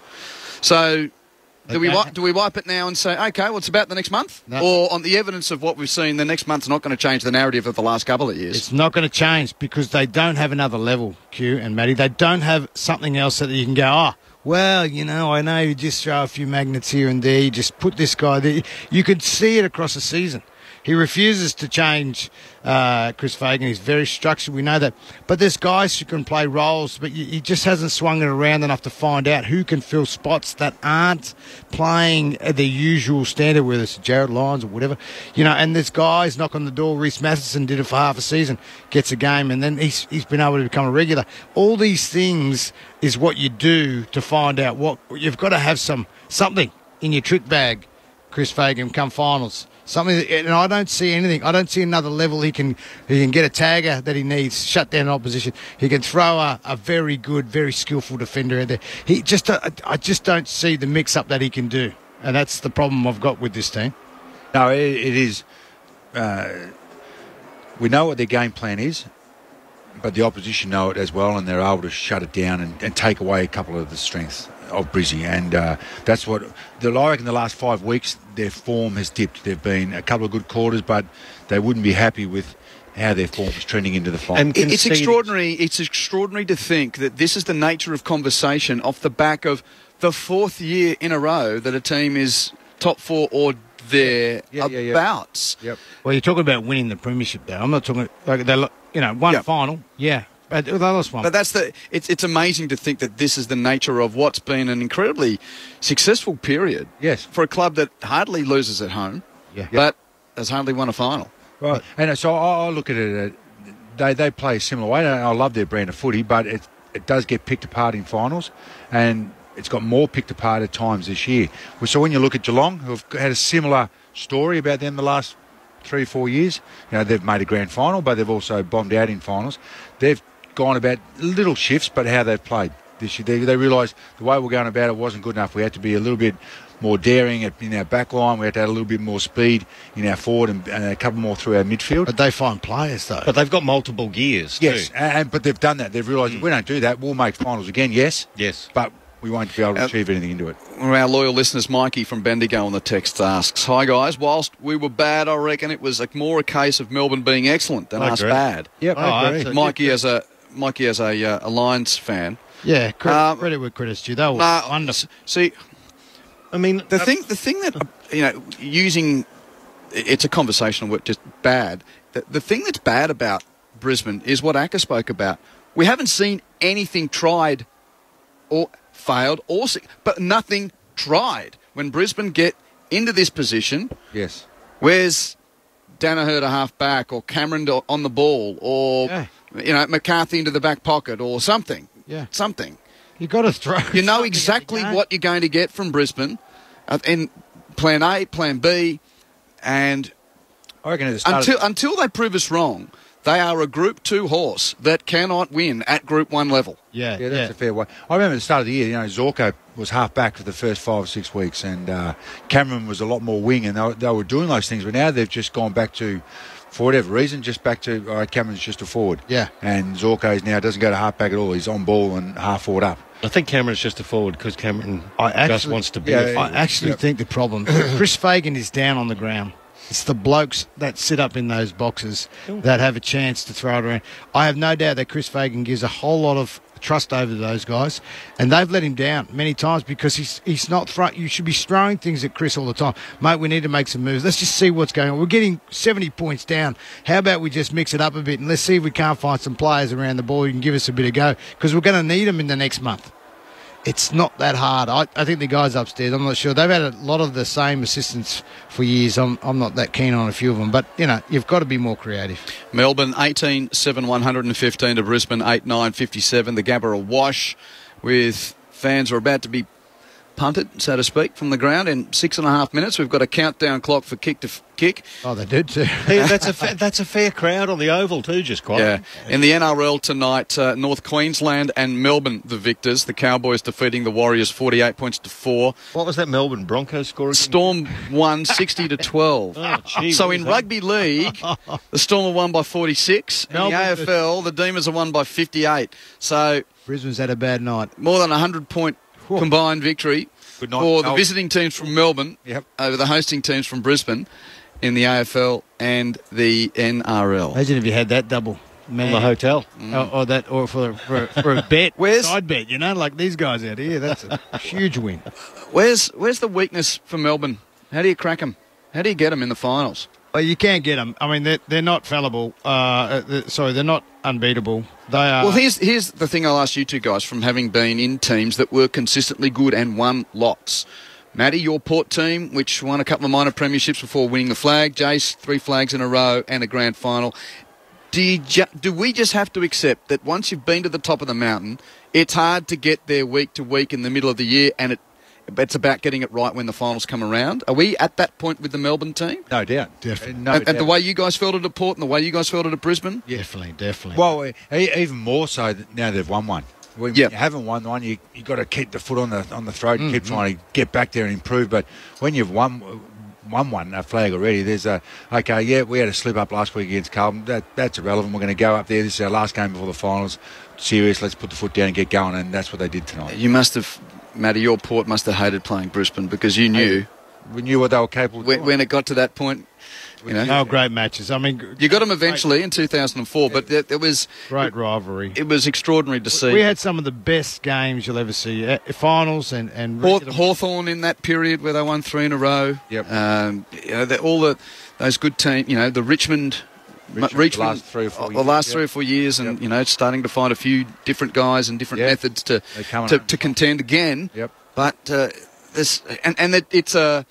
think it's a privilege and a reputation earned by climbing the mountain. No doubt. And it's one that can continue to be frittered away if you keep turning up into finals like Brisbane and getting pushed aside by the tune of 10 goals in a finals type game tonight. And that'll be the talking point for the next 2 weeks. Unfortunately, now it's a week off, so you don't get get back onto the horse, so to speak, straight away. But that'll be one inside the walls. They'll be talking about, get back to our processes and all those sorts of things. But externally, and when these guys go home and start thinking about stuff, don't tell me this is going to happen again. And that's the thing they're going to. I reckon if I was Chris Fagan, review. Don't worry about the review, boys. Let's get recovered.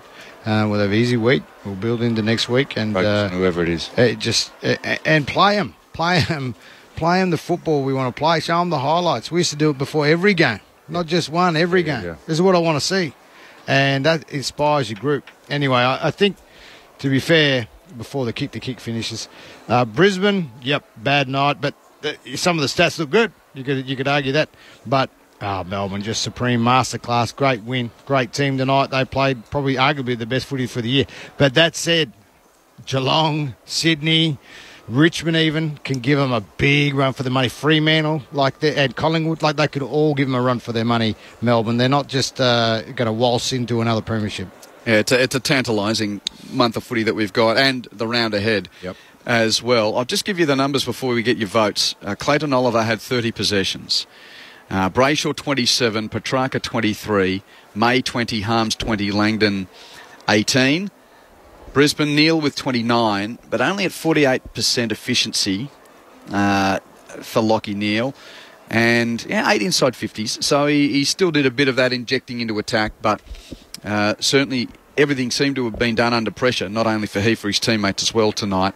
McCluggage 24, Matheson 23, Rich 22, Bailey 20. So overall, Brisbane's had the ball 13 more times. Melbourne won the contested pill plus 10. The clearances, Melbourne plus 4. The tackles, Melbourne plus 1. The inside 50s, Brisbane plus 8. It's extraordinary. I just can't believe Brisbane won the centre bounce clearances 16-9. It doesn't look damn that bad. Lies and statistics. On paper, it's just... if you're a stats man, you go, this game must have been close. And it was far from close. But if you could actually measure the running speed and intensity of every player, you'll find that's the difference. There is no statistic for Melbourne hit the ball cleaner, had more options. Outnumbered. Moved it faster. Where are the stats for that? Well, the stats of the metres gained. 5,700 to 4,900, a kilometre. Yeah. Well done, Nat. And that's all about their midfielders. There's some backs that just kick at 50 metres, but their midfielders compared to Brizzy midfielders, that's where the ball movement and dariness and carrying the ball, that's where that difference is. Yeah, and the pressure on the ball carrier. You look at that game, you see the running, and then the time that they had more time with the ball than Brisbane. Brisbane always under pressure. Yep, that's the difference. So the votes, look, you could have thrown a blanket over them, Q. Pricey, you probably could have put 5 blokes in there and lucky, because some guys played very efficiently, I tell you. It was a team one, but we come up with Mr. Pickett 3. Well, his 4 goals. Very efficient. 4 goals for Cozzy. Good the early. First half too, when the game was on, he iced them, especially in that first quarter. 11 disposals for Cozzy. 4 goals, 1.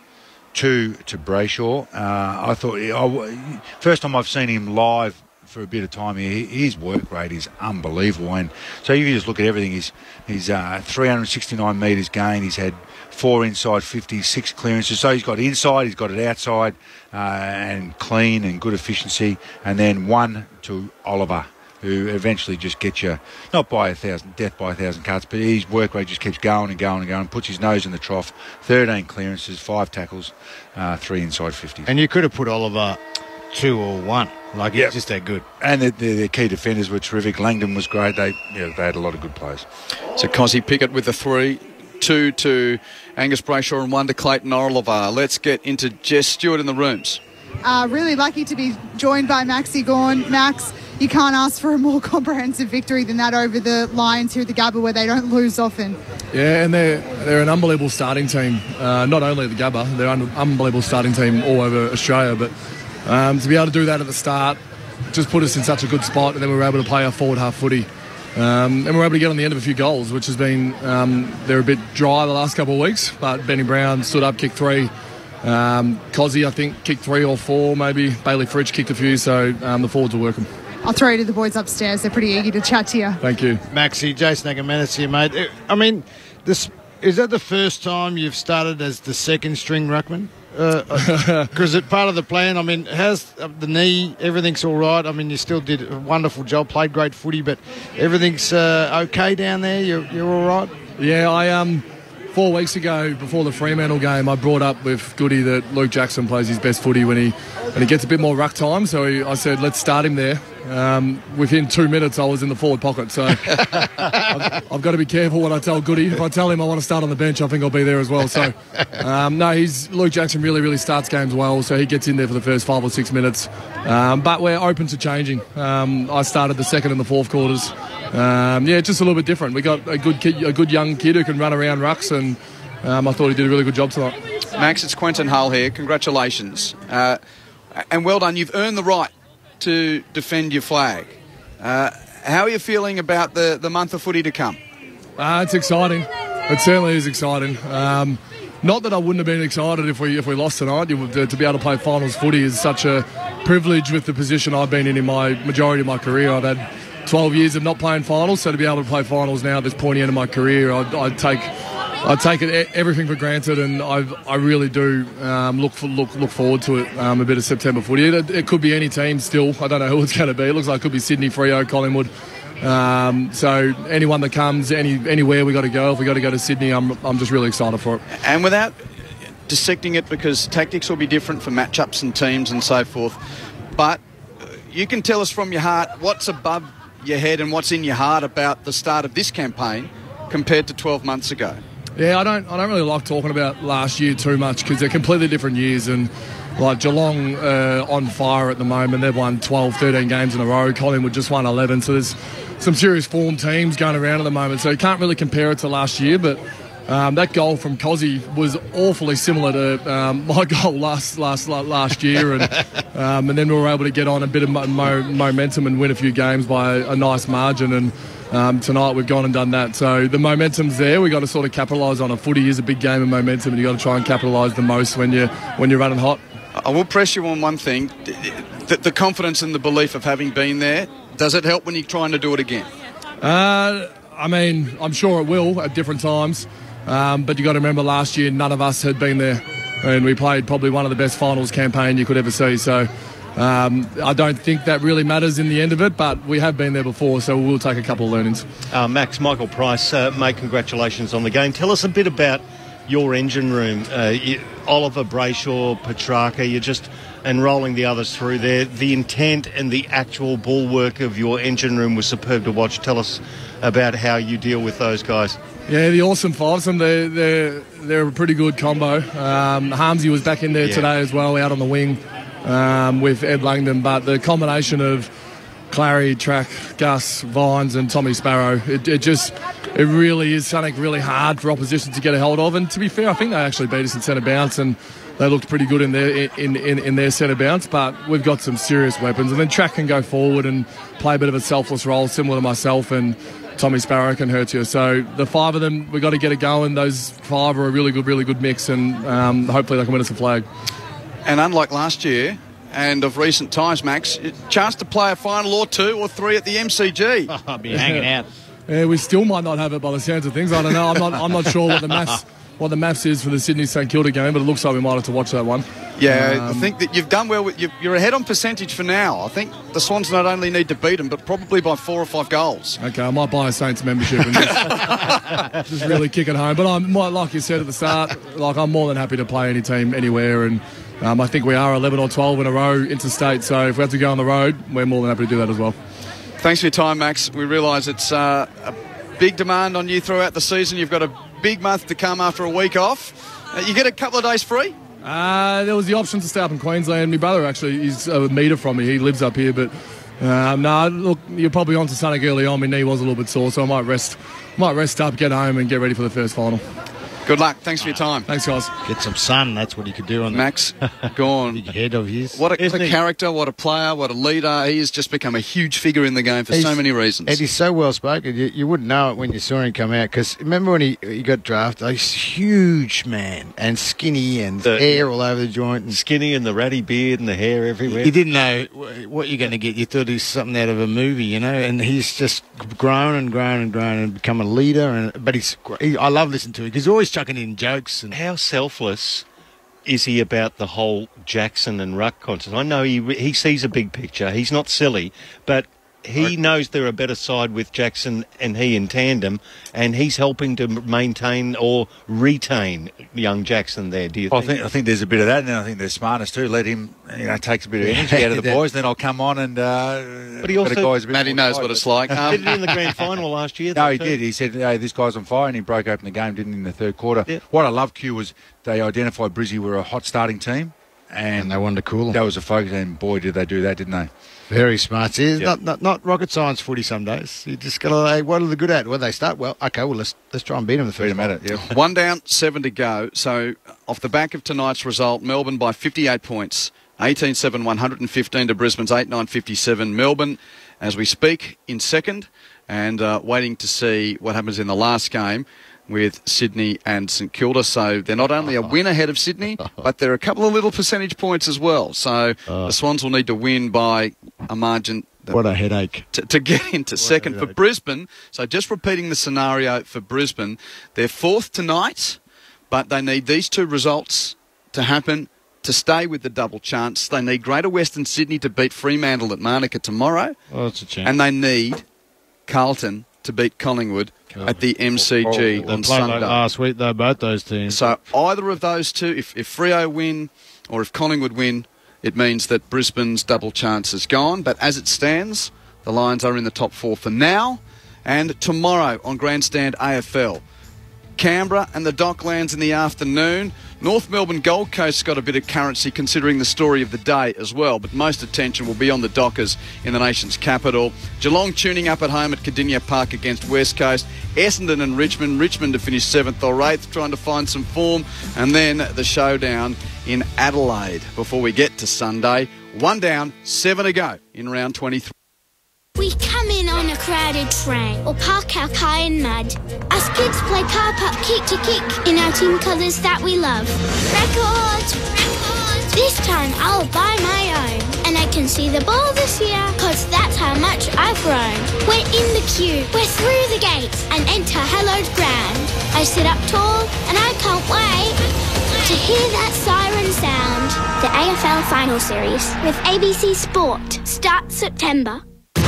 ABC Sport Digital Radio. From the archives.